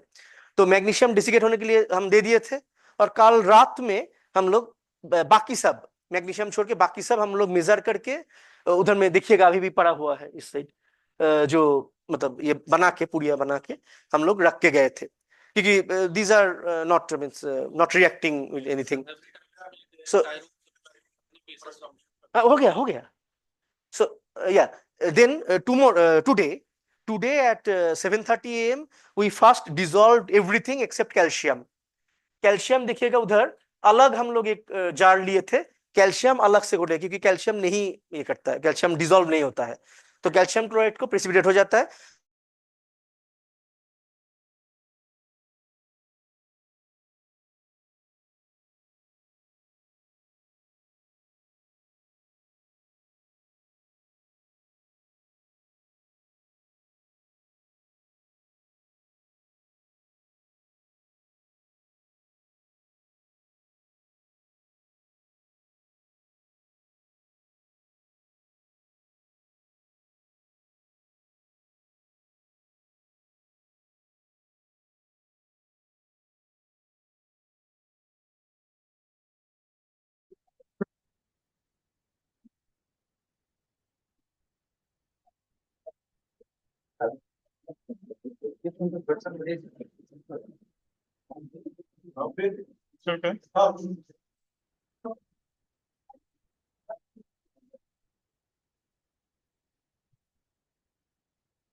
Welcome back, everyone. Let us carry forward the post-lunch sessions.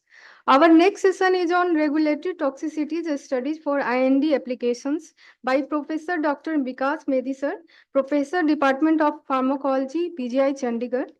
Sir is a Chief Editor in Indian Journal of Pharmacology, Coordinator of PGI Pharmacovigilance Center, Chandigarh, ex-secretary Clinical Pharmacology of Indian Pharmacology Society, life member of Indian Pharmacological Society and Association of Physiologists and Pharmacologists of India.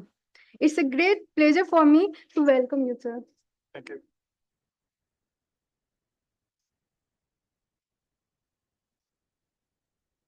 So thank you very much. Can you hear me from the back? Okay. So can you hear me, all of you? Okay. So after having food, it becomes challenging, and especially when you know this compound and you identify risks. So actually, I thought of coming in a broad way. So I thought of taking a lecture for conventional pharmaceutical product as well as vaccine. How do you look at the regulatory toxicity profile? Okay. So I'll just begin, that any product we wanted to develop, you have a belief as an undergraduate and postgraduate that we have all the medicine for all the disease. If you ask a UG student, that they'll tell you that they have a belief that they have, all the medicines are available for all the disease. So you have to tell them that we have limited medicine. There are many disease conditions we do not have a medicine. I'll just give you an example. Celiac disease, we have an ample of patient. We have been working for last 10 years. We develop a diagnostic criteria. And when we diagnose, what we say, you have a gluten-free diet, autism. So you can make a list of diseases, even the rare disease. We have 450 rare diseases. We had published an editorial on rare disease, and somebody had sent me a letter, and that's institute from Mysore. And they asked me, how do you define a rare disease? Okay, and that institute is for any of this medical terminology, they actually take a decision. And they sent me a letter that how do you define a rare disease? And we did not have a definition of orphan drug till 2019. So when NDCT rule was released, then we had a definition of orphan drug that less than 5 lakh population. So that is why it is very important to look. And as you know, the drug development, process is very, very costly. So you have been working number of drug, ultimately success stories is maybe 1 and 2 after 12 years, 14 years. So if you look at that preclinical toxicity study, because there is a debate before COVID, US commissioner had signed a document to go for an alternative to toxicity study. And they said that you do not have to go for a toxicity study, you can directly go for a human studies. Okay, so you might have seen that I used the word preclinical toxicity study / non-clinical toxicity study. What does it mean, non-clinical toxicity study? Because there's a movement is going on that can you replace the all together so that you can have alternative in vitro method or other method, and you can go for a drug development process. Let me tell you one thing, that we develop a human model in India also. We had an earlier concept of microdosing and phase 0 study. Okay, you directly go and give very minute amount of the drug and you evaluate how it is going to behave. So recently we had released a guideline, please go to the guideline. Okay, human model, we actually received around 356 comment, and somebody had gone to Chennai court also, to against it. So it is like that during the COVID time, we develop a vaccine in 8 months. Okay, and that is what we actually have, that can you accelerate the process of any of the drug development process? And that is why government has released that human model, and obviously it is going to take time. So otherwise, if you look at that, when you do regulatory toxicity study, it's all depend how you look at the drug. You wanted to use for 10 days, what you need as a regulator, you need a acute toxicity study. Give a single application, observe the animal for 14 days, then you evaluate. You wanted to use for 28 days, beyond 30 days, they'll ask you that, can you go for a repeated dose toxicity study? That means if you use the drug for 10% of the lifespan, how the body is going to behave. Obviously, in case of diabetes, hypertension, Alzheimer's, we use the drug month together, years together. So during that time, only question you are going to ask that when you use the drug for more than 6 months, can it cause mutagenicity? Can it cause carcinogenicity? And that is why long-term toxicity study is required. You give the drug for 2 years time to the animal and see how it is going to behave. So altogether, ultimately what you find is you are going to look at the safety aspect in terms of NOAEL. Okay, what dose there is no adverse effect, what dose there is a lower adverse effect which can be tolerable, and ultimately you are going to file an IND. So if you look at that 5,000 to 10,000 compound you work, maybe one compound is suitable for going for the next phase. Okay, so that is what. So once you find that, definitely you go for a healthy human volunteers in a phase 1. Then once you establish maximum tolerated dose, you are going for a phase 2, and phase 2 also phase 2A and B. Then after completing that in patient, then you go for a larger studies, phase 3A and B, then you file an NDA, new drug application. Product come to the market, you have a surveillance system as long as product is there, but at least 6 monthly you are going to collect the report till 2 years and yearly till 2 years, because we call it a new drug. Once you launch till 4 years, you call it new drug, or till it is incorporated in Indian Pharmacopoeia Commission. But please remember, in case of vaccine, biosimilar, monoclonal antibody, we are not going to call it old drug. It is always a new.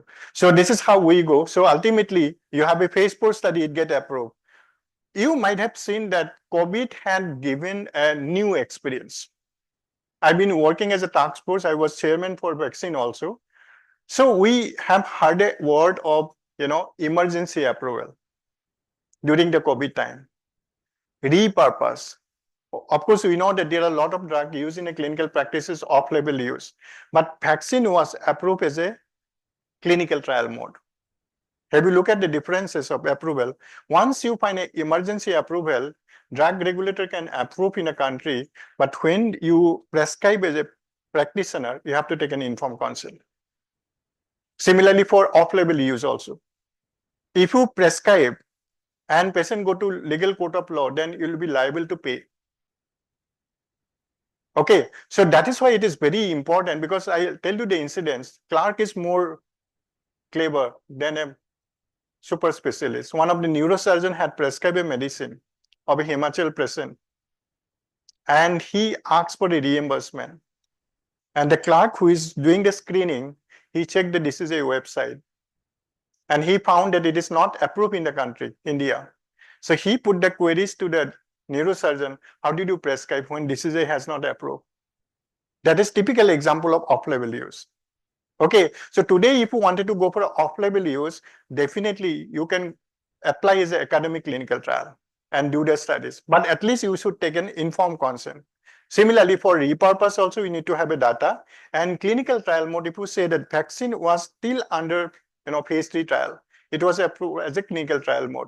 So these are points. But otherwise, if you go typically, you look for the in silico data, you go for in vitro data, you generate an in vivo study, proof of concept study, then again immediately file your novelty certificate, okay? Within a month you get it, then file a patent, you get it for 20 years, go for a regulatory toxicity study as per the clinical need. So this is how. So when you go for preclinical, you know that you say that earlier, all the drug may be developed accidentally. Like you have an example of penicillin, we have an example of certain drug like quinine and all. But otherwise, if you say that when you identify a compound, it is effective, you call it a hit compound. And later you call it a lead compound. When you establish a structure exhibitive relationship, and definitely you go for a patent. So patent may be in India, and patent may be PCT, or patent may be in other countries in order to survive. So this is how method is ligand is gone. So you have a target identification and target validation. So you know that the process, R&D process is such that you know that you're looking for a compound, it is in a pipeline. So definitely your team is going to work. So that time only, like I'll tell you one incident. Before COVID, US FDA had come to 5 places. To accompany one of the pharmaceutical company in Hyderabad. So they came for the 7 days. So I had gone for 3 days, and I asked the US inspector, what you're looking for? 7 days. And they said this company had given an application to US FDA headquarters in Washington, DC, and they put it as non-mutagenic. But all the regulator, they have a database. They actually create a database. And in that database, innovator companies say that this drug is mutagenic. So they wanted to find out how mutagenic drug, it become non-mutagenic when Indian company apply. So that day, what we did is, we did a in silico studies, computerized one. How much it is mutagenic, you can do it, you can predict it. So these are, you can do it. But you know that today, anybody who goes to regulator, and if you say that we do not know the mechanism, not at all accepted. You need to know how drug is absorbed, how it is distributed, metabolized, everything, each and every finding you know. I remember one of this, Dr. Kotos was the chairman, I was a member of IND. And he asked that how you're going to give this drug formulation. Answer was, they said, we know about this drug, we'll prepare it. Then he was very angry. He said, "Aap pani mein doge, dahi mein doge." He was very angry. So you need to know that how the formulation is given. Why it is important? Because you might think of toxicity of drug, but what about toxicity of excipient? There's the issue, you know, that one of the company had launched a complaint to ministry about diclofenac sodium. And they said because of diclofenac sodium, there are a lot of acute renal failure. Okay, what is the reason? Because it is given in dehydrated patient. Diclofenac itself is a vasoconstrictor because it inhibits prostaglandin. Then its excipient DG, its name is DG or transcutanol. It is a potent vasoconstrictor. So they said that there are a lot of acute renal failure. So that is why it is very important that, you know, you need to look for excipient toxicity also. Recently, we had to work on food also. Food means that when somebody you go offer a cup of tea, if it is sugar free, you say always, I'll go for a sugar free. So in India, we have 18 artificial sweeteners.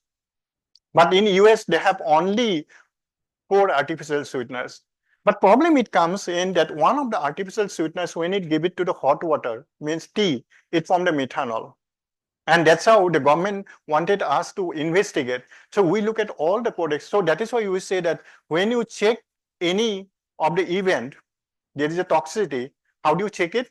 You go for PubMed, Google Scholar, all these databases. But in case of excipient, you go for a PubChem, ToxNet, Codex, global database. And that's how see that known compound, how do you look at the toxicity? I'll tell you another incident. One of these CRO, they were doing a study on amlodipine. Simple amlodipine, a lot of people, they take it for hypertension. So one of the volunteer, first phase, when he was given amlodipine, he was all right, 5 milligram antibody. Second dose, when it was given, he went to the bathroom and he was lying dead. So today, if you go to any BAB centers, you can say that every bathroom and washroom, there is a, you know, red button if this emergency. We put it from that incidence. Then I'm also a GLP inspector. So I went as a GCP inspector. Next, when I went for a GLP inspector, I could find they're doing toxicity study of bisalate, amlodipine bisalate. And that is why it is very important that when you look at the toxicity of any drug, please look at the excipient toxicity also. Okay, recent incident, I went to one of the sniper for GLP inspection. And I could find that they were doing study on propofol. I only said to him, don't you read the newspaper? There are a couple of deaths in a tertiary care centers of propofol. So they're doing a toxicity study of propofol.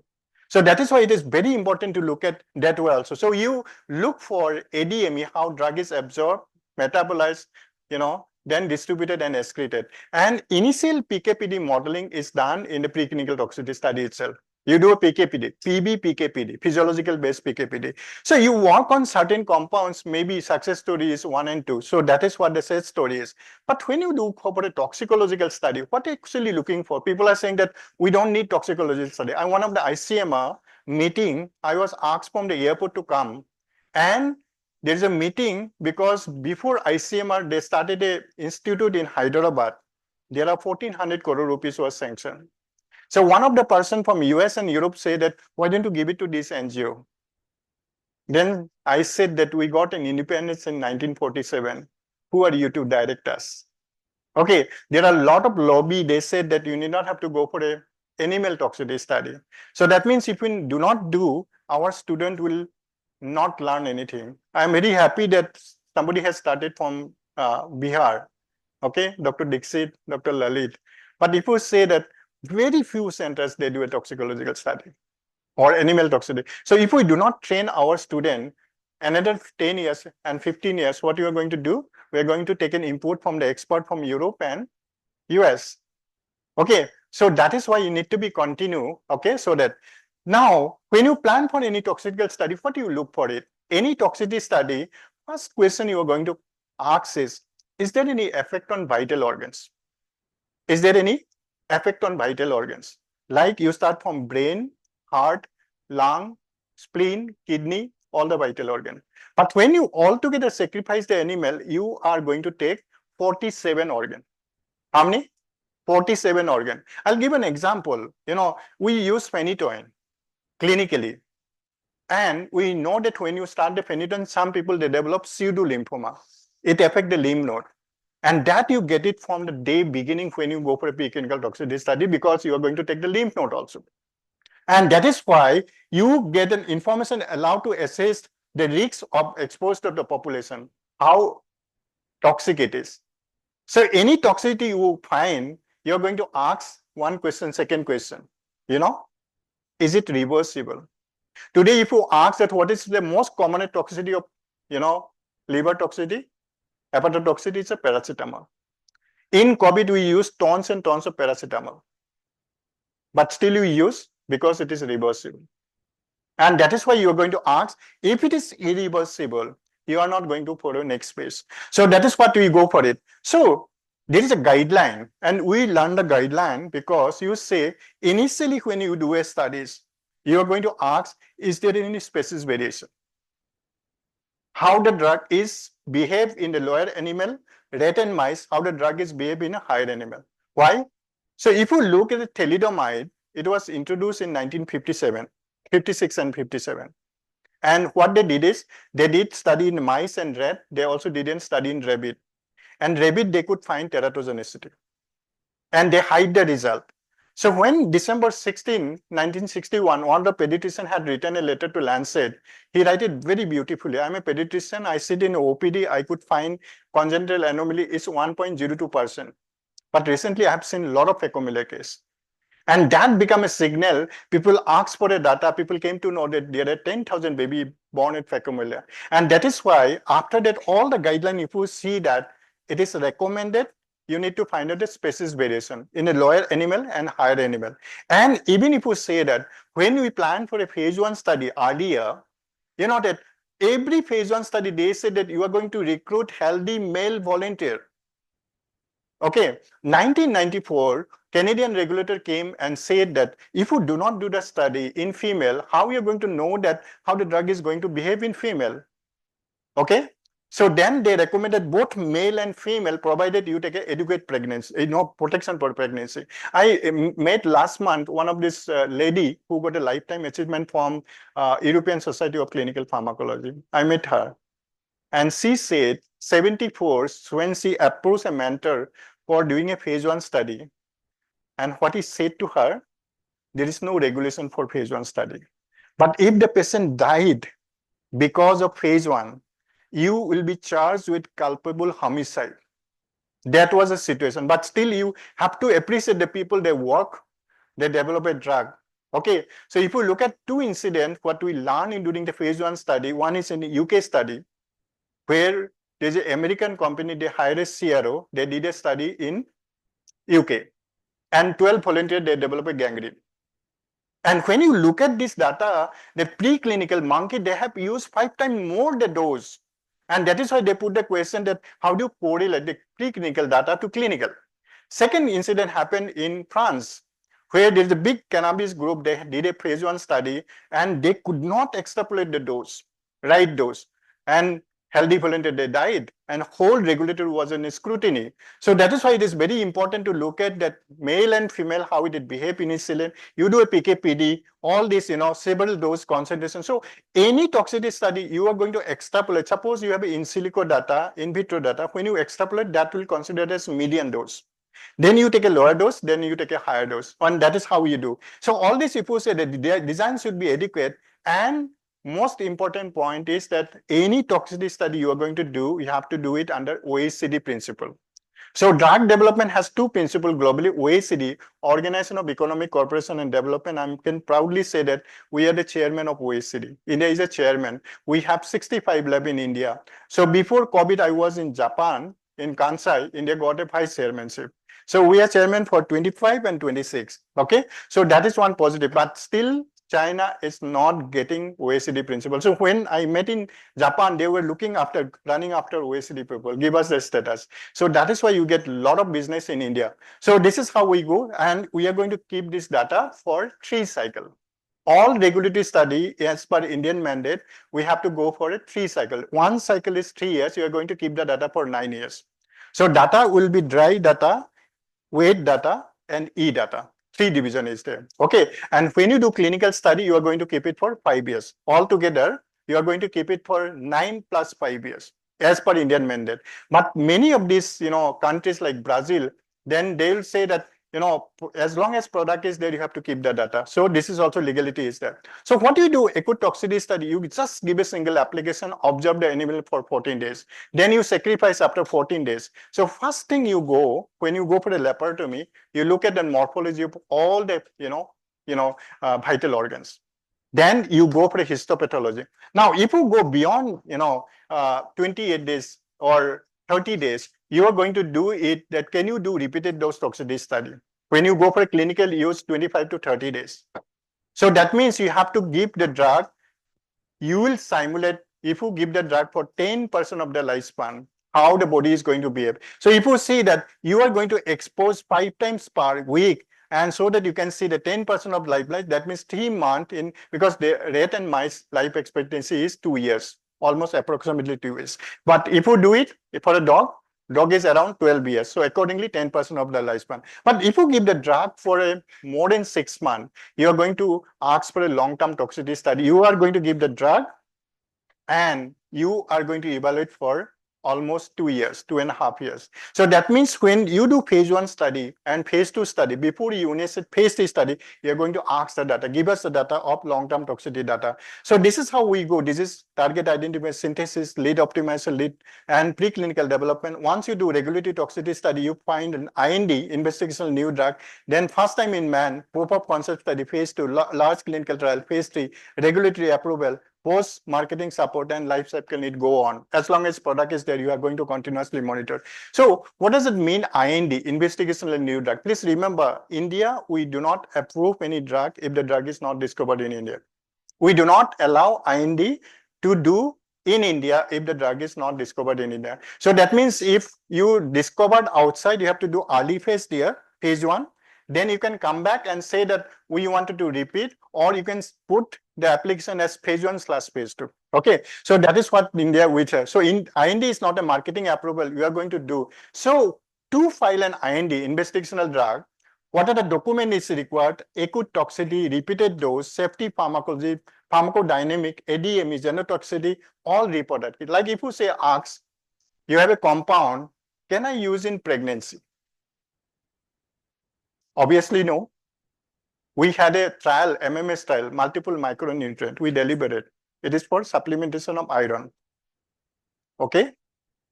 Then you say that we cannot recommend iron also in the early part of pregnancy because we do not have a data.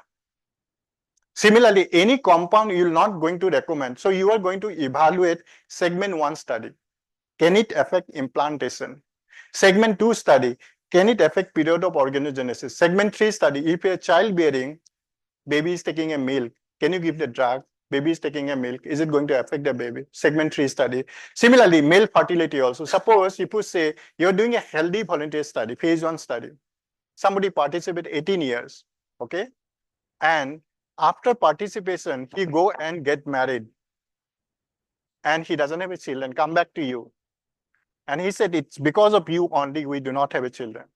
And that is why all male reproductive study also have been done. Okay, so this is how we go. So in the acute toxicity study, quickly, there are 2 rodent species. So you have to see that how ICH country they do, US, Canada, Europe, and Japan. So here we have 2 rodent, 1 rodent for the US FDA. So here 5 animal, minimum is 5 as per regulatory need, either 6, male and female, 3 to 4 dose. So you are going to take a median dose, one lower dose, and one higher dose. Then you can say that single bolus continuous infusion, then intended to use for a human use. If you are going for a parenteral, if you are going for oral, so definitely you have to generate that, and you are going to record all the clinical sign. Rat and mice is not going to tell you that I'm not fine. How do you look at? You just observe the animal. Is that animal is taking food regularly, water regularly? Is there any loss of fur? Is there any bleeding? So altogether, there are 27 clinical signs. You're going to record that. Okay, so that's how you, then after that, after 40 days, you are going to sacrifice. As I said that you are going to take out all 47 organs. Not only vital organ, all 47 organ, morphology and histology. You're going to do it. So this is how we do it. So here it is important that when you look at any design, okay, like clinical study, you have a control, you have a treated. Suppose you do a psychiatric study, you get 80% efficacy, and the moment you put the control, efficacy come down to 40%. So in experimental study also, you have a control, you have a vehicle control. Because ultimately, it is going to ask that is it because of the drug or is it because of vehicle? For example, I'll tell you, we wanted to develop a neuroprotective agent. Okay, drug is soluble in DMS. So when you send a paper, editor like us will going to ask, tell me, is it because of DMSO? Because DMSO is also, shown to be neuroprotective. So that is why you keep a fecal control group. Then you have a positive and negative control group. Positive is whatever standard treatment you are going to use, you have to incorporate that. Or you can have a negative control. So design should be accurate. So what you're going to do is you are going to extract the NOEL, no adverse effect at that level, and loyal. Okay, from the acute toxicity study, how it is going to helpful. So that will tell you that how it is toxic in mice as well as rat comparatively, species. Then you say that any of the organ in toxic, like liver toxic. So as I said, if it is liver toxicity, you're going to ask the question, is it reversible? Is it irreversible? If it is permanent damage, you said no, you cannot go for an express. But if it is reversible, then obviously if you stop the drug, liver function come back to normal, you can go for it. Then it provides an important feedback for clinician. So if you today say that, I remember one of the student had come to Igims, I was in casualty, emergency, 2 o'clock at night. And she said she had a fight, love affair. She wanted to commit suicide. She took 4 tablets of paracetamol, she came to casualty. तो मैंने पूछा भाई कहाँ से MBBS किया? बोला राशि ऐसे किया, मैं समझ गया. ठीक है ना? So you know that from this acute toxicity study, till 4 gram, it is safe. But if you go beyond 8 gram, you're going to lose the life. And this information you get it from the acute toxicity study, how you're going to manage in case of poisoning or accidental poisoning, or there is something else, overdose. So this is what we are going to use. But here it is important point is when you look at all the compound, because when R&D you have a number of compound. So here if you see the A is very safe, B is very safe, but you have a confusion, you look like C is very safe, but C is more toxic compared to D. C is more toxic compared to D. So that is what we have to take care. So when you do acute toxicity study, when you pretend to use for more than 25 to 30 days, you go for a repeated dose toxicity study. So here 3 to 4 dose, one on rodent basis or one non-rodent basis. So it is given for 28 days, like 5 times in a week, till 28 days, till 90 days, till 6 months, till 1 year, depending on whatever clinical use is there. So ultimately, here also the vehicle control is there. So what you observe, you look for all physical signs. You go for hematology, blood biochemistry, routine examination of blood, okay? All this, hematology, body weight, histopathology, everything you do. Now, please remember, when you go to any GLP lab, when you do, like you have been doing experimental study, you also do in a clinical lab, hematology. So then you ask a simple question. What reference standard you use? What reference standard you use? They'll tell you, if you go to south, fellow standard. If you go to north, come to the north, they'll say biorate. Okay, because this reference standard is a human standard. Can you apply for an experimental study? Because there is a difference.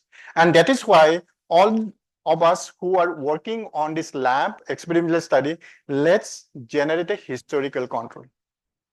You have a control group, you have done 20 study, you have a control group, let's have a historical control. And from there you can compare. Okay, so that is also you can do it. So how it is going to help incidence, severity, magnitude of normal range and reversibility of no adverse effect, that what dose you are getting, NOEL or loyal, you are getting it. So ultimately, question is coming is, can it cause genotoxicity? Mutagenicity. Many drug, it can cause mutagenicity. It may not cause carcinogenicity. So you have a series of tests, gene mutation, all these tests you can do it, in vitro test and in vivo test. So those lab who take a human sample, blood sample, they do, we always say that they do take a approval from registered ethics committee. That is also required. Okay, but you can do also animal study. Here the situation, because as I say, USFD had come to 5 places. What was the problem? Problem is when you make a slide, and it is manually counted. So in the lab, when you go for a manual counted, there should be peer review. You count, you give it to somebody else. Or you have a policy that 10% of the slide will be peer reviewed. You got the point? Because if you do a mistake, somebody can correct it. Or you have a computerized recording system should be there. Now, when you collect the data, there are what it is used called LQA. Have you heard of LQA? LQA is accurate, legible, contemporaneous, like that. So I went to a Bangalore lab and they were doing a mutagenicity study. I said, okay, I'm going to sit there for 2.5 hours. You do as per your SOP. And ultimately, I make an observation that this data is not contemporaneous. Because I could see that they're doing a study, they're not recording. So when you do the study, you have to record at that same time. You cannot do it in the morning and you are going to record in evening. It is not acceptable. A lot of people, they write on hand. So in JLP, we call it, if you do that, you cut your hand, put it in file. That means you don't do it. Okay, so that is what. So that is why in vitro in vivo. But when you use the drug for more than 6 months, okay, then it says that you need to go for a carcinogenicity testing. Or if the same class of drug have already potential, like omeprazole has a potential that it can cause colon cancer. Then if you develop a similar kind of drug, then you are going for, even if you use for 1 month, you're going for a carcinogenicity testing. Okay, but I'll tell you one thing, that we did not have a guideline of nano product. I remember 2008, because I'm in IND since 2008, we got 2 applications. One is cardiac eluting stent with curcumin and another is microimmersion. So we did not know that how to deal with this product, nano formulation. Because when you look at the nano, it has a potential that it will retain in that tissue for a long time. Any drug which is retained in the tissue for a long time, even if you use for 10 days, you are going to ask for a carcinogenicity testing. Okay, so these are situations. If it is active, it is retained, you are going to ask for it. So what you do is, you can see that you are going to include 50 animal. Earlier 5 and 6. So mice and rat, 50 animal, because you are going to follow up for a whole life, 2 years. Okay, and then here only changes that we use a positive control, a carcinogen, and also use the biomarker. Okay, and these are the use. So ultimately, you know that you can see that earlier the branch of safety pharmacology was not there. You have a number of examples, tarpinidine, cisapride, had to be withdrawn from this market because of cardiac arrhythmia. So now say any compound you are going to use, you have to go for all the system toxicity. Is it affecting CNS? Is it affecting cardiovascular? You have a telemetry. Okay. Is it affecting GIT? Everything system. So there is a whole bunch of safety pharmacology society. You can attend a meeting, very interesting. So if you go to safety pharmacology, meeting, they'll tell you, okay, regulator, we sit there. Academic, you sit here. And, all this industry, you go there. And they will deliberate the guideline. They'll ask the regulator, why did you write it later that? Is it practically feasible? This is a good exercise, okay? So that is what you do, all safety pharmacology study. Then all the vaccine we use, when they come to the regulator, we ask a single question. Can it cause autoimmunity? Can it cause autoimmunity? So in the preclinical study, they're going to generate this data. There are a lot of drug, anti-tubercular causes SLE. So you know from the beginning that it can cause autoimmunity. So immunotoxicity study is done initially. So you might have seen that when you look at that European standard or US standard, whatever duration of clinical use, you are going to generate all this data. So basically, if you go for 3 times more data generation, then it is acceptable. So these are up to 2 weeks. Then you go for rodent 1 month, non-rodent 1 month, up to 1 month, 3 month, and 3 month. 3 month, you go for 6 month, or non-rodent 3 months. So this is what the criteria for, US, Europe, and Japan, when you look at an ICS country. Now, you know that, what about a special toxicity study? As I say that you do all male fertility test. You do all female fertility test in terms of segment 1, segment 2, segment 3. So here if you take an example, how do you go for, I wanted to use promoters here. Yesterday we had a detailed discussion about some alopecia areata. Okay. And they said they have done all the study. And I said, did you do allergogenicity or hypersensitivity. They said, no, it is not going to absorb systematically. But if you say potentially 1 picogram also it get absorbed, and it is a bronchoconstrictor, how you're going to do it? So here it is very important in phase 1, phase 2, phase 3, where cause of concern for potential drug, including dermal application, then you have to do all the studies for to allergy. So as I said, your question is, can I use the drug in case of a pregnant woman or childbearing? So that means you have a segment 1 study where you are going to evaluate that can it affect implantation of this baby? Can it affect during the period of organogenesis? Can I give the drug during the child who is taking a mother's milk? Okay, so you go for all the segment 1, segment 2, segment 3 study. So in male fertility study, what do we do? One rodent species, preferably red, should be used. And how you select the dose, like you have a previous acute toxicity study, 14 days, or repeated dose, 28 days toxicity study.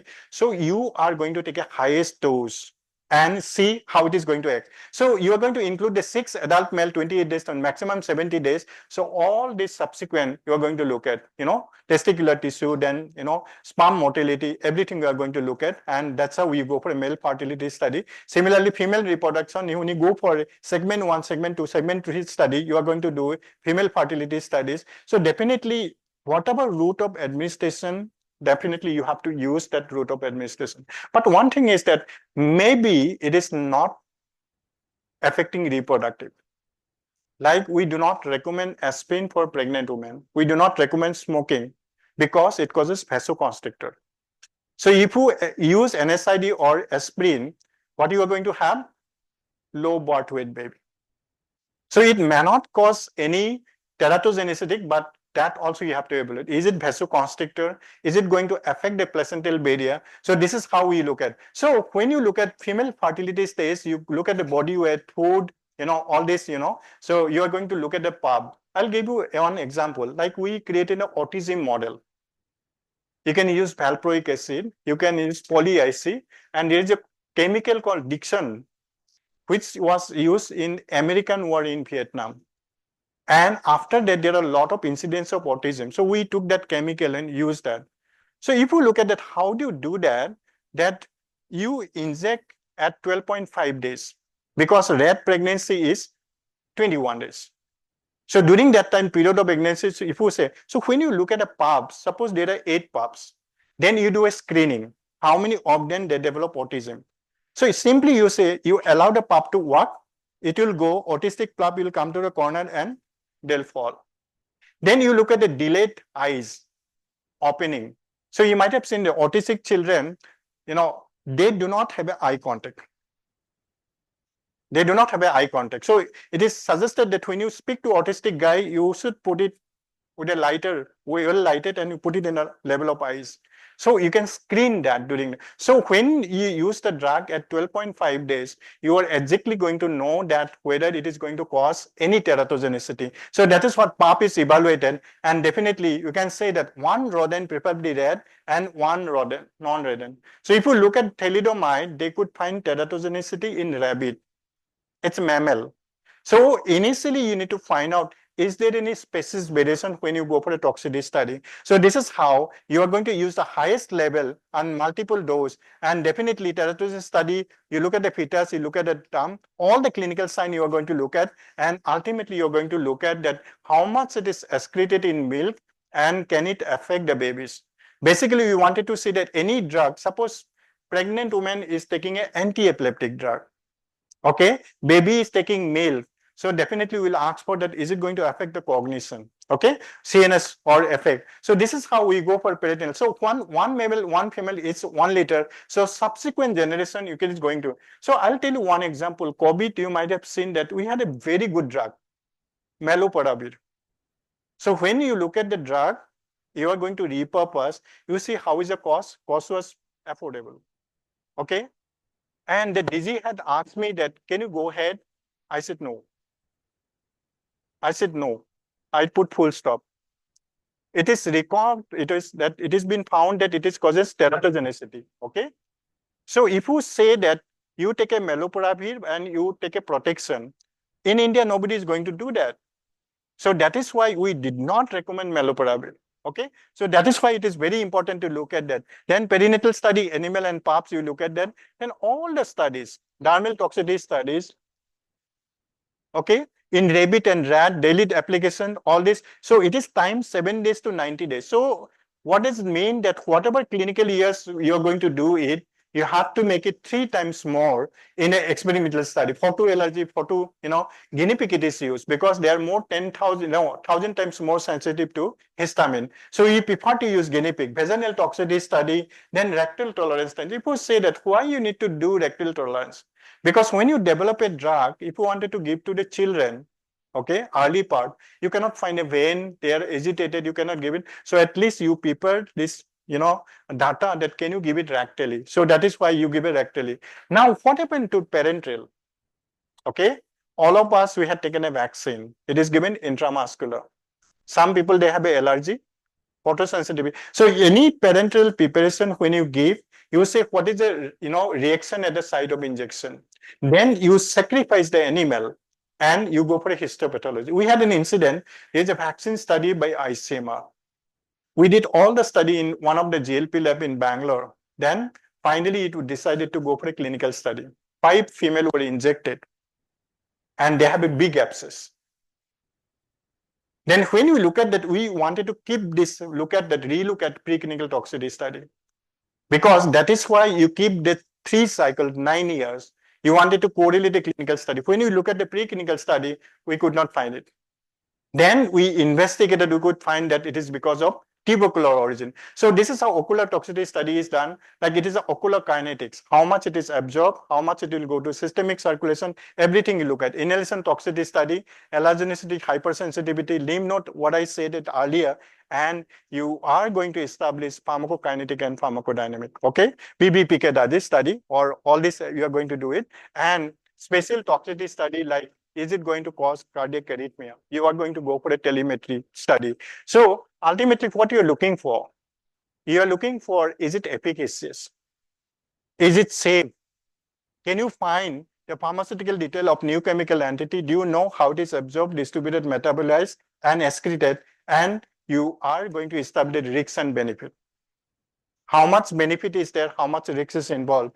Then the goal for non-clinical toxicity study is, can you characterize what is a toxic effect, the risks? So every product, if somebody say this product do not have any side effect, then you can call it that it is not a drug. Definitely it has some side effect.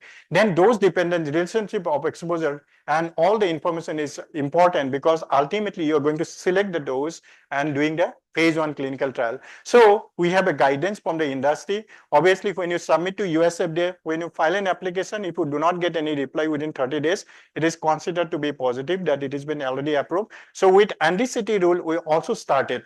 You make an application on Sugam portal. If you do not get any reply, it has been approved. So these are the information you are going to do it. But obviously, when you look at that, whatever preclinical data is required and whatever clinically used, if you go for 3 times more the data, definitely it is regulatory acceptance is there. So we have earlier Schedule Y. Now Schedule Y is replaced with NDCT rule, but Schedule Y for preclinical study still exists. So you accordingly route of administration, oral, parenteral, inhalation, local toxicity, dermal, vaginal, all the toxicity study you are going to do it. So when you make an IND application, you can say that these are toxicity study is required. Okay, but now it is accepted that if you do toxicity study under OECD lab outside India, still it is accepted. Then manufacturing information. So when you file an IND application, you have to have a test license for that product, or you have to procure the drug in a GMP condition and you can go for a test license. Obviously, clinical protocol, all detail about qualification and how we are going to do it. So altogether, if you look at that IND, they look at number of people, medical people, chemistry people, pharmacology, statistical, all together. So when you go to US FDA, 10 years back, they had 80 people to look at only kinetics. Can you imagine that kind of infrastructure they have? So altogether, they'll analyze that, application. If you do not get any reply within 30 days, they said it has been already approved. You can go for a phase 1 study. So as I said, India also started with the NDCT rule, New Drug Clinical Trial route. You make an application and definitely within 30 days, they'll call for a presentation and you're going to do it. So we have been doing a training. Yeah, I know, I'm going to close that. But I wanted to take it for the vaccine also. You know that vaccine, there's a full human dose. Okay, you do it in mice, you do it in rat. So you do also acute toxicity study, and whatever cycle of vaccine you are going to simulate.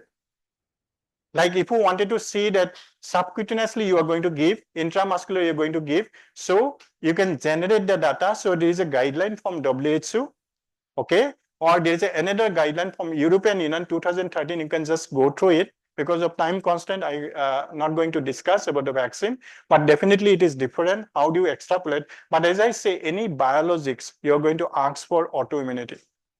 You need to generate that data. So that is how we go for it. And definitely these are some books you can refer. Okay. So thank you very much. Any questions you have, Jahin? Yeah, please go ahead. Yeah, the status of the veterinary pharmacovigilance. Yeah, good question. Actually, I just 3 days back only I presented. Basically, we had a G20 meeting. I was asked to coordinate 42 countries. So during that time, I'm also chairman for antibiotic panel. So what I did is, we have 237 lab.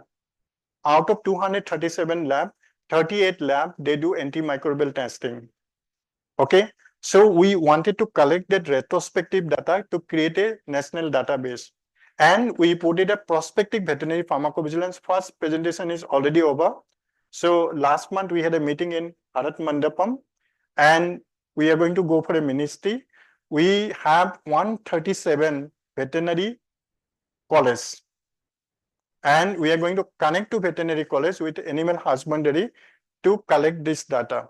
But when we actually look at, because when we deliberate, we ask the question, do you have an essential drug list for veterinary? Answer is no.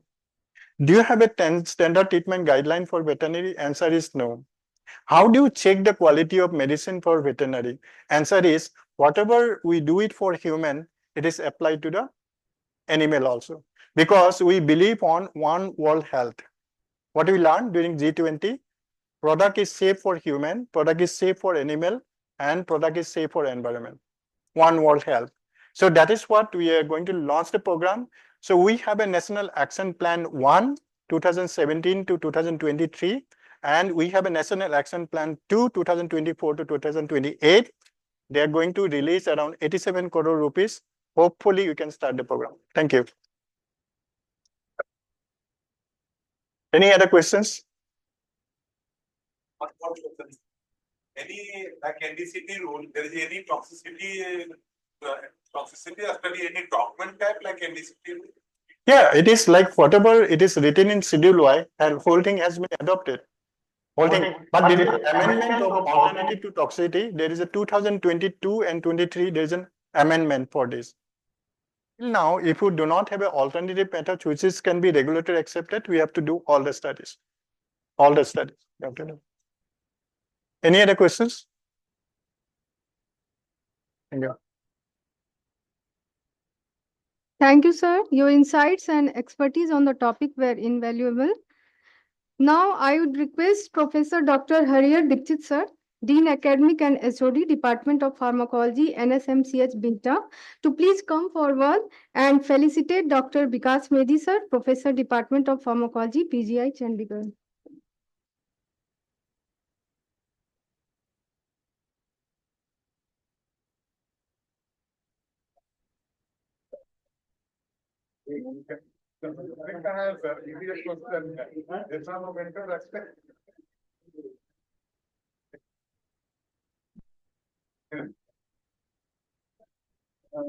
खोल लेना भाई आप भी जाना हाँ ये ना नहीं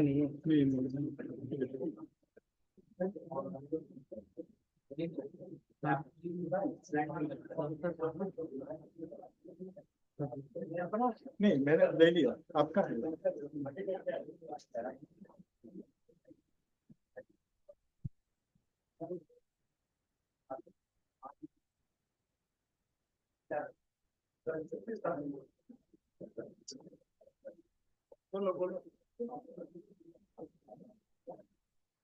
Now I would like to call upon Professor Dr. Harya Dikshit Sir, Dean Academics and Head, Department of Pharmacology, NSMCH, Beta, for the panel discussion on topic, does animal toxicity studies require animals?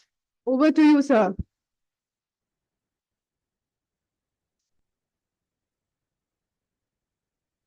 Thank you.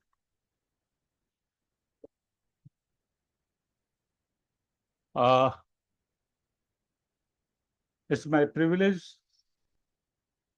to moderate panel discussion on the topic of does toxicity studies require animal? Today's our learned panelists are here.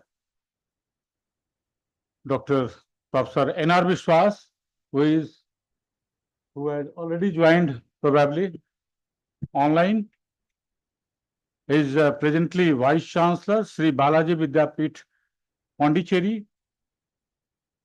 Offline, Professor Vikas Medhiji, kindly come here. He is presently Professor and Head of the Pharmacology, PGI Chandigarh, and others you have already described earlier also.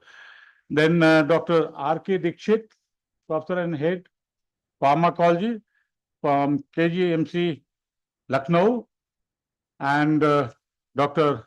P. Ramalingam, who is Dean in charge and Head of the Department of Pharmaceutical Analysis, NIPER, Hajipur, and Professor Dr. U.S. Chakradhar Rao. Presently, he is in Department of Medical Oncology, JIPMER, Pondicherry. So, first, I welcome all the learned panelists. About 1 hour, we have to discuss about all the nitty-gritty of the animal experimentation. We all know animal experiment has been the gold standard since 20th century for risk and safety assessment of all chemicals, pharmaceutical, and cosmetics which are used for the patient purpose. We all know toxicity studies are the initial inevitable step of the drug development process in both the modern medicine and alternate medicine also. Till date, all the guidelines for toxicity studies have recommended the use of animals. In addition to the new drugs and clinical trials 2019, the CCRAS General Guidelines for Safety Toxicity Evaluation of Ayurvedic Formulation 2018 in India, the international guidelines such as WHO and OECD have recommended the use of different animal species and methods for toxicity studies. NMC, in its recent PGMER 2023, clearly mentioned that animal experiment should continue in post-graduation CBME course for physiology and pharmacology that was notified in Gazette of Government of India also.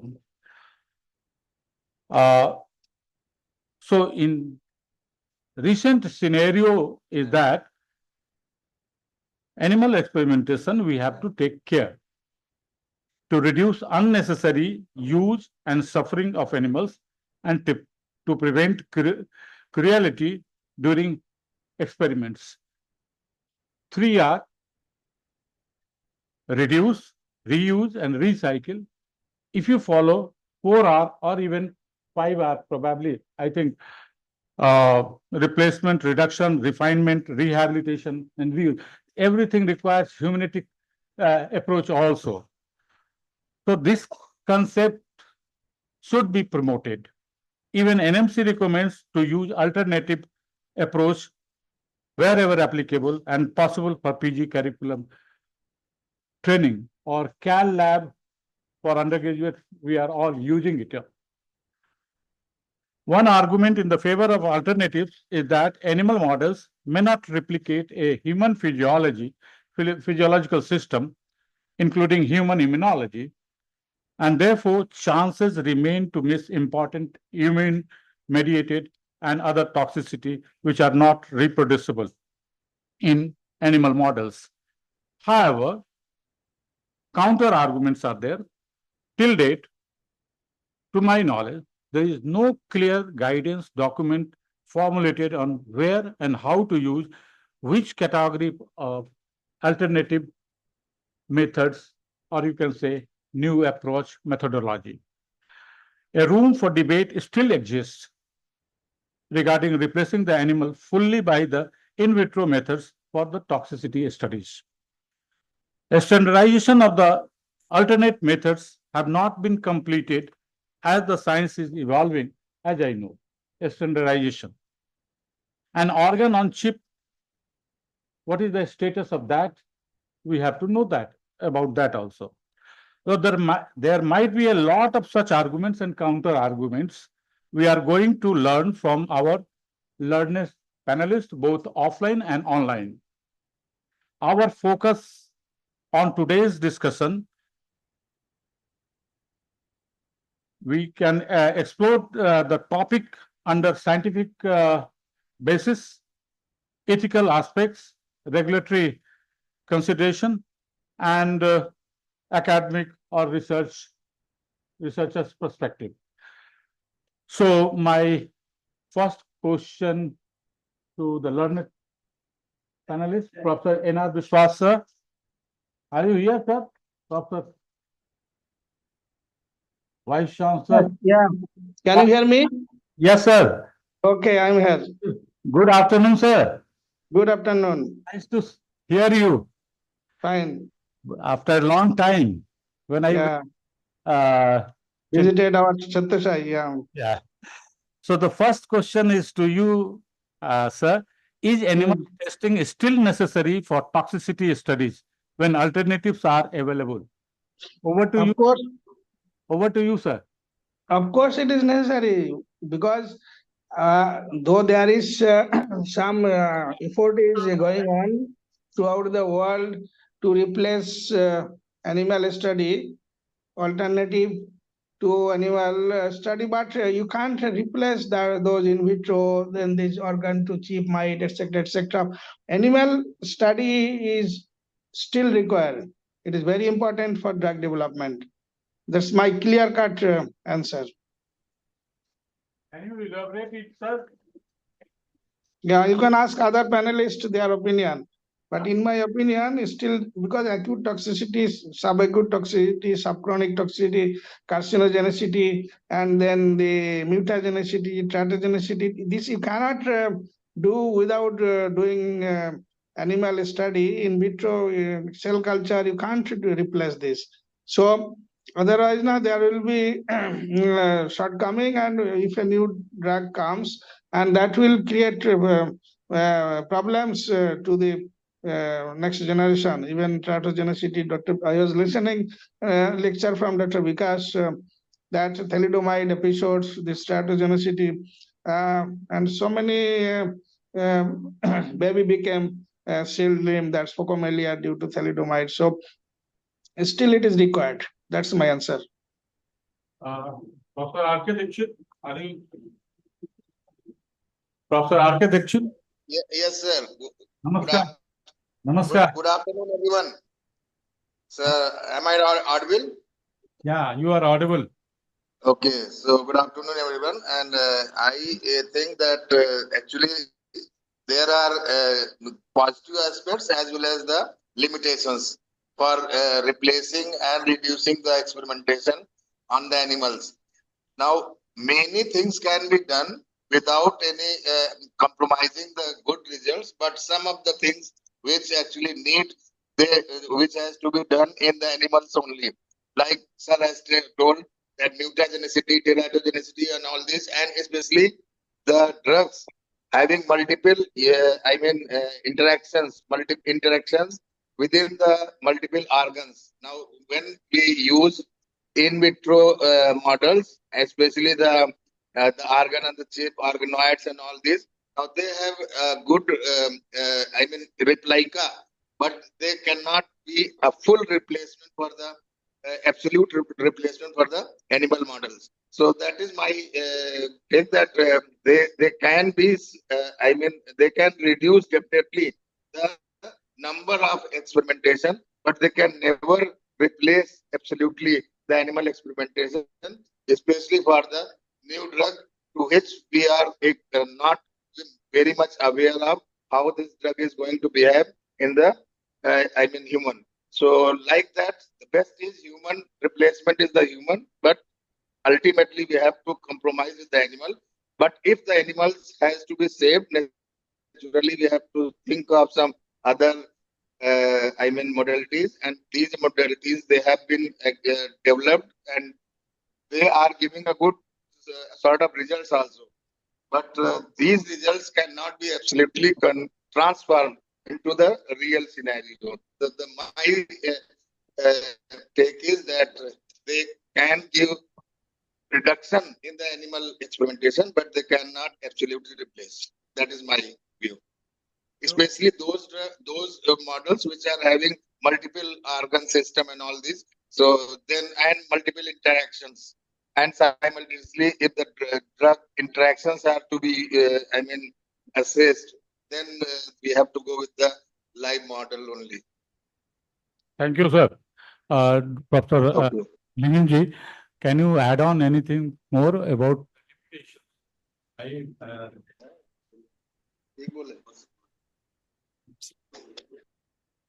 Just limitations of animal.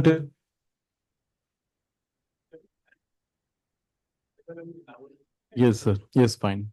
So thank you. So actually, I would like to record here the point of pharmaceutical scientist. So being, I have been working since more than 18 years in the area of new molecule discovery and as well as in silico and in vitro screening.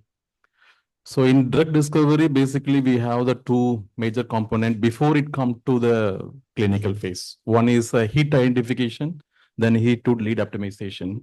Hit identification, I agree. Alternate to animal model, whatever in silico and in vitro, or some other whatever things right now, the growing like 3D cell culture, organoid, whatever is fine. But when you come to this lead optimization, I'm not sure that the alternative except animal model can give you the 100% justice. Especially, okay, even if we say like they are saying that there are chips, organoid chips, or they say 3D cell culture, spheroids. People are speaking and now the research is coming. Still, those techniques has to be well as validated. But still, my question is when I come to the toxicity point of and how you are going to establish the kinetics, ADME. Any single alternative animal model is there to represent a ADME for a given molecule? That is my question. So I feel the animal model is still, it's an inevitable stage in the any drug development. So it may be like alternate animal organoid, whatever the case to case. For example, now people are going for cancer efficacy, especially for testing a particular molecule in efficacy in cancer. There are people thinking to go for organoids. That doesn't mean that organoid can be extrapolated everywhere. That is my point.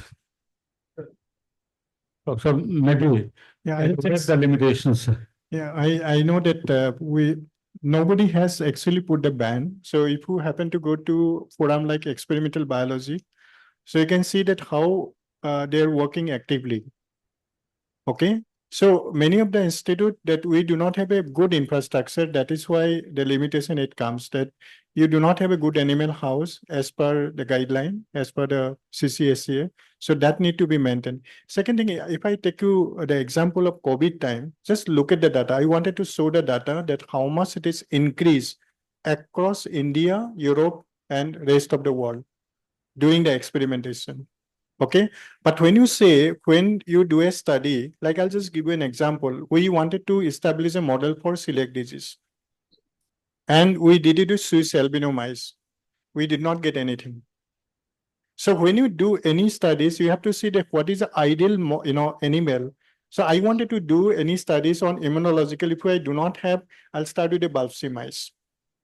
Okay, so if I have a hamster, that is much better in a global level.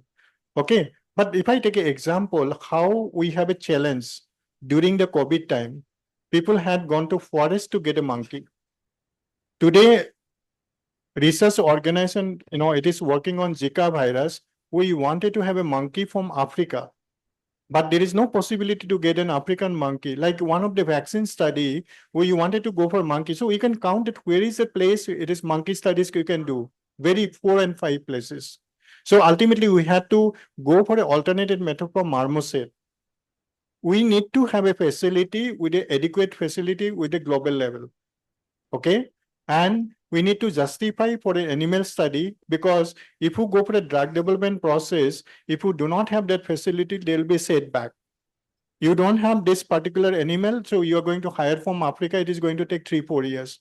That we needed. And let me tell you that we have created a facilities in Hyderabad, Genome Valley, ICMR. As I refer it to that, they have created a facilities, start from mice, rat to the higher animal, everything is available.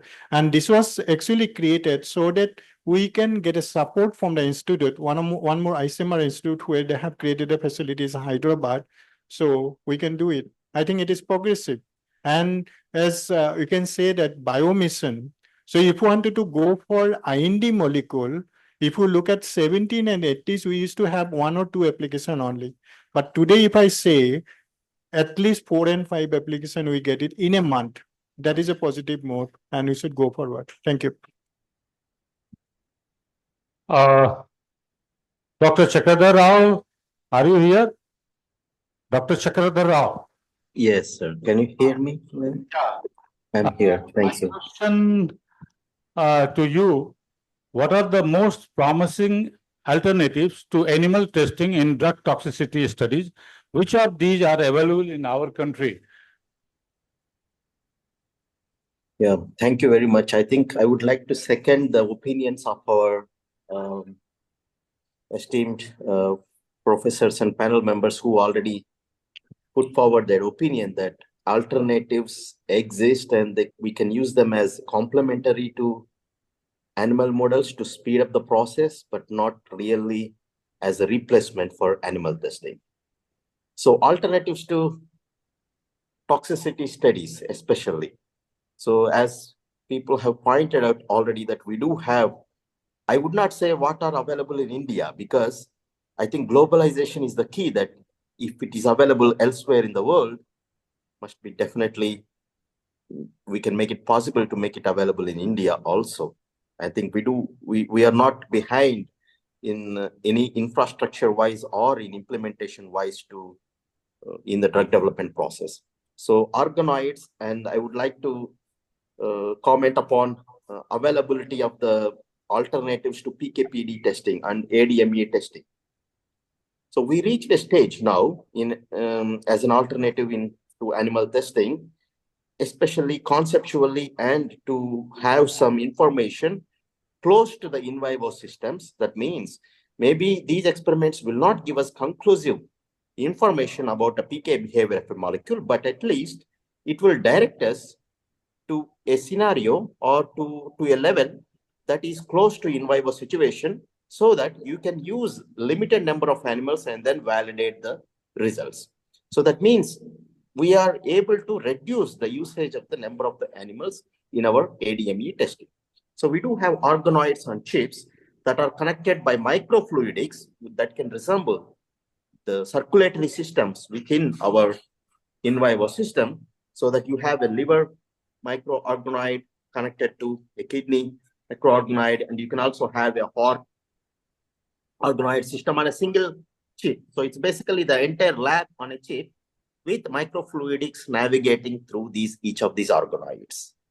So that is possibility. And you can also test efficacy as well as the safety at the same time by having certain models. For example, yesterday morning, we were going through some polycystic kidney disease model where an organoid, a spheroid of kidney functional structure, can grow cysts, because we did some genetic manipulations in a PKD genes that can eventually forms cysts out of these normal cells. And then you can treat your molecules during your screening process and see if these molecules are affecting only the cysts or the normal cells also to which the cysts are attached to it. So that means you have a systems now developed that are mimicking the in vivo systems, but not replacing the in vivo systems. So they will help us to bring us close to the in vivo system, but not entirely replacing the in vivo systems. And that's what I believe. Thank you. Dr. Vikas, can you add anything more? Actually, what happened when we look at an alternative system, Yeah. even NDCT rule also we amendment 2022-23. So that is why any alternative system, when you work in a drug development, first see that is there any global regulator has approved. And if it is approved, then you can go ahead. If the regulator not approved, then ultimately when you generate the data, so they're not going to accept that data. That is what the important point is, whether, so you have to approach the regulator, whether it is going to consider. So in US, you can go and approach them. Are you going to consider this alternative? Okay. If they say yes, it can be feasible for US, but what about Europe? What about Japan? What about India? Because as I said, only one or two method has been approved with NDCT amendment and rest are all in vivo, but avoid it, one thing is correct is if you do any preclinical toxicity study under OECD principle across the world, you need not have to repeat that. You can just directly make an application if it is OECD approved. That is what. Thank you. The next area of discussion is, are in vitro or in silico models advantageous or acceptable compared to animal models in terms of accuracy and cost effectiveness? Kindly deliberate in detail about that. Yes, sir. So the question is $1 million questions actually. So actually, to my experience, I always feel this in silico is we consider in the drug development molecule screening. In silico is a prerequisite before we enter into in vitro. And sometime then we consider this in vitro model as a prerequisite before we go into animal model. That is what the sequence generally we follow in the drug discovery process.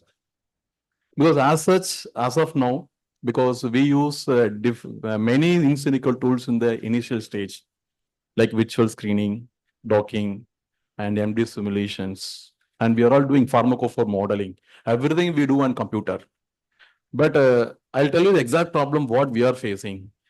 And there are software companies, software people, engineer people, they produce so many algorithms based things, they produce it.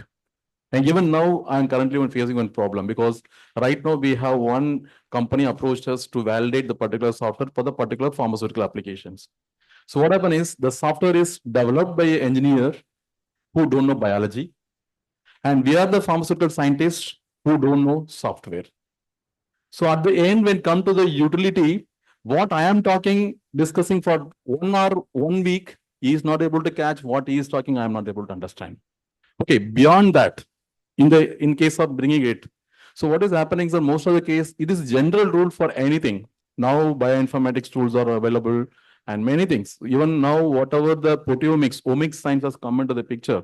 So most of the things are completely running on the AI, artificial intelligence, purely based on the FDR, fault discovery. Only one parameter run on that is the FDR, fault discovery ratio. Based on the prediction, they're validating some statistical parameter, we start our conclusions. But now the question is, but whatever the conclusion we make from the software, is it acceptable? Obviously, we cannot make it as acceptable.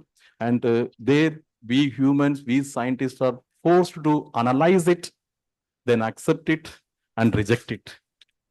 That is a very complicated part we have when we use certain in silico tools in drug discovery and the case. Obviously, in silico tool is not an alternative for animal model. That I want to conclude. Yes, sir. Actually, we had continuously working during the COVID time in silico. We have published around 78 papers during that time. So let me tell you that first experience, and we did the study that how can you develop a drug for COVID. So we look at three target, S1, S2, and terminal, proteases. So when you look at different database like zinc database, 78,000 database, okay? So we said that, okay, these are the drug can be useful for COVID.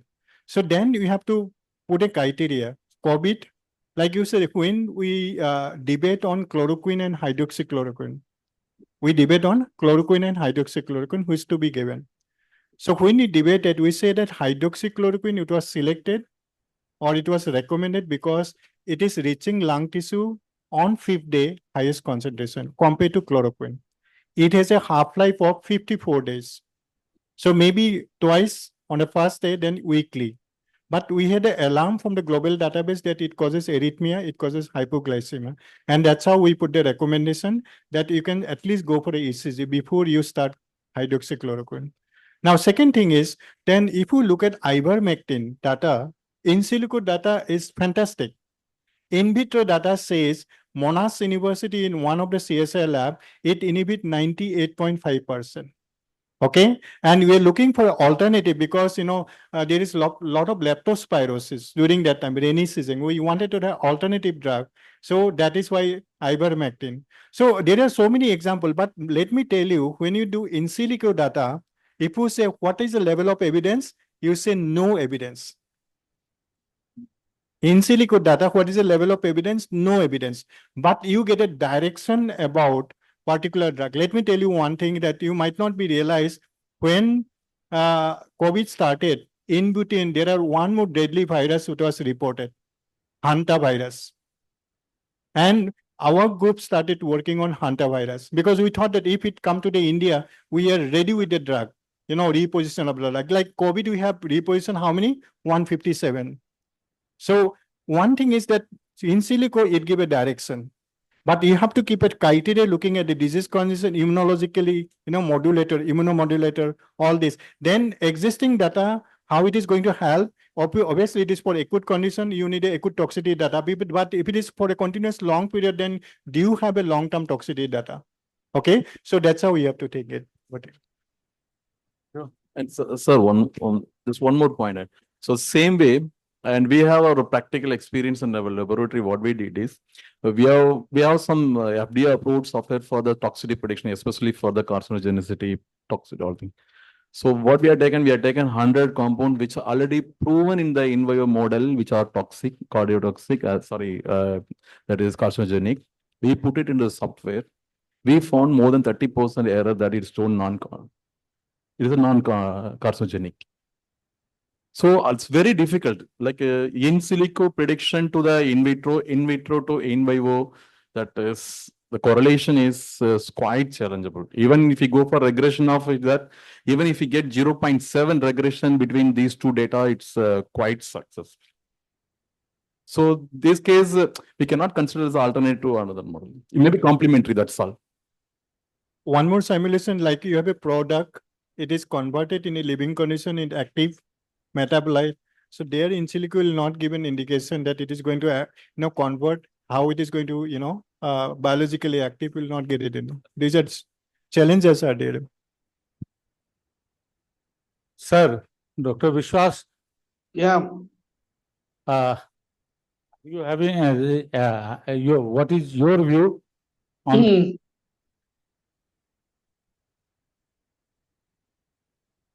Hello. Go ahead, Dr. Dixit. Yeah. What is your question? No, just we have discussed about the in silico. Are you having anything new to add on that this discussion? Or No, we don't have much. I don't have much knowledge about this. I am rather learning from them. yeah. So thank you, sir. Now we should discuss about ethical considerations. So question to first you, Ramalingamji, then Dr. Vikas will add on. So how can we decrease the suffering of animals in experiments? Kindly give us a practical guidance that we can follow even in our Indian setting, do's and don'ts. So both panelists, Yes, Uh, sir. that's So it. actually, I'm a kid in front of That's why. to be He- frank, even for start with- even for OECD GLP also he is my guru. So they have a long experience. So actually, though I am since associated with the CPCSCA for many things, I in this case the question like how we decrease sufferings and this thing, I feel rather the pharmaceutical scientists, you doctors are the better person to decide how it can be done. Just consider animals as a human, then the decision can be taken by your doctors. That is my single answer. I think we have a very stringent guideline, earlier called CCSCA, now CPCSCA. But I'll just give you one reason. Last week I was in Austria, one of the university, we have a collaboration. So we were working on Alzheimer's, and normally when you approach that our Institute Animal Ethics Committee, they will say that one group should be only maximum 6 animal, and that is sufficient for a statistical reason. So the collaborator is said that I cannot do behavioral analysis with 6 animal. I need 15 animal. So what I wanted to try to say that when you need a number of more animal, you need to have a scientific justification. Okay. Then I said that do you have a reference? And she said we have a arrive guideline. So normally what we say that when we work, because we also publish in a reputed international journal, we follow CCSA guideline. At the same time, we follow the arrive guideline. So we can refer it to the guideline. You can say the number of animal with justification, definitely, as rightly say that whatever we do, humanly treatment. Yesterday we had a discussion for a hypotensive model, surgical intervention or ocular hypotension, very rare disease. Okay, so then if you want to go into create, do you have a facilities for that? For ocular surgery? If you don't, then how can you go for it? Okay, so then you have to have a facility, all the pre-operative, part-operative, post-operative, all the care should be there. So that should be there. Obviously, for higher animal, we have a policy that you are going to go for a headquarters, they give you an approval. Okay, so if you go to place like Leh, so they have a animal double hump camel. Okay, so different species. So can you, are like animal ethics committee given approval? We give a recommendation, then it goes to headquarters, then we can work on it. So that is what, whatever higher animal is, monkeys or dogs, so we have a restricted one, monkeys and a dog also, but that facility is also we needed. Thank you. Sir, I have one question. Sir, actually, though I am panelist, I have a small question to the how we manage when we go for this ethical approach, usually, especially blood withdrawn concerns. So they say it should not be not more than 1% of the total body weight for a period of 2 weeks. For example, mice is 30 gram. So we cannot we cannot allow the people to withdraw the blood not more than 0.3 ml per a period of this. But many of the study design, it's very difficult to take a decision on this. So how do we manage in the committee? I'll just reflect to the human situation. How many of you are blood donor? How many times you have donated blood? Okay. So how much you donate? 350. It is not 350 because 49 is CPDA. It is CPA, cited phosphate. So you donate 300 ml. 300 ml. So out of 5 liters for a non-enablers. So when you simulate, you are going to take the blood from mice of 20 gram or 22 gram. So accordingly, you have to apply that how much you can take it. So many of the times we do not individually, we pull the blood. And second thing is, as per our guideline, we do not allow retroorbital taken out. Many of these protocol, you are going to take it retroorbital, person is not experienced, you're going to cause blindness. So simple method is just cut the tip of the tail, let it spontaneously come. Because if you put 26 gauge needle also, you just withdraw, vein will collapse. Okay? Or one thing is that you put the 26 gauge needle, let it come automatically. Obviously, you are going to calculate. So if it is not enough, you're going to pull it. Similarly for rat also. But right now, we have very, very sensitive method. Okay. Suppose you say you are going to use 10 microliter. So that means once you take 1 ml of blood, you are going to get 200 microliter. So why do you need an 1 ml? You take 0.5. Okay. And you get, so because as per analytical technique also, you have to keep a reserve. You are not getting quick, definitely second injection. So that we have to decide in a methodology, and it is accepted. Yeah. Thank you. Dr. Dixit is not here. So, any question on ethical basis? Any question from audience? Of How many of you are working on animal experiment? Very good. You know that when you go to any lab, they will have to give a declaration. Last 15 days, how many lab animal house you visited? They'll not allow you to visit if you are visited another lab.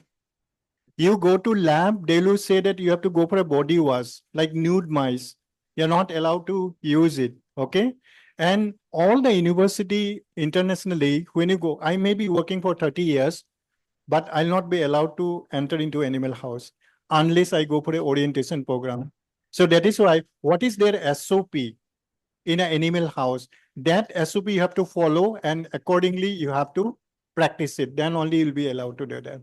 Any other questions? Any questions? Any question from audience? Ethical consideration? You can raise also ethical consideration. We can also forward it to, ministry, CCSA. Okay. Any gray area you think of? I remember last time the WHO came, they went to Nepal, then they came to India, because you know that ethics, we have a 10 standard and 49 elements. And they are going to add another 6 standard. So they were deliberating all across. Somebody had said, why you call lay person? I don't like it. I also think that, why you call it a lay person? So like that, any other concern or animal ethics also?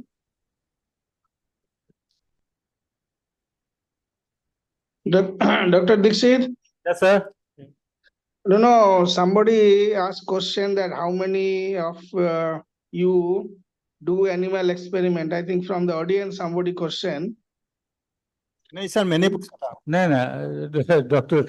Vikas Vedi asked.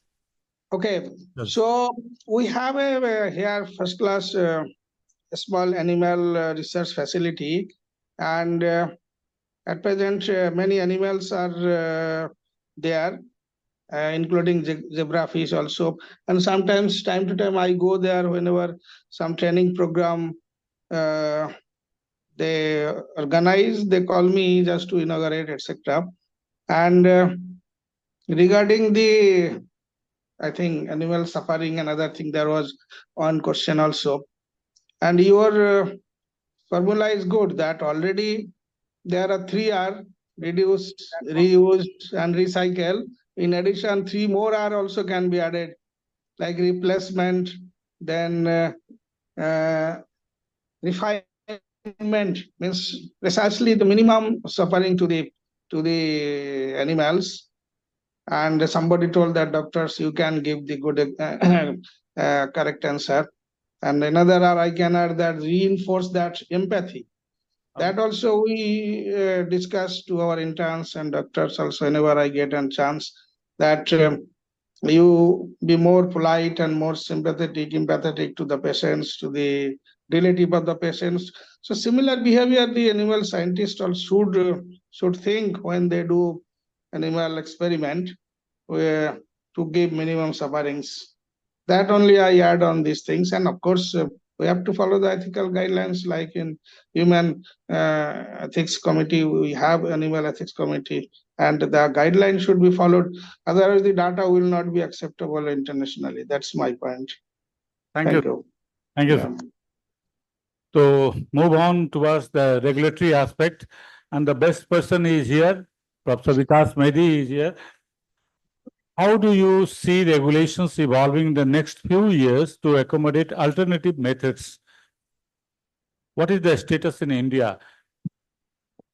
Right now, like I said, that we had Schedule Y under Drug and Cosmetic Act, which actually give a direction how to do regulatory toxicity study. Then Schedule Y was replaced on 19 March 2019, but Schedule Y is still active because whatever we earlier doing, we still follow it. And only 2 aspect has been replaced, means it has been amendment with NDCT rule, and rest of them we are doing it. So as I said, that globally there is a movement going for an alternative method. US Commissioner had already signed a document. Then it was discussed in the OECD also. Are you going to accept it? Because ultimately, when you look at the preclinical toxicity study, it has to be done under OECD principle. So OECD still record and recommend preclinical toxicity study. Obviously, number of animal has been reduced. You know, most of the time, if you look at the regulatory recommendation, 5 animal, except carcinogenicity testing where it is required 50 animal. Otherwise, it has been reduced. So till today, if you say what is a change, there is no change.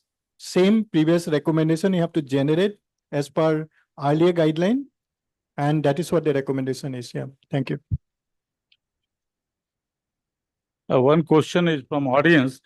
Can IAEC have more than 5 internal members? No, IAC is very clear that, there will be member secretary. Only thing is like human ethics committee chairman has to be from outside, but it is inside that, person who is a chairman. But obviously you have a CPCSA main nominee, CCSA main nominee and alternate nominee and scientist from the other institute as a social member. So that has been recommended only. But one thing that every institute should have a IBC committee. Okay, that is Institute Biosafety Committee, because many times protocol it comes, you deliberate and you find this is carcinogenic, this is very toxic, you require the biosafety level 3 and you cannot recommend before you get clear from IBC. So it has to be subject to IBC clearance, then you go. Many times you have a collaboration committee. Only thing changed in case of stem cell committee that has been dissolved. Earlier, every institute IBC committee, Institute Animal Ethics Committee, Collaboration Committee, Stem Cell Committee. Stem Cell Committee has been dissolved for both animal as well as clinical. Now, when you make an application as animal, they have to call 2 experts from stem cell research and have to deliver, put in recommendation similarly for clinical study also. That is only change. Thank you. Yes. The question from the audience, like, can we have more than 5 members in the things? It is allowed only when this chairman of the committee is non-technical and from the administrative side. I think the CPC has given the provision. More commonly, this chairman will be the 5 members of the institute nominated, 1 biological scientist and 2 scientists from the opposite discipline, veterinarian and animalist in charge. So, but if any establishment have the chairman as a administrative head who do not have experience, who are non-scientific, in such a case, and there will be additional person will be there. I think that is. Suppose the institute has a lot of application. Like for clinical also we have an extramural ethics committee, intramural ethics committee. Then you can put a justification, you get 100 protocol, 3 members can deliberate. Okay, obviously you have a repeated meeting, then you can justify including more members. That you can. So now collaboration committee is like if I collaborate from PJ and IGMS, okay, so then I have to get an approval from collaboration committee of our institute, and maybe you have a collaboration committee, then we can collaborate. But if you say I have a collaboration with outside, other than India, then get a clearance from collaboration committee, then you have to go to HMSC committee, Health Ministry Screening Committee in ICMR, get an approval. So any exchange of biological material, if you get a funding also, you have to get an HMSC clearance once you clear from collaboration committee. That one question. No, this is by an ICMR FC section. So guideline means ICMR people will be involved. Yeah, people from external affair ministry, people from defense, everybody is included. So here the system is that when you make an application, like earlier, I make an application, it's a preclinical toxicity study, for example. Then it will go to BMS division. Obviously, right now BMS division is not there. So it will go to that division. They'll prepare the notes. They'll present it to HMSC committee for an approval. So you need not have to do it. You just clear from collaboration committee, submit to ICMR. Okay. So they'll do it. Okay. So as I said, any exchange of biological material, you have to get in clearance. But if you get a funding now outside, it has to clear from HMSC committee. Yeah. One question from my side. We have animal ethics committee. We have animal house, breeding facility, license is available. I want to give animals to other institute in Bihar. Yeah. How it is possible? So you have a license, you can give it. The Many breeding facility, but not trading facility. you have to have that. Then we can Before, see. yeah, then only you can give. Otherwise, we cannot support. Yeah, you should not. They Yeah. can do here only. Yeah, yeah. You have to have a license. Yeah. BT, you have to have. Yeah. No, no. We have a lot of research project for stem cell related to animal, stem cell related to clinical study. So earlier there is a separate committee, Institute Stem Cell Committee, which it comes to the National Task Force, an ICMR, and it's correlated with the DCGI office. Now that has been dissolved. Now they say that any project, I still wanted to work on stem cell, whom I will go, stem cell research committee is not there. So I'm going to approach, if it is preclinical study, I'm going to approach animal ethics committee. So they'll call 2 experts. And if it is a clinical project, they'll call it 2 experts, deliberate on protocol, they give an approval.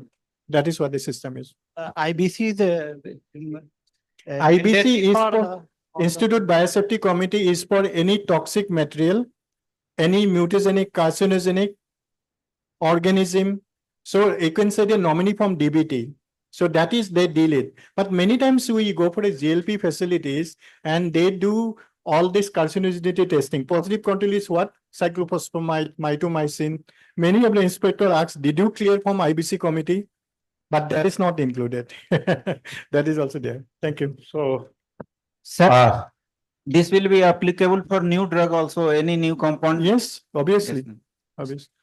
So, of our interest, academic perspective, what is your advice, Professor Vikas Medhi, for us as academician, how to adapt to the changing scenario for our PG curriculum and academic experimental research, particularly in government medical colleges? I'll just give you one scenario. I requested Dr. YK Gupta with accompany me for some 3-4 exam. So sadly, I cannot blame to the MD student. So have you seen mice? Answer is no. Have you seen rat? Answer is no. Do you have can you identify difference between mice and rat? No answer. Because we did not give an exposure. So what I'm saying that we need to create a facilities. Definitely, obviously, we can create a facilities. Obviously, we have to have, because you say, how do you become a clinical pharmacologist? If you can extrapolate the preclinical data, you can only write the clinical protocol. When you look at the extrapolate the preclinical data. So if I don't have that expertise to how to look at the preclinical data, how I can go for a clinical protocol? I think there is some people have a misunderstood that I can become a clinical pharmacologist without experiment. That is not true. And the reality you should understand, we need to have an expertise. Unless we teach them another 10 years, there will be no expertise. Then what you are going to do, we are going to take a help from other people from Western countries. Okay? They'll come and guide us. So that we need not have to do it. I think you should continue. We should train whatever minimum facilities we have to train. We have enough facility actually. As I said, India, we have 65 labs. Oasis, we under OECD approach, almost 65 labs. So definitely we can generate the expertise. Thank you. Like we have been doing the training from PGI. We do regularly 6 monthly. Okay, so we have around running 20 skill development programs, start from drug designing, in silico studies, how you go for a neurobehavioral studies, everything we are doing it. There are many institutes, I could see there is one training program, some of the GLP TFM, it calls test management facilities, they are organizing in Hyderabad, 14 days training program. But otherwise from the government institute, whenever GLP training it comes, you can always of course join. And you become an observer or inspector, like both of us, we are part of that family. So you can always do that. Yeah. Sir, regarding this project, what questions are exactly? And what is your advice for us as academician? Okay. How to adapt to the changing scenario for our PG curriculum? Okay. For MD pharmacology or physiology and experimental research and PhD. Okay. done. So is there is requirement that they should do only in animal or any project? We are talking about Animal one. Okay. That's why. So for that, I think you have wide scopes, sir, actually, especially we come to, for example, to represent NIPER. So we have Department of Pharmacology, Toxicology, as well as Regulatory Toxicology. So if at all from your clinical perspective, if you come with some observation, something like what you find, some kind of clinical problem or adverse or something like, if you present it, if you wanted to test with that, that can be transformed in collaboration to that Regulatory Toxicology department. They can take up, do some studies in animal. That kind of, already the IGMS and NIPER have already MOU. So this kind of things. I'll just look at that like that. Like there's an MD student, okay? He should know about drug testing lab, preclinical setup, a GMP facilities, a BAB centers, and a phase 1 facilities. Because if you do not go, like whenever people come to Chandigarh, I take them to RTDL, one GMP facilities or one preclinical. So you can visualize, okay, in GMP, that is how we do it. How do you follow the schedule AM? How do you follow the WHO mandate? In RTDL, what they do it? Because if you say GCLP, we have a GLP, GCLP, good clinical laboratory practice, and there is also GLP by L1. How do you maintain it? So they should have an exposure. At least once in a year, they should visit. Maybe 3 days posting or 1 week posting, that is sufficient. Then they'll get to learn that, there is something is going on, this is system, and we can adopt that. Okay, that should be there. Dr. Dixit, I want to react to this question. Yes, sir. You see, it's very sad affairs. Because I was telling about the answer by the MD examinee, they don't see any animal. Even if you ask what is the weight of a rat, they will take 20 gram. What is the weight of a mice? They will tell to 200 gram. That's the reverse. They don't know how to catch a rat, how to handle a rabbit. So this is very important. Unfortunately, during that time, Congress not, I think it is before Congress. This when Maneka Gandhi was the animal welfare minister, she did a lot of damage to India, and means science went backward nearly 1 decade.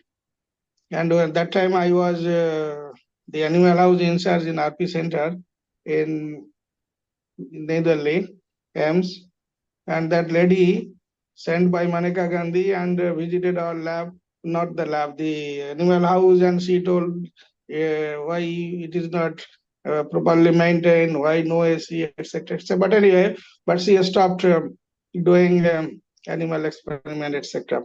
But my suggestion is that all PG, particularly who are doing MD in pharmacology, they must do some animal experiment.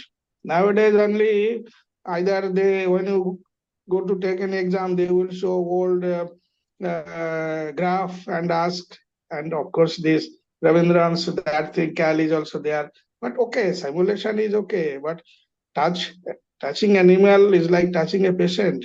Unless you go to the patient and touch, see his pulse or her pulse or BP, etc., etc., then see the enlargement of the liver, what is the consistency, it is hard or soft, etc., you cannot be a good doctor. Similarly, to be a good scientist, you must know how to handle animals and how to do animal experiments. So in PG curriculum, particularly in pharmacology, as because just now told, visiting high-tech labs, GLP and others, very few labs in the country have GLP accreditation. That is in Vivo Bio in Hyderabad. I know what Dr. Shankaran worked earlier. Next month I'm going to visit there because few of our pharmacy students will go there to learn these things. We are in the process of getting GLP accreditation. Still a lot of weakness or shortcomings is there. But my simple suggestion, all PG students must know animal experimentation. Thank you. Thank you. Chakradhar Rao ji, are you here? Dr. Chakradhar? So, thank you everyone. Thanks to all panelists, Professor N.R. Vishwas, Professor Vikas Mehdi, Dr. Ramalingam, Dr. R.K. Dikshit, Dr. Shekata Rao ji, for sharing your valuable insights on this critical topic of toxicities studies and the necessity of animal testing. Today, we have covered various perspectives from ethical consideration and scientific advancement to regulatory framework and to alternative approaches. The punchline, as Professor N.R. Biswas has said, touching animal is like touching patient. If you are not going to touch animal, you will not be a good researcher. Or if you are not going to touch patient, you will be not a good clinician. The punchline is of Professor take-up messages for students is from Professor N.R. Vishwas. Dr. R.K. Dikshit also suggested that there are some limitations of animal experimentation, but all are agreed that animal experimentation have a place, it cannot be replaced, and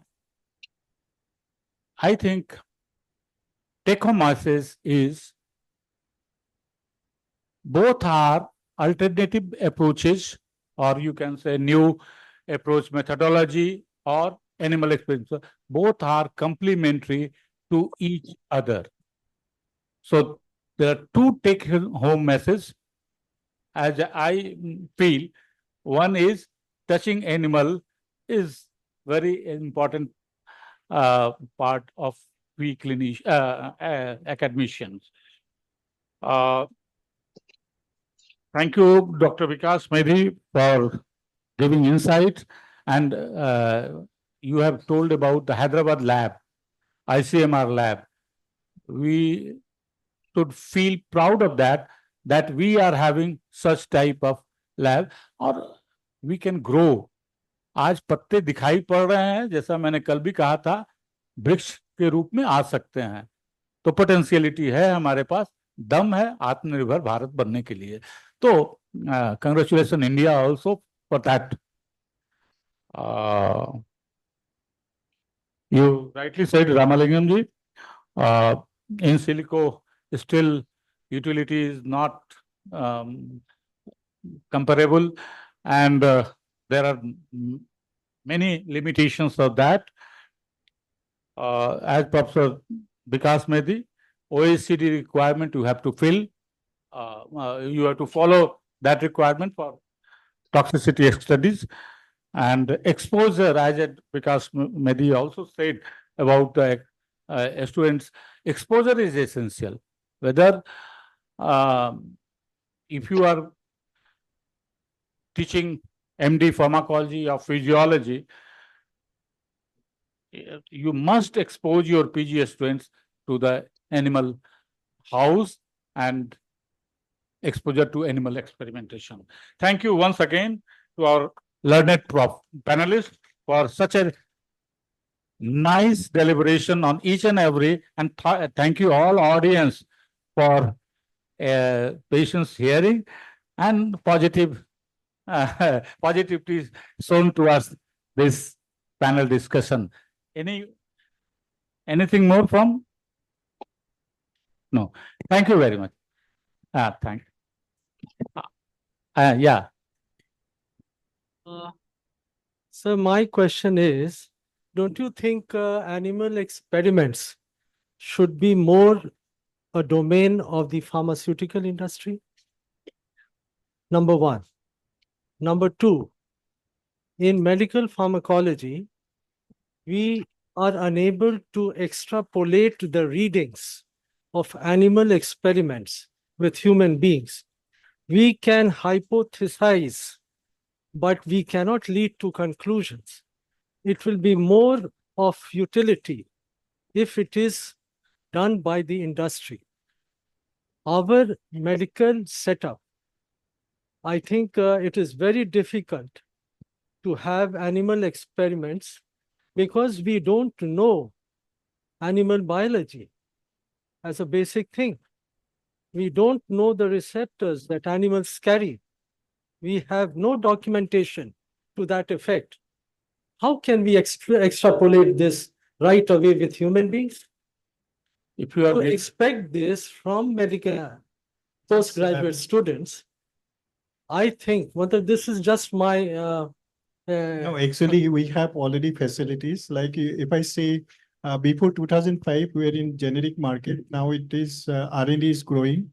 So if you say a new technique has been adopted, like you say new model, Advinas has started mini pig. Now there are a couple of lab they started with mini pig, new models. Okay, so it was only in US and Europe. And if you look at that, how do you establish PKPD? There's a scanning method. You don't have to take a blood sample. Scan the animal, then you say compartmental model you can analyze PKPD data. So this new technique has been already been, all these CT is scan. available in this Yeah, country? it is in this country. We have the facilities. Yeah. Where, sir? Everywhere. Like I said, we have 65 lab. Other than Okay, also okay. like Zydus have it, Advinas have it, there are different labs. Can- So can that is they- why I said that if a MD student goes to the lab and say that just stay here for 3 days, okay, 3 to 4 days, let them have an exposure. They'll get to know that, okay, this is what high technique they're doing it. It can't be done with AI. It can be done with AI also. Like you say, I develop a autism model. I use a drug. Can I predict with the AI? We can predict with the AI. Okay. So you say we have a Alzheimer's model. What do? You use beta amyloid. You develop 21 days. But in human, it is after 75 years, 80 years. So you can calculate with the AI that how much you can give where over the period of 75 years, it will accumulate. And even if you give a drug that how much it is sustainable effect, this can be done. So that should be easy. Yeah, AI has been typically implemented. If you go to meeting like he knows, I think LASACON. So people have come, they presented last time also Bangalore. I was there. It has been already implemented. So that should be easier. That is not easier. We are still learning. Yes. Because when you develop a new technology, definitely how you're going to establish, how you validate, how you're going to implement, it is going to take time. But it is a new era. It is a new era. And it can be relied on also. Yes, it can be relied on. You can Thank you. Like I give you an example, you do a test for a stroke. Preclinical, you get a very good result, but clinical it is fail. So you can put an AI, how much it is still successful. And to your question about pharmaceutical industry, ये एक ऐसा दलदल है जिस तरफ मत जाओ.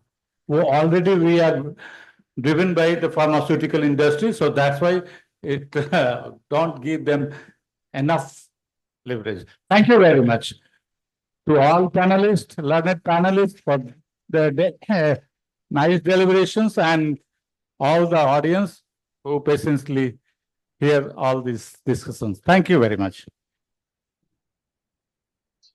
Thank you, sir. Thank you, sir, for the brilliant section on need of animals for toxicity studies. Now to felicitate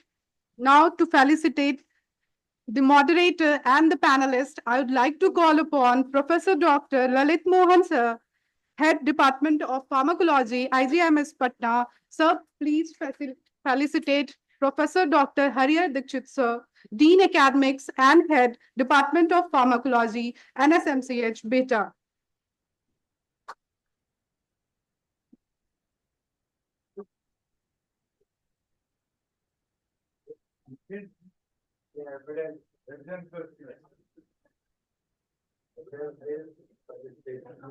Next, I would like to call upon Professor Bikas Mehdi, sir, Professor and Head, Department of Pharmacology, PGIMER, Chandigarh. Sir, please felicitate. Sir, आप ही को-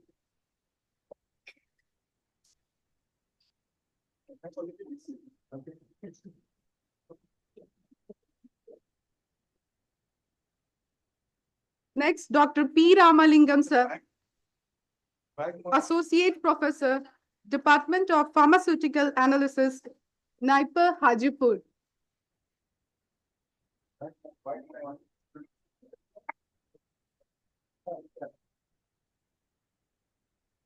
Thank you, sir.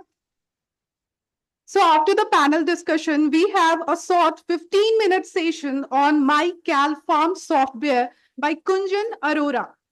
Ma'am is a co-founder of InfoCart India Private Limited.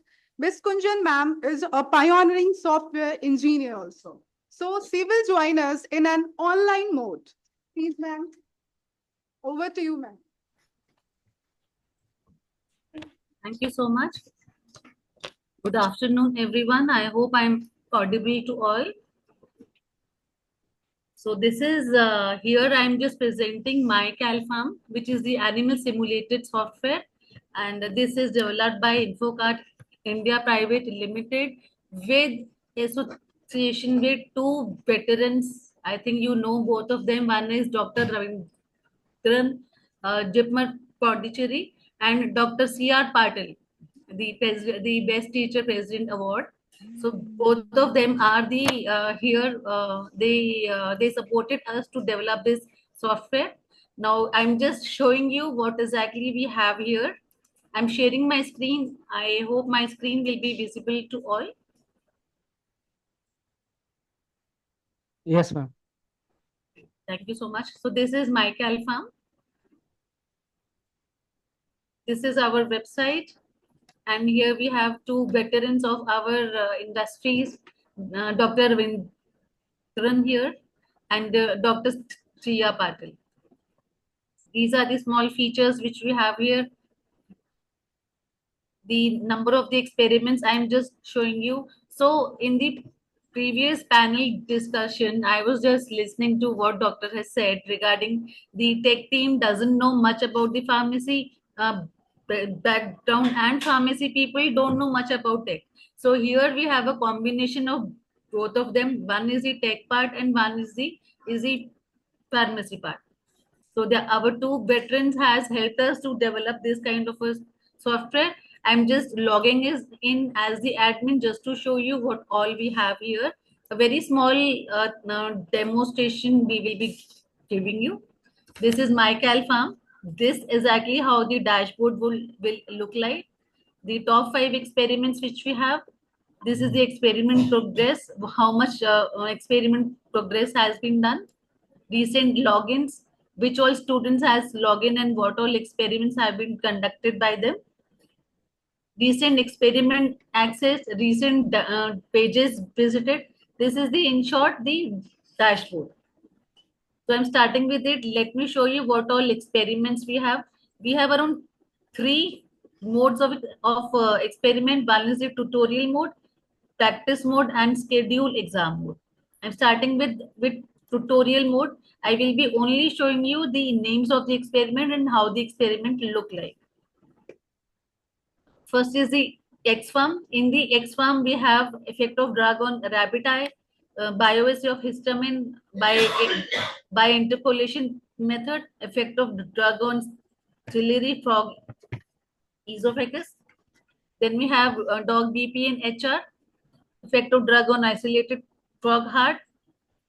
These are the few basic experiment. Isolated frog heart using time draft in PRC. These are the 5 experiments which we have. You can just have a look at them. Going to the PD2, PA2.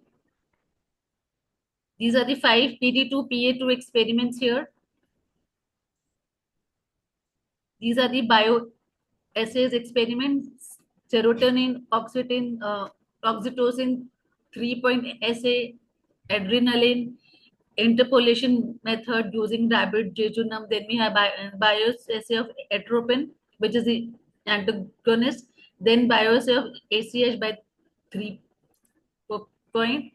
And next is the video-based experiments, which is for the whole animal, like active photometer, elevated plasmase, electroconvulsometer, rotor rod experiment, and hot plate, Eddy's hot plate. The advantage of this particular software over the already which you all have is that in that particular when you will be performing one experiment, you will be getting the same values at the same time. for one experiment. Here, if your Cal lab is just full of students and they're performing a single experiment, all these students will be getting a different value every time. In practical also, if you are just adding any drug to any rabbit eye, it will not show you the exactly the same value. It will not show. But same is the case with our experiments also. Every time it will show you different values. So randomization has been done. Objects, equipment, procedures which we have, precautions. This is the experiment which we have.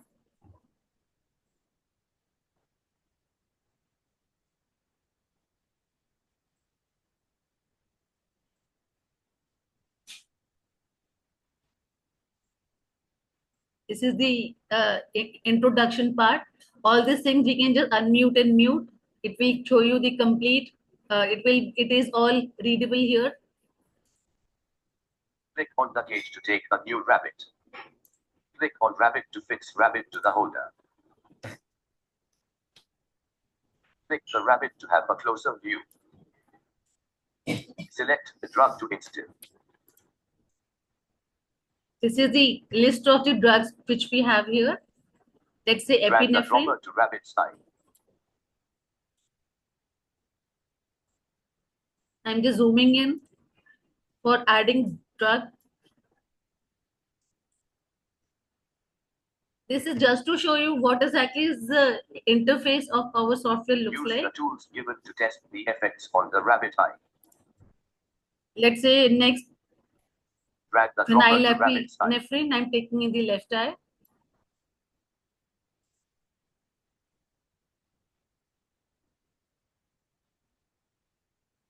Use the tools given to test the effects on the rabbit eye. Pouch effect, it is there in epinephrine. Same is with phenylephrine. Then we have tools like cotton swab. Here we will be able to measure the pupil size. Tonopen reading. I'm going to the observation now. Here we can just write what all we have done. Before, after reading, light reflex, corneal. Let me show you the list of the MCQs which we have. I'm just randomly taking A now. The students has to give the correct answers, and a PDF will be generated which will be having the correct answers also. So here, after answering the 10 questions, we will be getting the list of the correct answers. This was the MCQs. These are the written questions. The student has to write here the complete answer for these questions. Clinical use of mydretics, the myotics, name some myotics used in the clinical practices, some basic question. These are the case study questions which we have. So these are the questions which we have. The student has to answer them. After this, after the completion of one experiment, report will be there. The report will contains the student name of the experiment, the complete and the log details. What all has been done, list of the MCQs and the written questions will be there. It will become a part of the PDF now.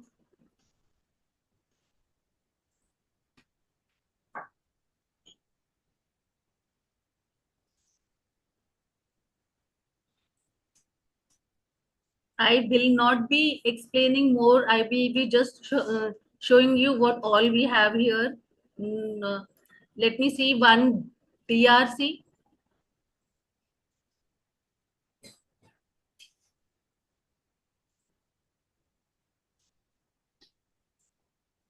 These are all the equipments which we have for DRC. The student physiograph and digital data acquisition. These data acquisition systems in association with transducers enable noise-free recording of the biological responses. I'm muting this.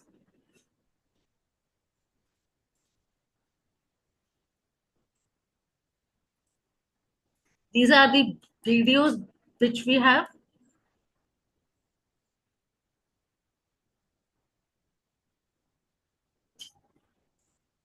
I'm just going on quickly here.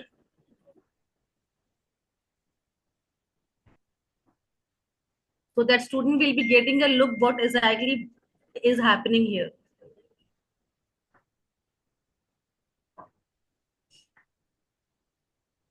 This is how the things are being mounted, precautions and tips.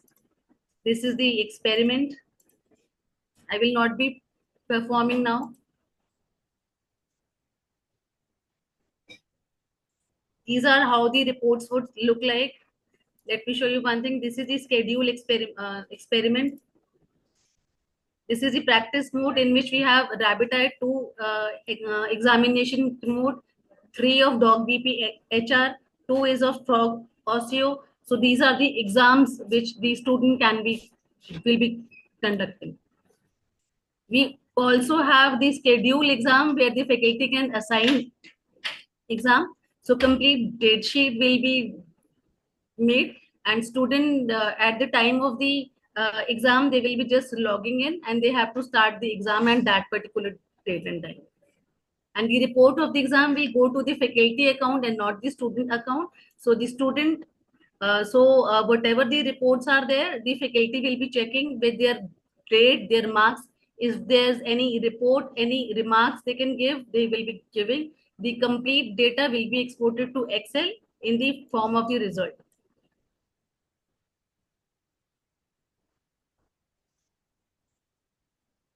Like this is a report which we have, not good at all, or whatever the result is, we can just write it. This is one report which we have. This is the graph which is being made. Log is there. So this was the demonstration of Michael firm. Is there any question, any suggestion you want to give? We already have suggestion and feedback form here. You can just log in with your email ID and password. All the participants, we've already shared the login details with you. I hope many of them have conducted the experiments also, and you can just write here the suggestion and feedback, and we will be very happy to take your feedback here. If it is a suggestion is very important, your suggestion will definitely add value to this my farm. And if it is important, we will definitely be adding that particular suggestion in this my farm. Any questions, anything which is not being understood by any faculty, please tell us, ma'am. We are just open to have the question and answer round. Is if there is any question related to my farm, many I've seen many people are attempting this particular experiments, dog BPHR and many other have been performed today. I have one question, HOD Pharmacology, Igims Patna. If Yes, you have the institutional policy to purchase the CAL form, if anyone want to purchase personally, what is the cost? sir, it is not for personal use, it is for institutional. So anyone MD student want to purchase personally and do practice in home, you have to make a policies also see later on. Okay, thank you. Yes, sir. Thank you, sir. Dr. Radhika Vijay, what is the price of this software? Ma'am, you can please fill up this contact form and we will be contacting you, ma'am, personally. Madam, Here, ma'am, it is such a big forum, we cannot discuss the rates here. Madam, I'm Dr. Hariyar Dikshit. Yes, sir. I'm Dean and Pharmacology Head of Department of Pharmacology of Netaji Subhas Medical College, Bihar. Right, sir. I think in Bihar, I have taken the subscription of MyCal Farm. Yes, sir. Something correction was needed as I suggested in your first year, whether that correction has been done or not. Sir, all the corrections which is being suggested to us, even if a spelling mistake is there or the text is going out, even the smaller correction, we do it immediately, sir. Immediately at the same time, sir. Sir, we have a in-house development team. So whenever we are getting any kind of suggestion for improvement or any mistake is there, so we incorporate it at the same time. Sir. It was regarding Dell's vasomotor reversal phenomena. Just I reminded it. That Yes, thank sir, definitely, sir. It was done, I remember, sir. Yeah. I remember that, sir. We Thank had a query regarding that. Some Yeah. mistake was there in some experiment and it was solved, sir. Oh. Experiment was something else, but the name was getting something else. So it has been done, sir. Thank you. Yes, sir. Thank you so much, sir. So here many people, many faculty has performed some experiments. I hope I hope you like the software. And if there's anything, sir, you can just contact us personally. Here we can see the contact form is there. Just you can please see it, sir. Even sir, our number is also mentioned here. Mail is there, so you can please contact us.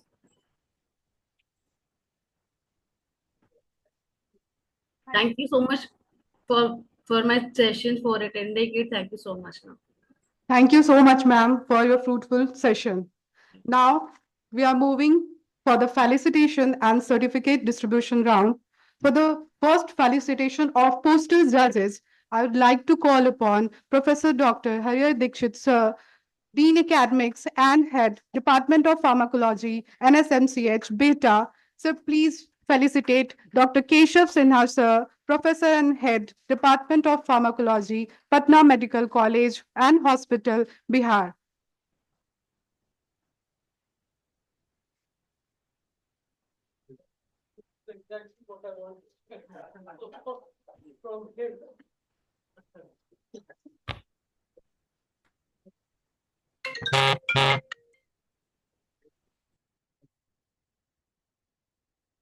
Thank you, sir.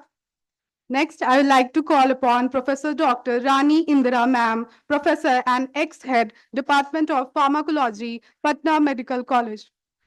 Next, I would like to call upon Dr. Asa Singh, Professor and Head, Department of Pharmacology, Nalanda Medical College and Hospital, Patna, Bihar.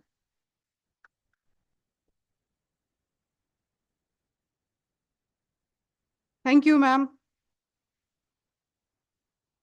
Next, I would like to call upon Dr. Ramesh Kumar Nirala, Sir, Associate Professor, Department of Pharmacology, Bihar Veterinary College, Patna, Bihar. Next.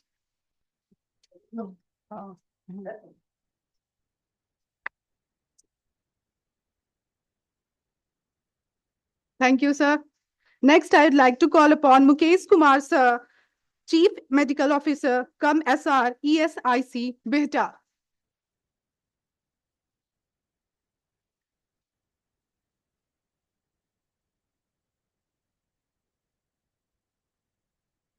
Thank you, sir. Next, I would like to call upon Dr. Pankaj Prabhakar, Sir, Scientist 1, IGIMS, Patna.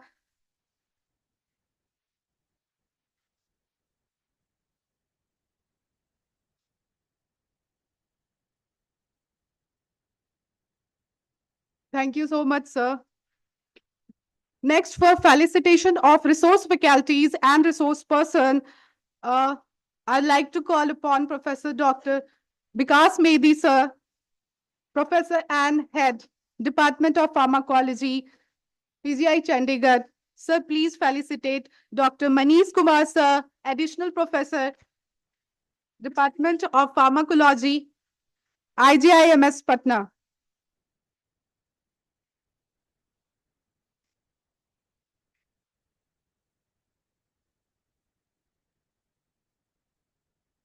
Next, Dr. Pankaj Prabhakar, sir, Scientist 1, IGIMS, Patna.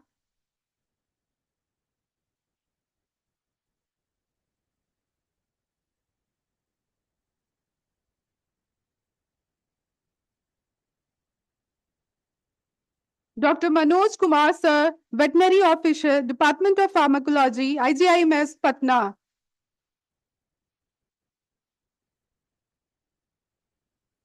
Dr. Arka Mandal, sir, Assistant Professor, SGT Medical College, Haryana. Dr. Nitesh Kumar, sir, Assistant Professor, Department of Pharmacology and Toxicology, Naipur, Hajipur.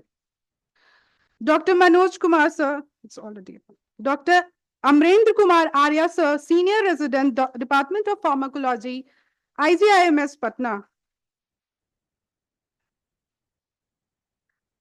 Dr. Neetu Pandey, PG student, Department of Pharmacology, IGIMS, Patna.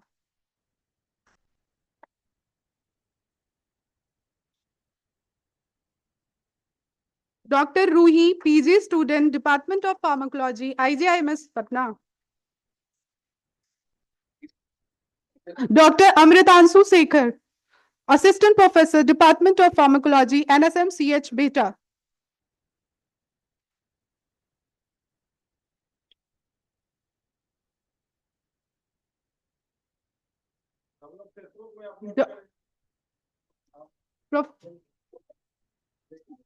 Dr. Pallavi Kumari,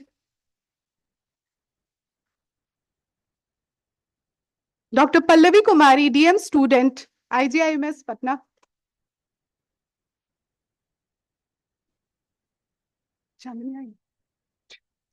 Professor Manish Kumar, sir, Professor, Department of Physiology, IGIMS, Patna. Dr. Chandrapani Kumar, Chakrapani Kumar, sir, DM student, is not there. Dr. Sunil Kumar, sir, Associate Professor. Next. Dr. Lalit Mohan, sir, Professor and Head, Department of Pharmacology, IGIMS, Patna.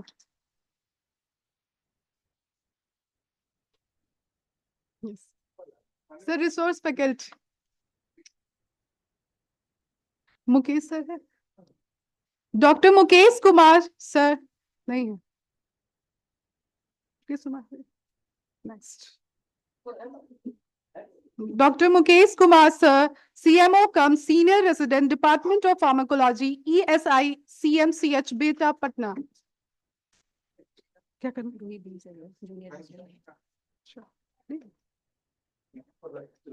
Dr. Ruhi Bhimsaria, PG student, Department of Pharmacology, IGIMS, Patna.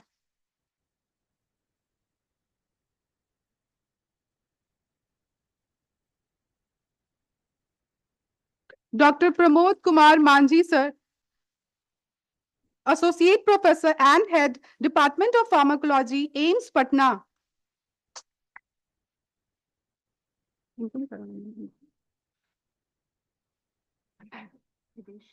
Professor Hitesh Misra, sir.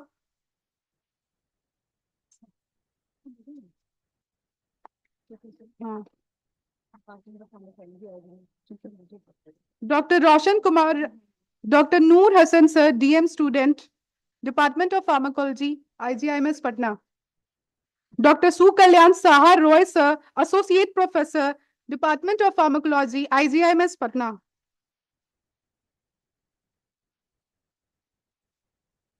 Dr. Nidhi Kumari, Senior Resident, Department of Pharmacology, IGIMS, Patna. Dr. Rinki Thakur, DM student. Dr. Keshav Kumar, DM student, Department of Pharmacology, IGIMS, Patna.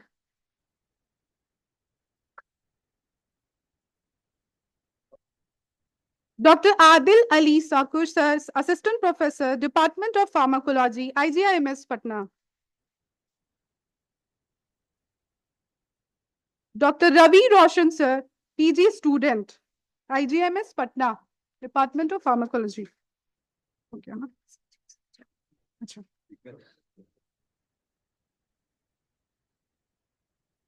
Dr. Sajid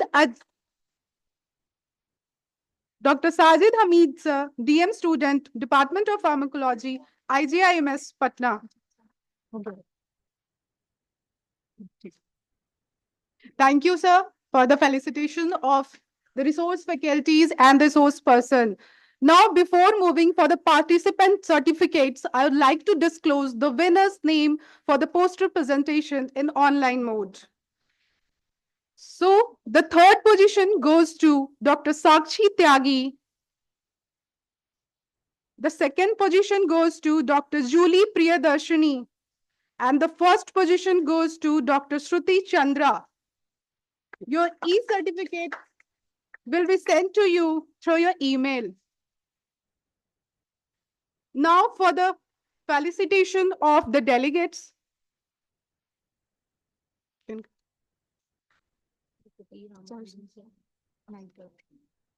So the resource person, Dr. P. Ramalingam sir, Associate Professor, Department of Pharmaceutical Analysis, Naipur, Hajipur. We request Professor. So we request Professor Dr. Lalit Mohan sir, Head Department of Pharmacology, IGIMS Patna. Delegate से आपका नाम लगेगी हाँ हाँ उनका signature किया हुआ नाम नहीं लेंगे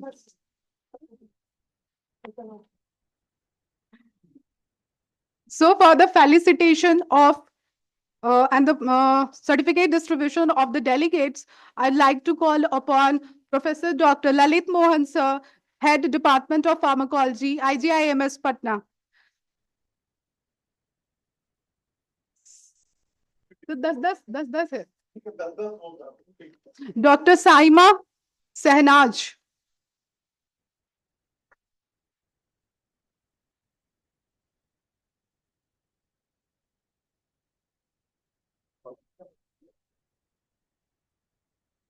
S. Satya Priya.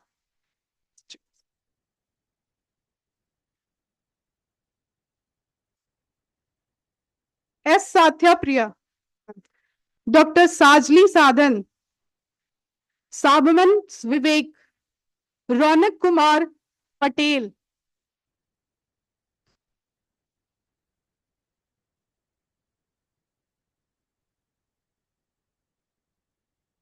Dr. Salesh Kumar Himansu. Salesh Kumar Himansu.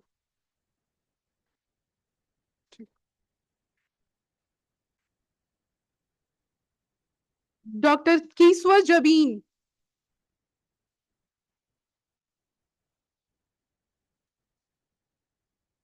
Certificate देने के लिए नेक्स्ट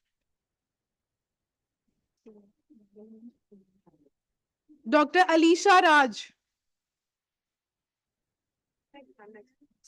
प्रदीप कुमार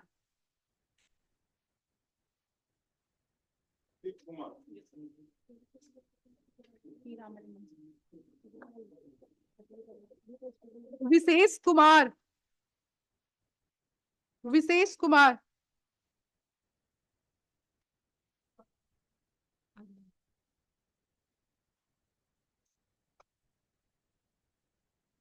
रिया रंजीत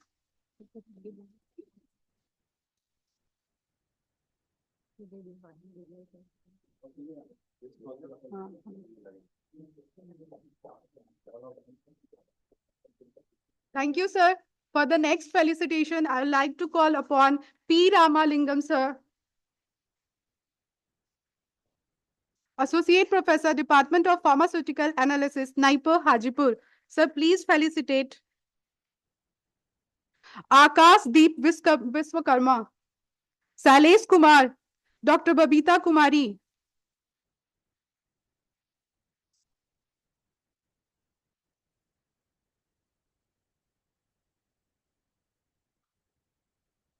नेक्स्ट है सुधा तिवारी लोग है ना हाँ सब काट दीजिए सुधा Tiwari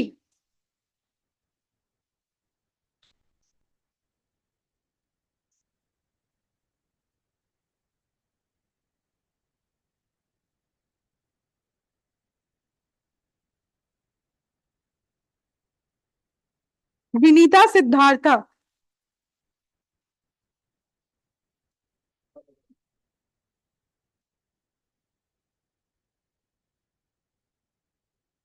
doctor पाविका Kumari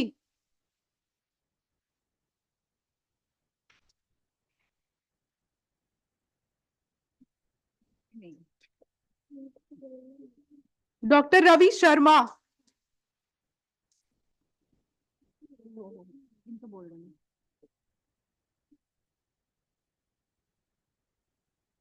doctor Ravi Roshan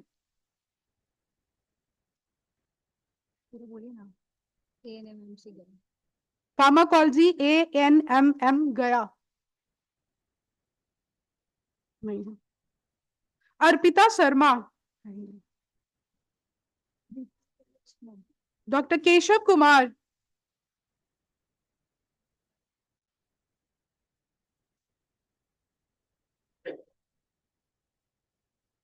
Ashish Ranjan.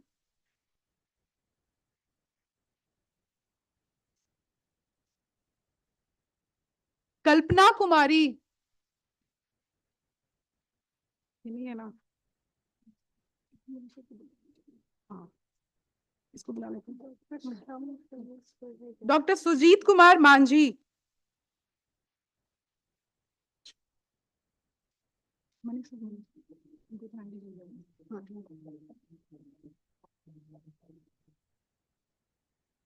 Thank you, sir, for felicitating. Now I'd like to call upon Dr. Manish Kumar, sir, Additional Professor, Department of Pharmacology, IGIMS Patna, for the next round of felicitation. Next, Swati Kumari.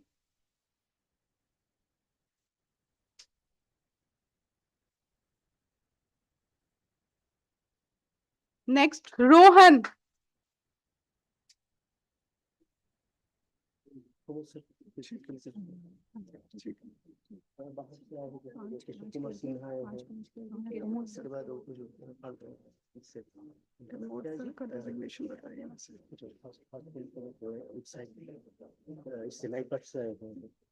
Dr. Daya Shankar Singh.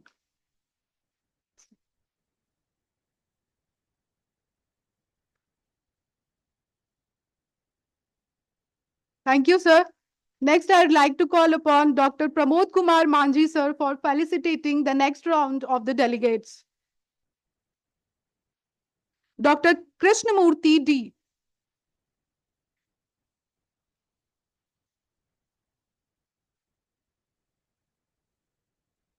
Dr. Sudhir Kumar.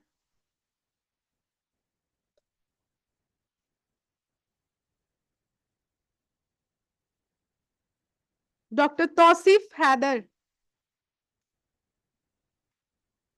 Lalit Kumar.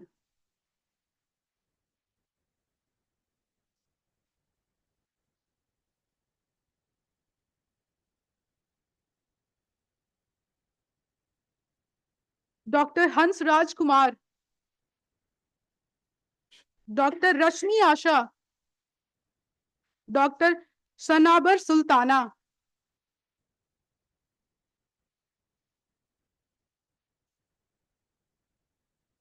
किसको बुलाना है? किसको बुलाना है? Next, I would like to call upon Dr. Keshav Sinha, sir.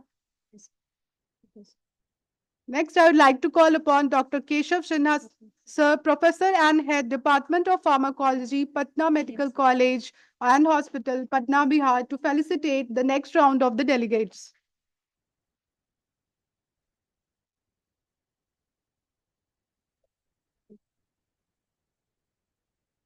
Srishti Samantha. Srishti.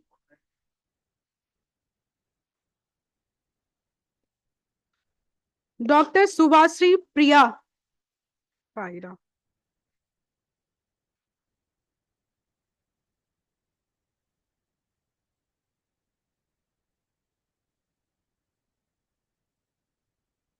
Malika Trivedi.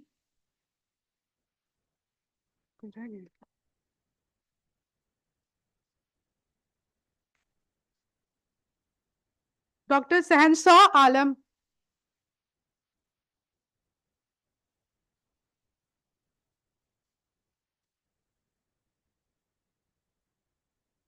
Thank you, sir.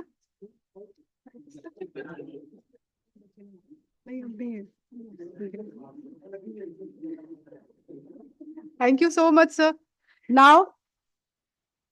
Now, if any resource person or any of the participants want to share their feedbacks or any of the valuable inputs, so please come upon the dais. नहीं आए लोग।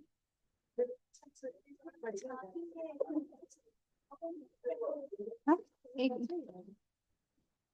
ये 2 page बचा हुआ है क्या?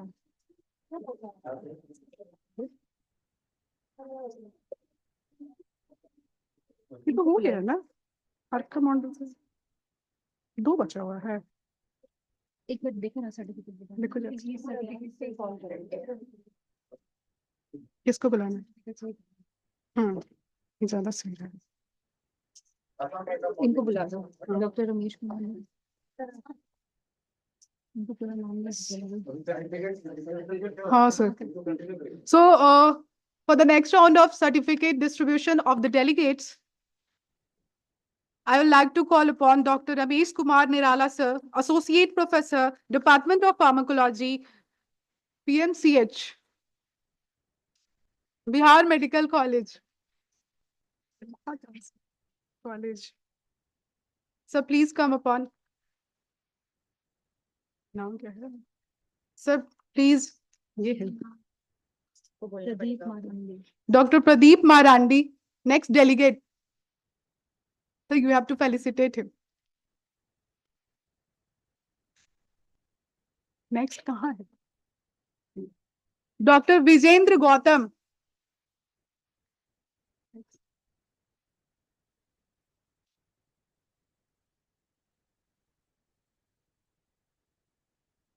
Dr. MD Sams Tabraj.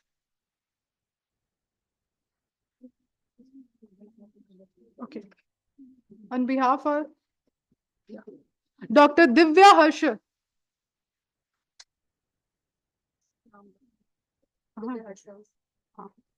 Dr. Amir Khan. Dr. Najamuddin.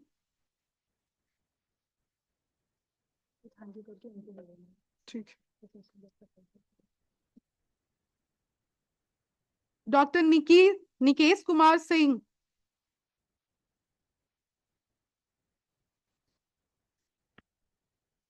ना बाकी ये भी पीछे वाला बाकी है. ठीक है. Dr. Rafia Najneen. हटाओ सर, कंफ्यूजन हो रहा है.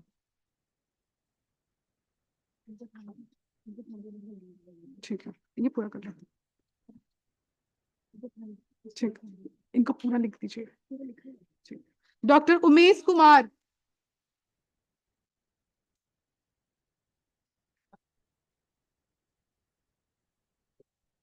Mohammad Shahnawaz Kumar Shankar Sakri. Doctor Soma Sundaram. Doctor Soma Sundaram. Thank you, sir, for felicitating. Now, next, I'd like to call upon Dr. Asha Singh, sir, Professor and Head, Department of Pharmacology, NMCH, Patna. Dr. Yadav Madhu Vinod Kumar. Ma'am, please felicitate the next round of the delegates. Dr. Yadav Madhu Vinod Kumar. Dr. Sagufta Naj.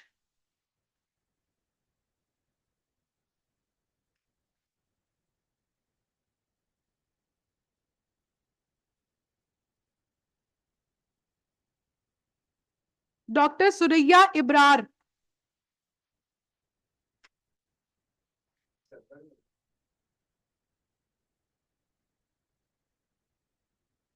Mohammad Jahid Alam. Dr. Kumar Gaurav.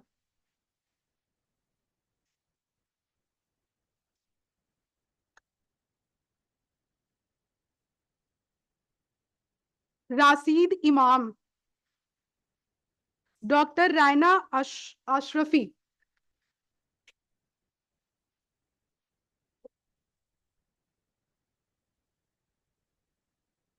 Dr. Jiaul Mustafa.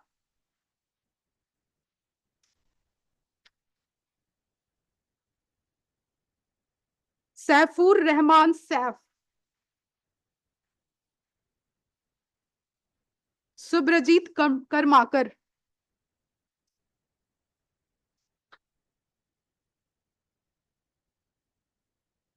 Dr. Dev Jyoti Haider.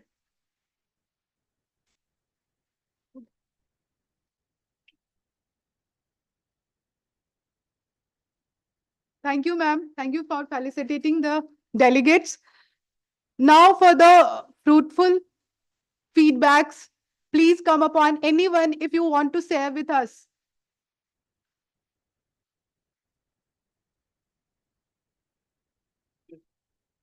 Over to you, ma'am. Good evening to all present here. First of all, I must thank the organizers for giving me this opportunity to express my feelings. It is indeed a great honor to be part of this particular session today that I observed today. It was very good and very enlightening, very encouraging to the coming pharmacologist in near future. Of course, there have been given many inspirational speeches and many new ideas, which I'm sure they are going to follow in near future to take pharmacology to new heights.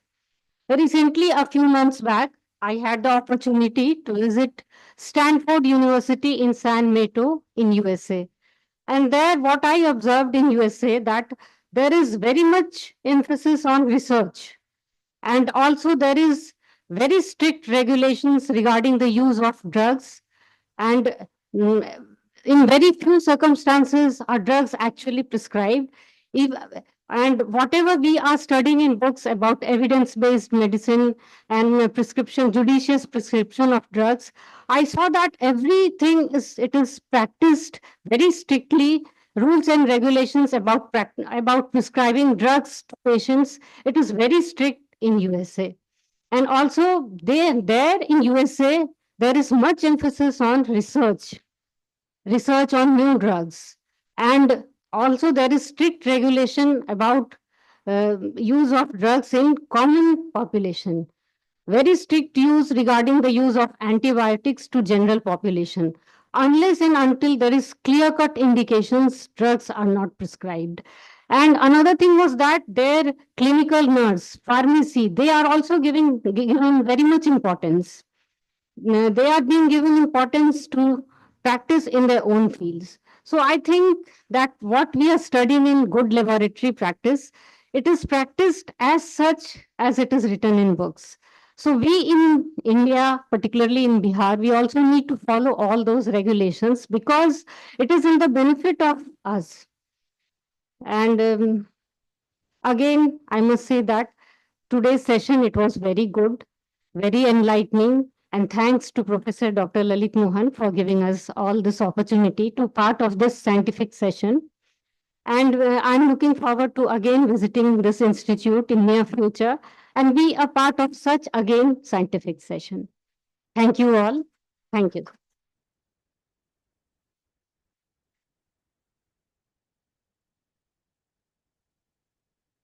Thank you, ma'am, for your kind words and fruitful feedback. We will surely appreciate this and we will truly adopt this in coming future. Now, I would like to call upon Dr. Manish Kumar, sir, Additional Professor, Department of Pharmacology, IGIMS Patna, to kindly come. Sir, please kindly come on the dais for the valedictory remark. Over to you, sir.